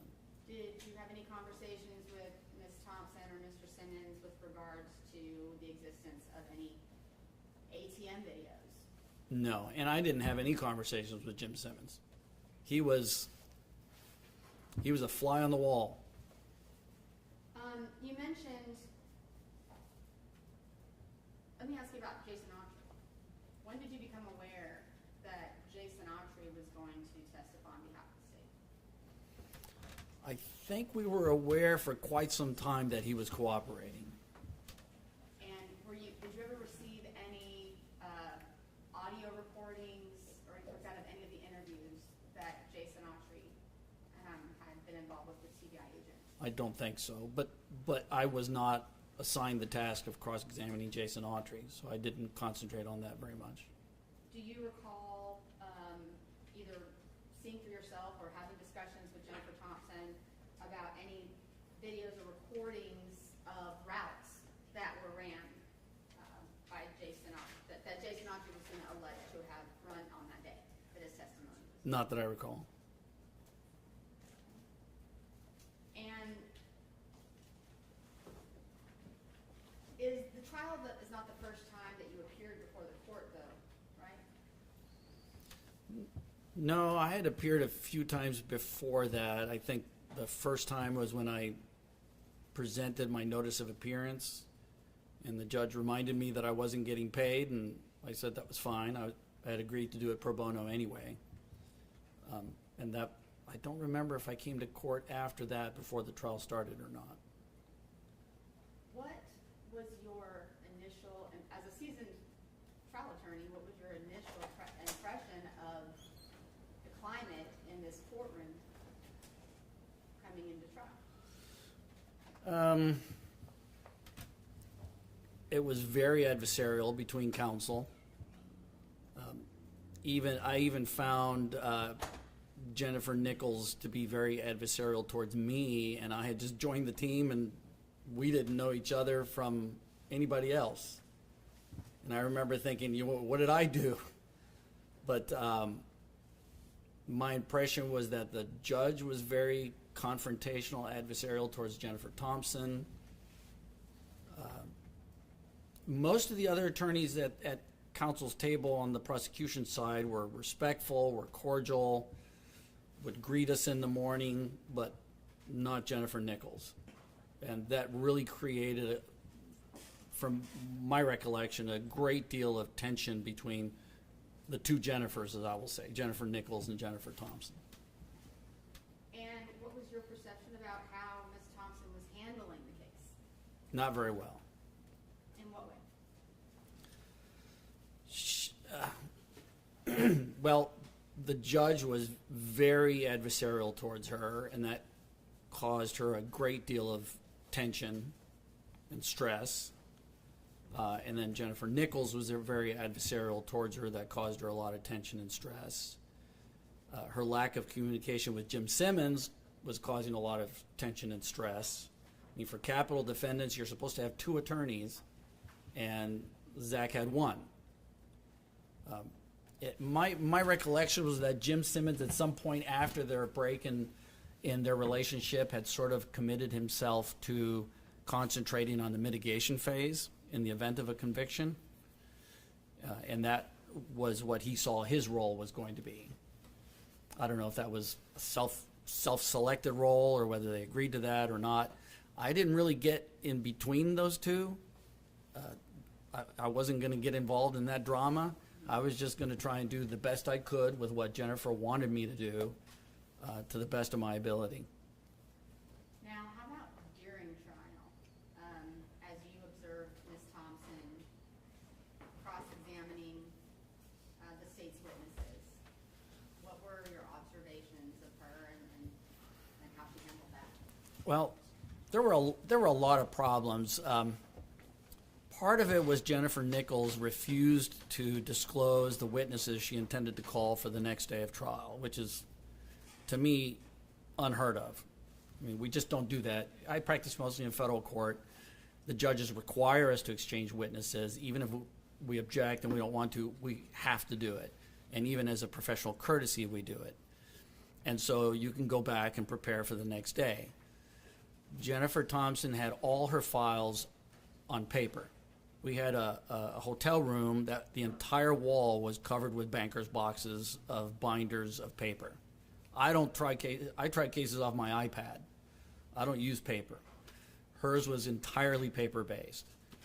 And the problem was that Jennifer Nichols would not disclose the name of the witness for the next day, so we didn't know what witnesses would be called, so we didn't know what banker's boxes to bring with us. So we would get into court, Jennifer Nichols or one of the other prosecutors would announce the first witness, and Jennifer Thompson would stand up and say, "Judge, I didn't bring that banker's box. Can we have a break so we can go back to the hotel and get one?" And the judge would become very perturbed, very exasperated, and we would all march back to the hotel, try and find the banker's box in this wall, collect the banker's boxes, and try and rush back to court to pick up where we left off. Obviously, that creates a whole different level of stress and tension. Then, while the state is directing the examination of the witness, Jennifer Thompson would be concentrating on trying to refresh her memory of the binder on that witness that she had in front of her, instead of listening to what the witness was testifying about. And so at time, I got the impression she wasn't even listening to the direct examination. And there were times that David Hopkins, who's also an attorney on the CJA panel in federal court, but he was acting as a paralegal at the time, so he could get at least some pay, some hourly pay. And he would be listening to the direct examination, as would I, and he would suddenly whisper in Jennifer Thompson's ear, "Object, object." And Jennifer Thompson would stand up and say, "Objection," and the judge would ask, "On what grounds?" Jennifer Thompson didn't know what grounds, because she wasn't listening to the direct examination testimony. And David Hopkins would try and whisper in her ear what the basis was, and it just made for, to me, was an exceptionally frustrating event, to the point where I told David Hopkins, "You're making matters worse. Leave her alone. It's her job to object as lead counsel and as the attorney that's going to be cross-examining the witness. If she misses an objection, then that'll have to be dealt with later. But you're making matters worse by encouraging her to object when she can't articulate the basis of the objection." So, and that went on over and over every day. It was the same thing. We don't have the banker's box. We rushed. It was embarrassing, to be honest with you. We'd rush back to the hotel, get the banker's box, try and come back. She would start trying to refresh her memory about that particular witness, and was not able to listen to the direct examination testimony. And the rest of us just, we couldn't object. Now, during the trial, because that went on for several days, can you just briefly describe kind of what your team's process was in preparing? Let me ask a quick question. Yes, sir. Why couldn't you object? Well, in federal court, the attorney that is going to cross-examine the witness cannot object, or is the only one that can object. Is that a rule that Judge McGinley enforced as well? Not that I know of, but I didn't know any different. So that's the general rule that I followed. So, during those 2 weeks of trial, what was the routine after trial and prep for the next day that you and Ms. Thompson and the team would go through? Well, we would go to dinner. I think sometimes we would discuss generally what happened that day. But I don't remember a great deal of discussion about strategy or what witnesses are upcoming, what else we have to do. And as I remember, sometimes she would ask me if I would prepare to cross-examine a particular witness that evening. And I would complain. I would say, I don't understand your theory of defense. I don't know what this witness is going to say. I can't properly prepare my cross-examination without knowing those two elements. But I'll do the best that I can. And if I remember correctly, there were a few times where I refused to cross-examine a witness on those grounds. I thought the medical examiner I could handle, because I'd read a lot of journal articles about bullets in the head, and I had explored the possibility of doing our own experiments, shooting into heads to examine the size of the hole. But beyond the medical examiner, I didn't feel comfortable cross-examining witnesses that I really didn't know what they were going to say.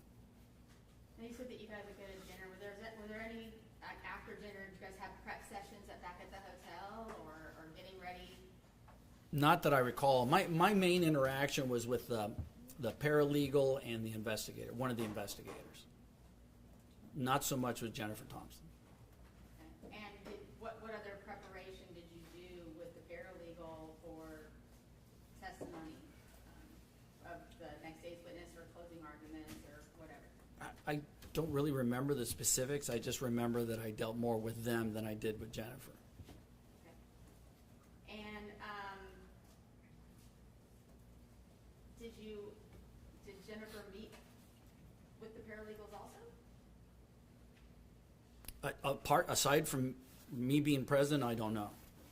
I don't remember a meeting amongst all of us, like me, Jennifer, the paralegal, and the investigator together all at one time. I don't remember that. Did you ever have any occasion to see Ms. Thompson drinking alcohol No. during trial? No. Do you have any knowledge of her being taking any other type of substances? I think she mentioned once that she was taking antidepressant medication. And if I remember correctly in watching the trial, there was, when Ms. Thompson was giving her closing statement, were there any visuals that were done for her closing statement? Yes, I developed a PowerPoint for the closing. Okay, can you tell me about what was done? Did you have a chance to work with Ms. Thompson on preparing that PowerPoint? No. We got back to the hotel and she took a shower and went to bed. And me and the paralegal and the investigator stayed up till about 3 o'clock in the morning, as I recall, developing that PowerPoint, reviewing our notes to see who said what. I had recorded the trial throughout, and I wanted to play some of the recordings of what some people said. I can't remember specifically what recordings I played, but I worked on clipping the audio of just those seconds that I wanted to play, embedding them in the PowerPoint, and developing the line of thought, the structure of the closing argument as I thought it would be. And my impression was going to be that Jennifer would review it in the morning, and then we would modify it, take parts out, add parts in, or whatever she wanted, because she was going to do the closing. And she didn't. I encouraged her to look at the PowerPoint. I encouraged her to prep using the PowerPoint or to suggest any changes, and she didn't seem interested. Then I was the one that was going to run the PowerPoint from my laptop, and during the presentation of the closing, she started going so off track of the PowerPoint, I didn't know where she was going or what part she was on. As I recall, at some point I got frustrated and turned off the screen. Did you ever have any occasion to meet with Zach in person? I did. And did you have any discussions with Zach or with Ms. Thompson about Zach testifying in his own defense? No. So you've never asked Ms. Thompson about Zach testifying or whether or not she was for that, against it? I don't remember a specific conversation about the pros and cons, but as a general rule, Jennifer Thompson has told me before, if not in this case, that her clients do not testify. I don't subscribe to that policy. I let my clients decide whether they're going to testify or not. I go through the pros and cons with them. I explain what might happen, how the prosecutors might question him or her. I try and prep them, but ultimately I let the client decide. And during any of the times that you were able to meet with Mr. Adams, was that in person, did he ever indicate to you at all that he wanted to take any sort of plea deal? No, never. Did he ever indicate to you at all that he was in any way guilty of the crime that he was being charged with? No, never. Objection, Your Honor, hearsay. Objection is hearsay, Ms. E.T. Okay. I'll stipulate that it's hearsay. Objection is sustained. I want to go back to the bullet and the testimony that you gleaned from Dr. Ross. And so to your knowledge, a 380 is how large in diameter? 0.355 millimeters, if I'm not mistaken. I didn't know it was going to be tested on that. To your knowledge, was a 380 ever excluded Not to my knowledge.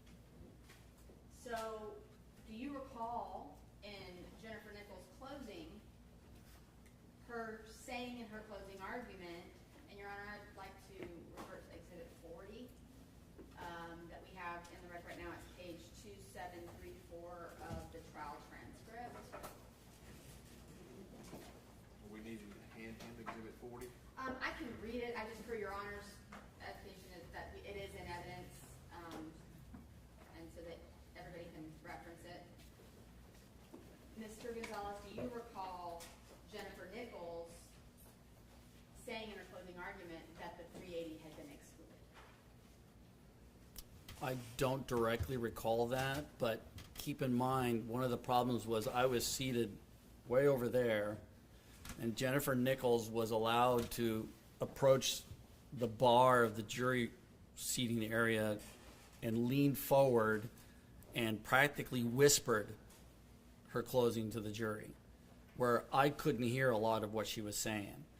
And at one point, Jennifer Thompson told me, I can't hear what she's saying, and I said, well, then go ahead, and you need to object.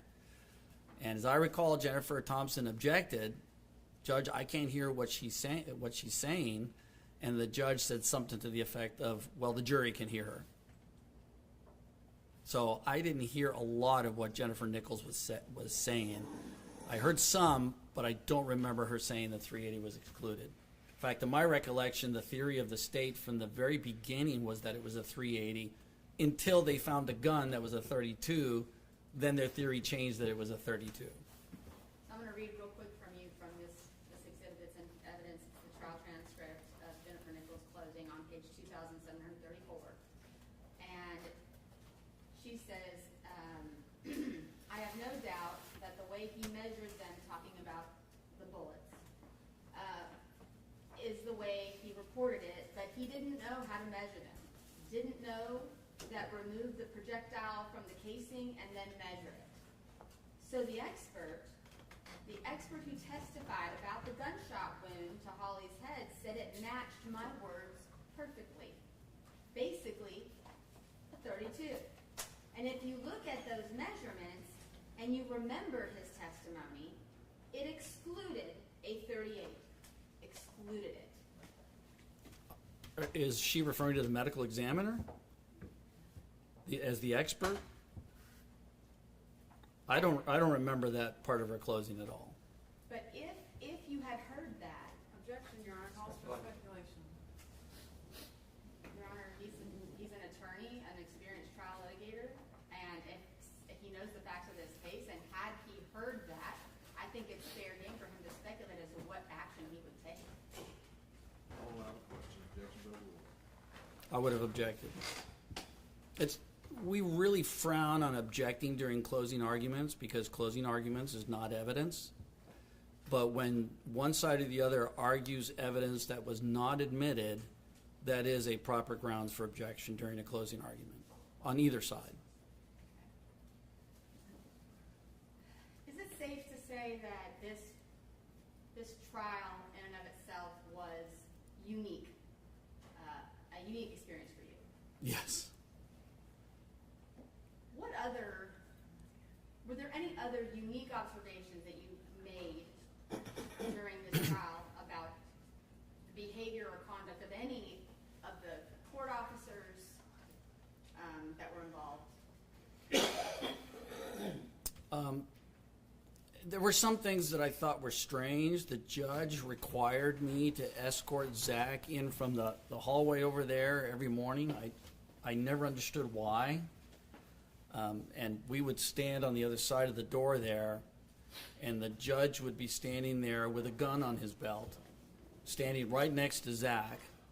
And at one point, I warned the judge, because as a former Secret Service agent, I'm always thinking about this sort of stuff. I warned the judge that it's probably not safe to stand in such close proximity with a defendant while wearing a firearm. And he said something to the effect of, well, if he does anything, it'll be the last thing he ever does. And I found that to be kind of a strange response. And so then I would escort Zach in to the table. And like I said, I never understood why he wanted me to do that when there was plenty of courtroom officers and deputies everywhere, all of whom were very nice and respectful to all of us. Another event that stands out in my mind is at one point during a break, the judge approached me, and again, I don't know why me, but he approached me and he said, "You need to tell your client to take a plea to save his life." And I found that to be really not only strange, but very out of line. I've never had a judge tell that to me. And I told the judge, I said, well, that's really my client's decision to make. I'm not going to try and convince him to do one or the other. And then we left it at that.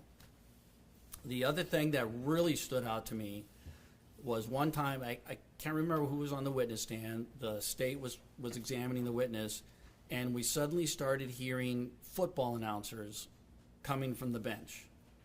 And the judge sort of started scrambling and messing with what I thought was an iPad or something on his in front of him. And he said something like, "Oh, I don't know how that happened." That tells me that he was watching football during the trial. I mean, my jaw dropped. I've never, ever experienced, as a Secret Service agent testifying in federal court, as a lawyer, knowing that a judge was watching football during a trial, much less a trial where a man was being considered to be put to death. My impression was that he either had already made up his mind on the guilt and the sentence, or he just didn't care.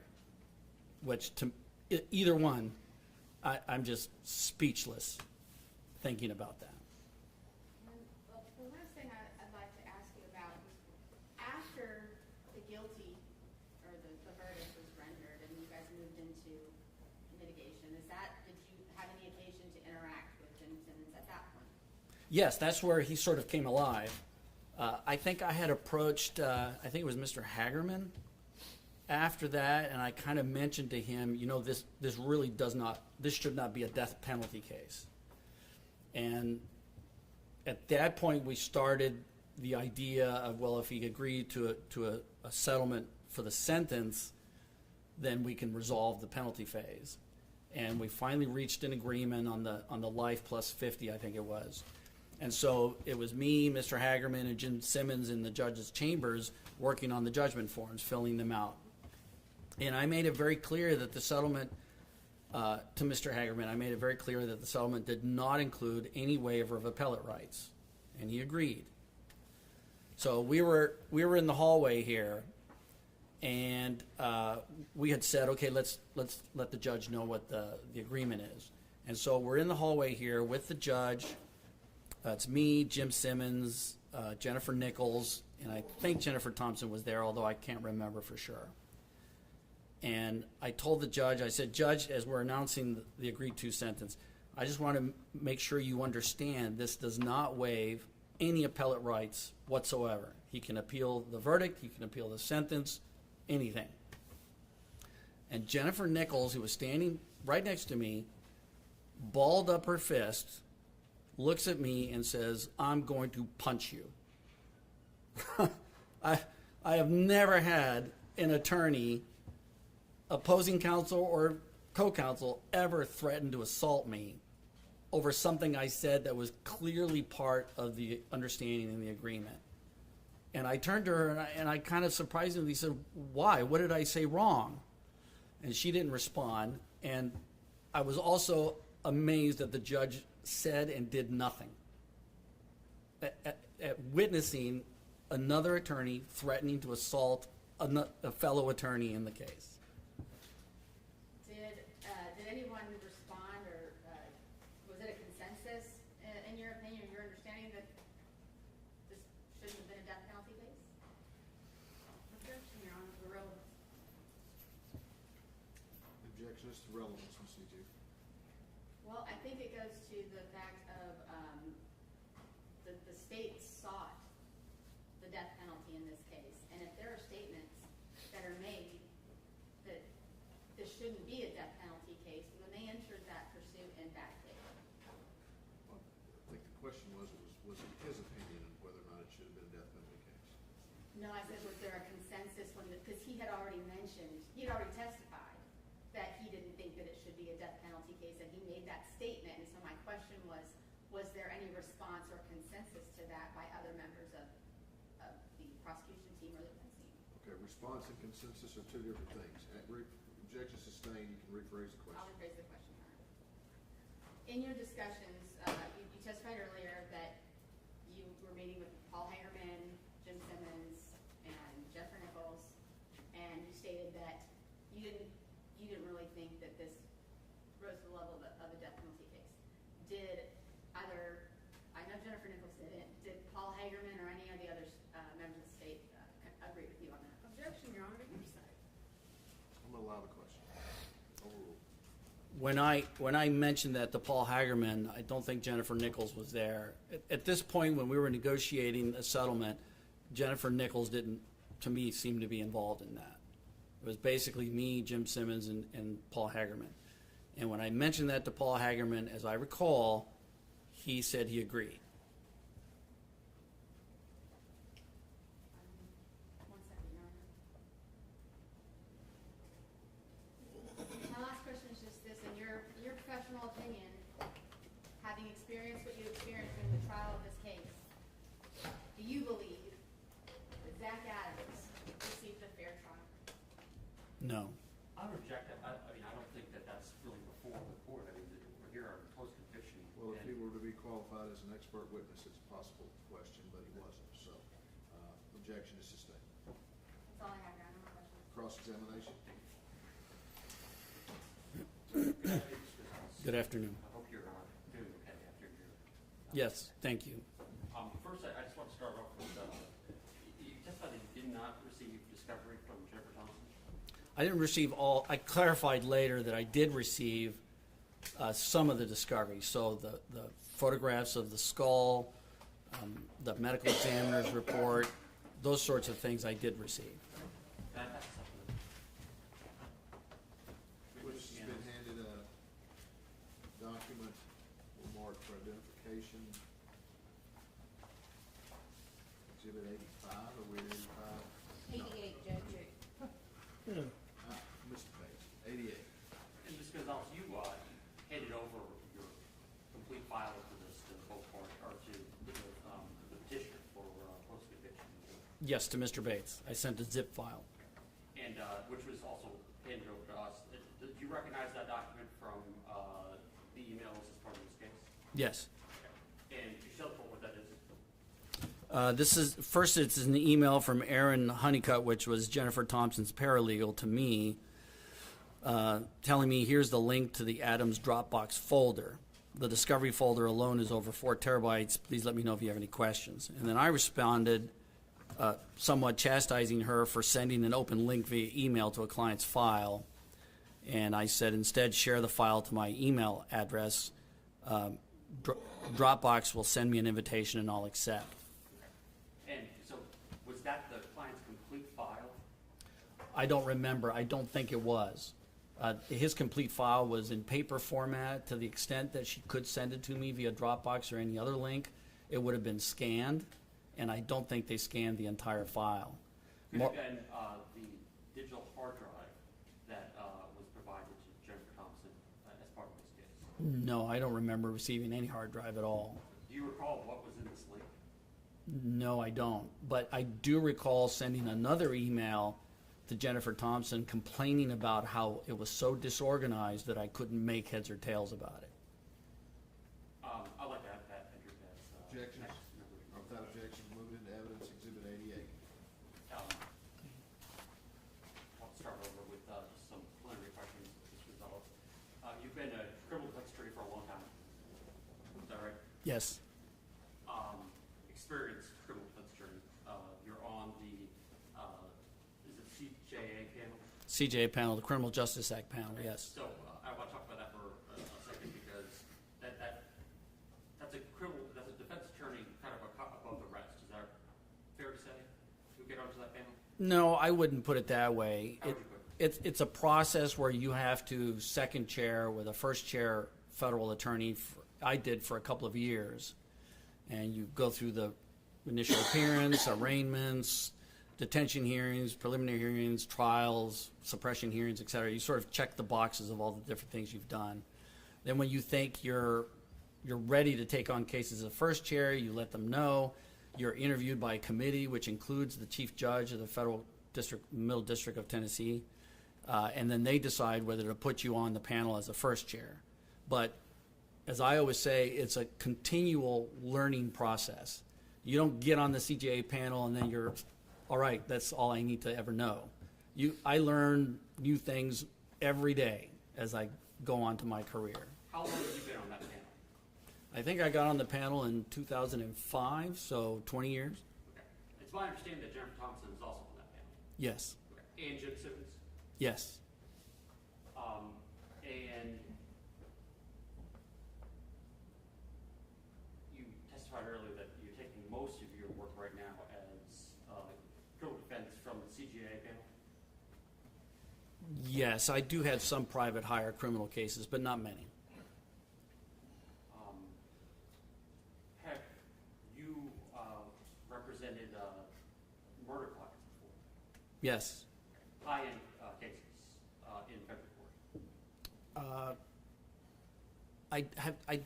Murder cases in federal court are very rare because they only have jurisdiction if the murder occurred on federal property. But I have in federal court tried a murder for hire case where they solicit a murder of a police officer, for example, across state lines. I have represented people charged with first-degree murder in state court as well, but not capital. I'm not capital qualified, no. I've never tried to be capital qualified. I probably could be, but I don't want to be. So you're brought on to this case by Jennifer Thompson, May or June of 2017. Does that sound about right? That sounds about right. Okay. And from your file, it seems like you're accepted or you're given certain tasks to do leading up to trial. Like there was a last-minute appeal that was filed trying to get a continuance of the trial. Yeah. Do you remember that? I vaguely remember doing something like that. It seemed to me from the file that you may have been the one doing most of the work on that filing. Would that be fair? On that appellate filing? I think I drafted the motion or the petition. Yes. Up to the court, because it was filed before the trial court and denied, right?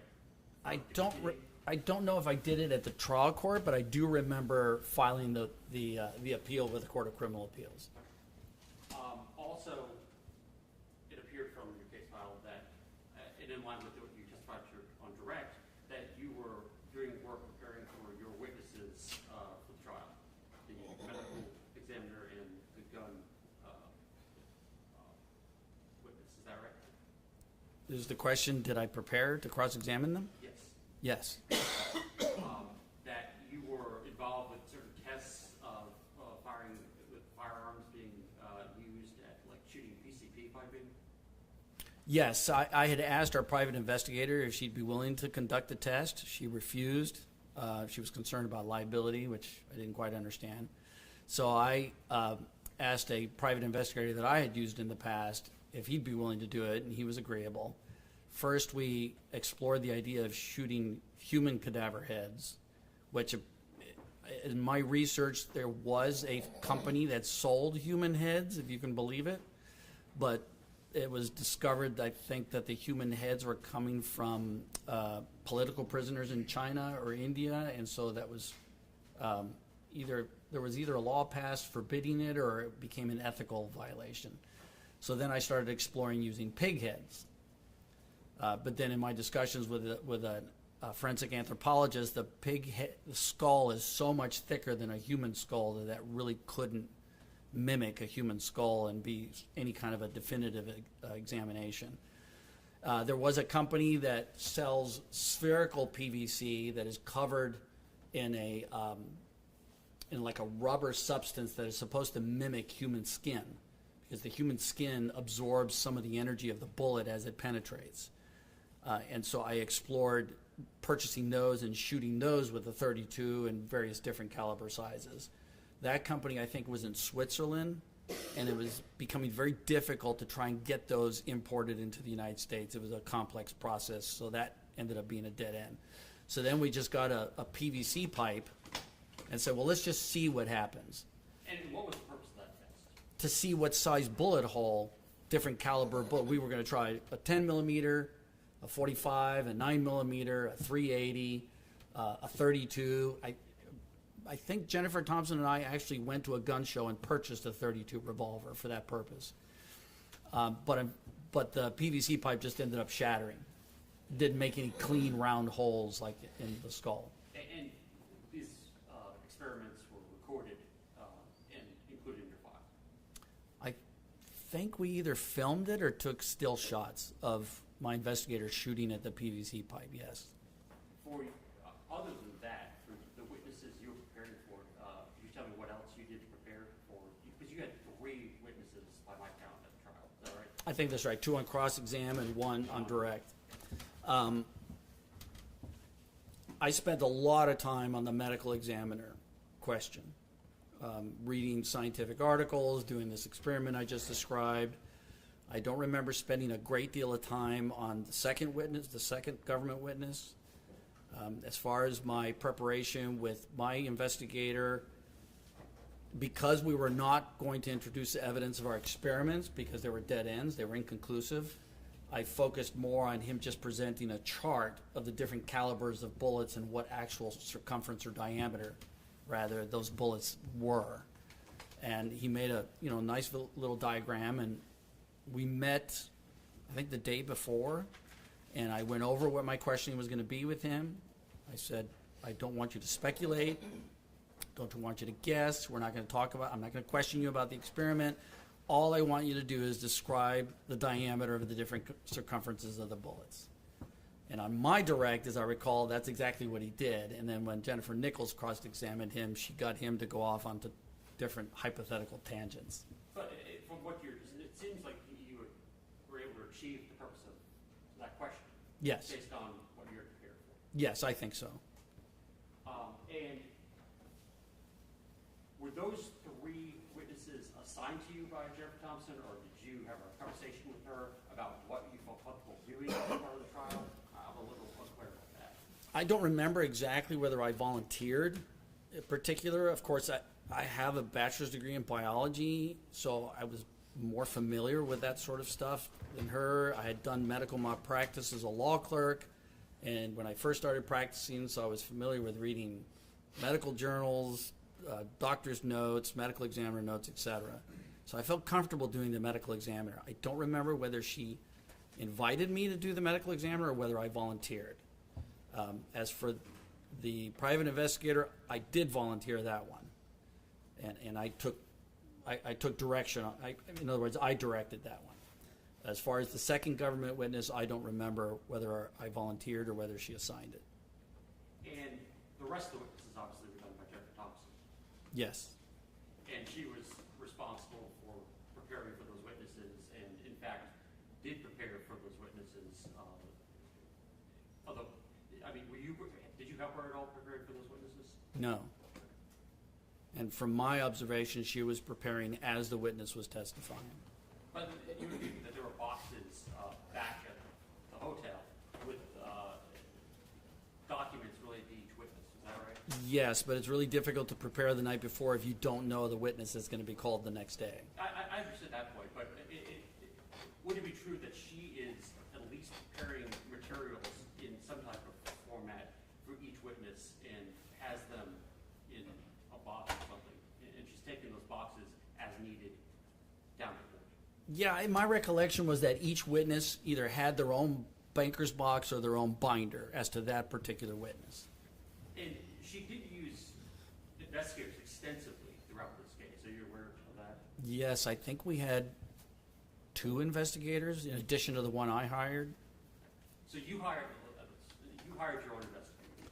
David Barella, who I questioned on direct in the defense case in chief. That was my investigator. Okay.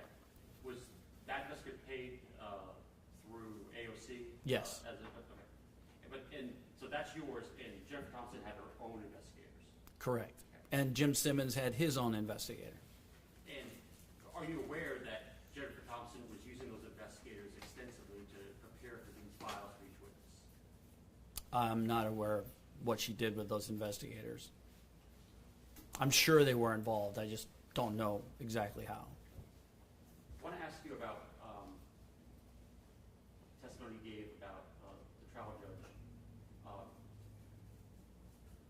Your testimony was that you thought that he was watching football during the trial. I know he was watching football. Did you put that on the record? No. This was a judge. Why would you not put that on the record if you thought that you saw that? This was a judge who was supposed to be acting as a 13th juror, and if convicted, he was going to be the one to decide upon the jury's recommendation whether to sentence a man to death. I was not about to anger the judge by accusing him of watching football. Not only was that not my role as lead counsel, that was Jennifer's role, but I was not going to take the risk that I was going to anger the very person that was going to decide whether or not to put a man to death. So you made a decision not to put that before the court on the record? Yes. Same goes for the comment that you testified to that happened in the hallway? About standing next to Zach with a gun? Yes. I didn't think that was relevant to anything. I didn't think it was wise, but I didn't see that as relevant to anything.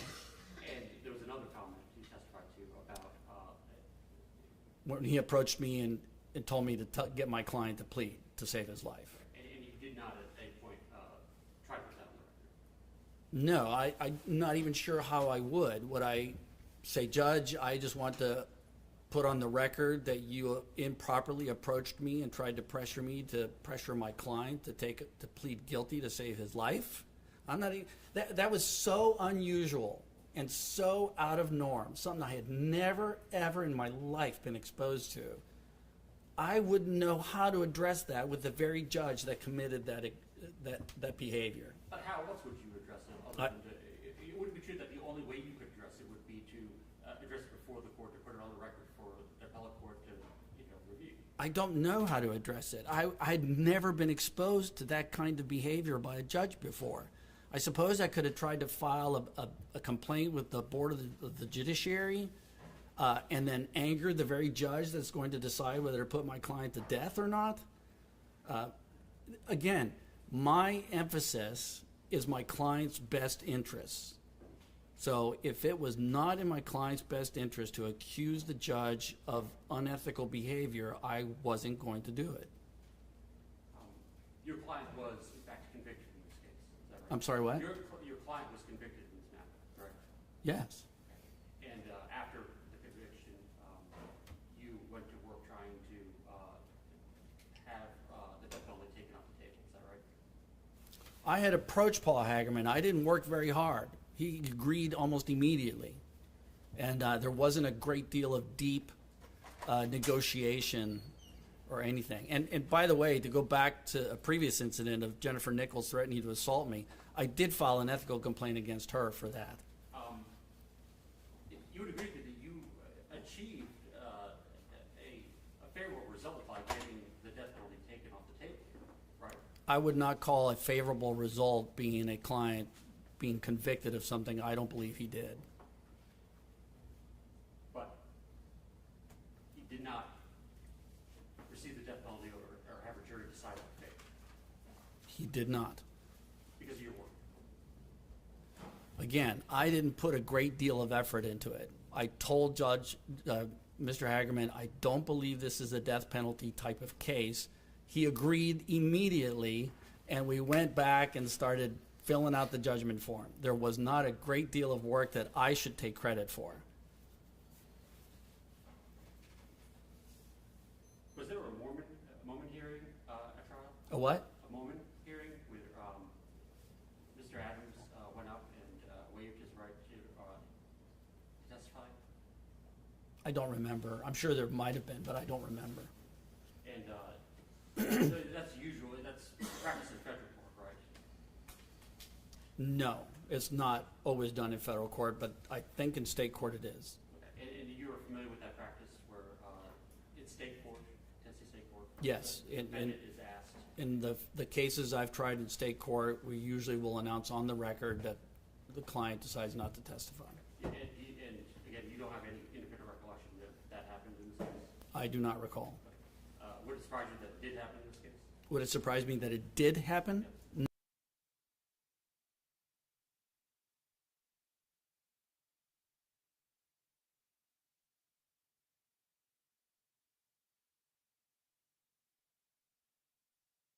Correct. And you also were reporting throughout the trial at counsel table to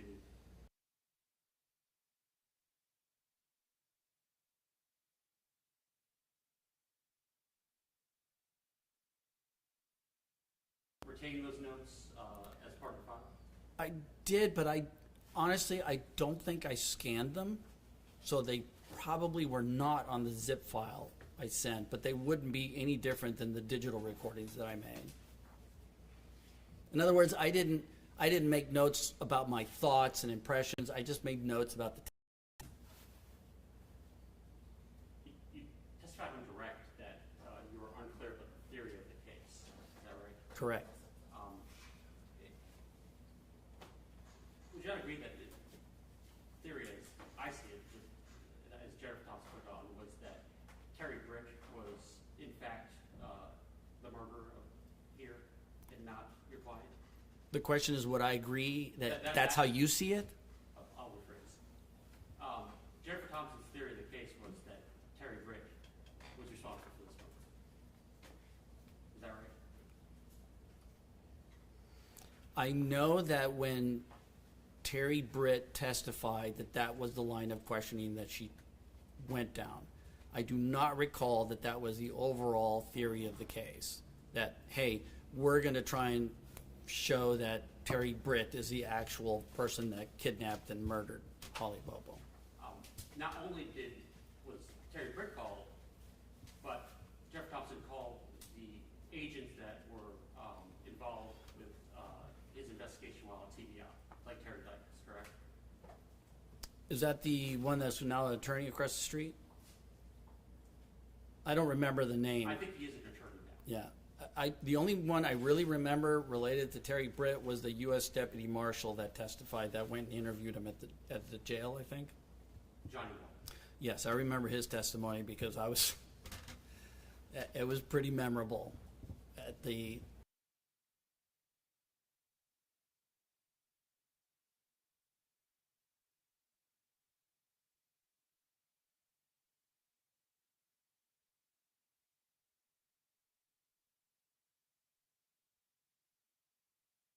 Is the former case lead testifying on behalf of the defense. again, he's the one that's the attorney across the street now? Yes. Yes, I do remember him testifying. And In fact, we met with him, me and Jennifer Thompson met with him before trial. And there seemed to be, are you aware of the private investigator of Jeff Thompson being in constant communication and contact with Terry Dykes? The investigator. The investigator working for Jennifer Thompson being in contact with Terry Dykes about his role in the case. I don't know anything about that. I was not involved in that part of the equation. When you met, so you went with Jennifer Thompson to interview Terry Dykes? I wouldn't say so much it was an interview as to just discuss some aspects of the case. I don't remember the particular aspects, but I do remember Mr. Dykes saying that something to the effect of, "Oh, you've got this." That's all I remember.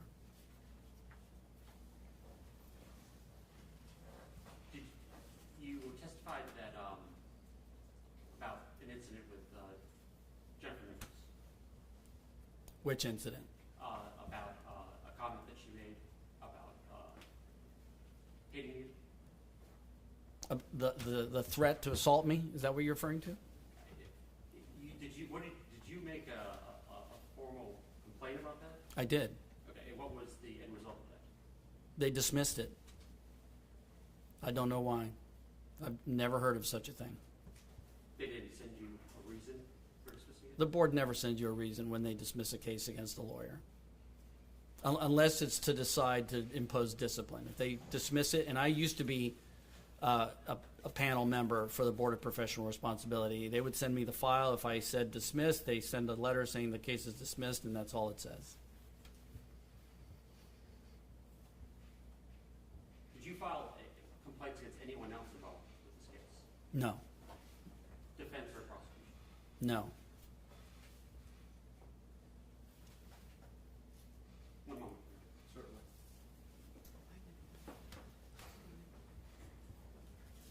That's all right. Proceed to? Mr. Gonzalez, thank you for your testimony, sir. Step down. Thank you, Your Ready to Honor. leave? Am I dismissed? You are. All right. Thank you. Takes me a little while. Fine. Your step. It's a long way up. Can you hold that for me? Yes, sir. You certain we're not working into the hours of the evening, Mr. Davis? Okay. He said, come on. That will certainly be fine. We will recess for the day and reconvene at 8:30 in the morning. All right? All rise.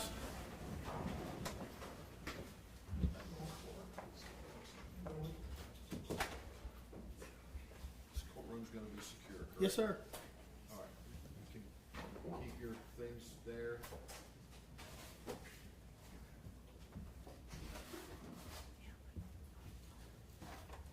Don't go anywhere with him right this minute. I need to talk to the judge about something before you go out there.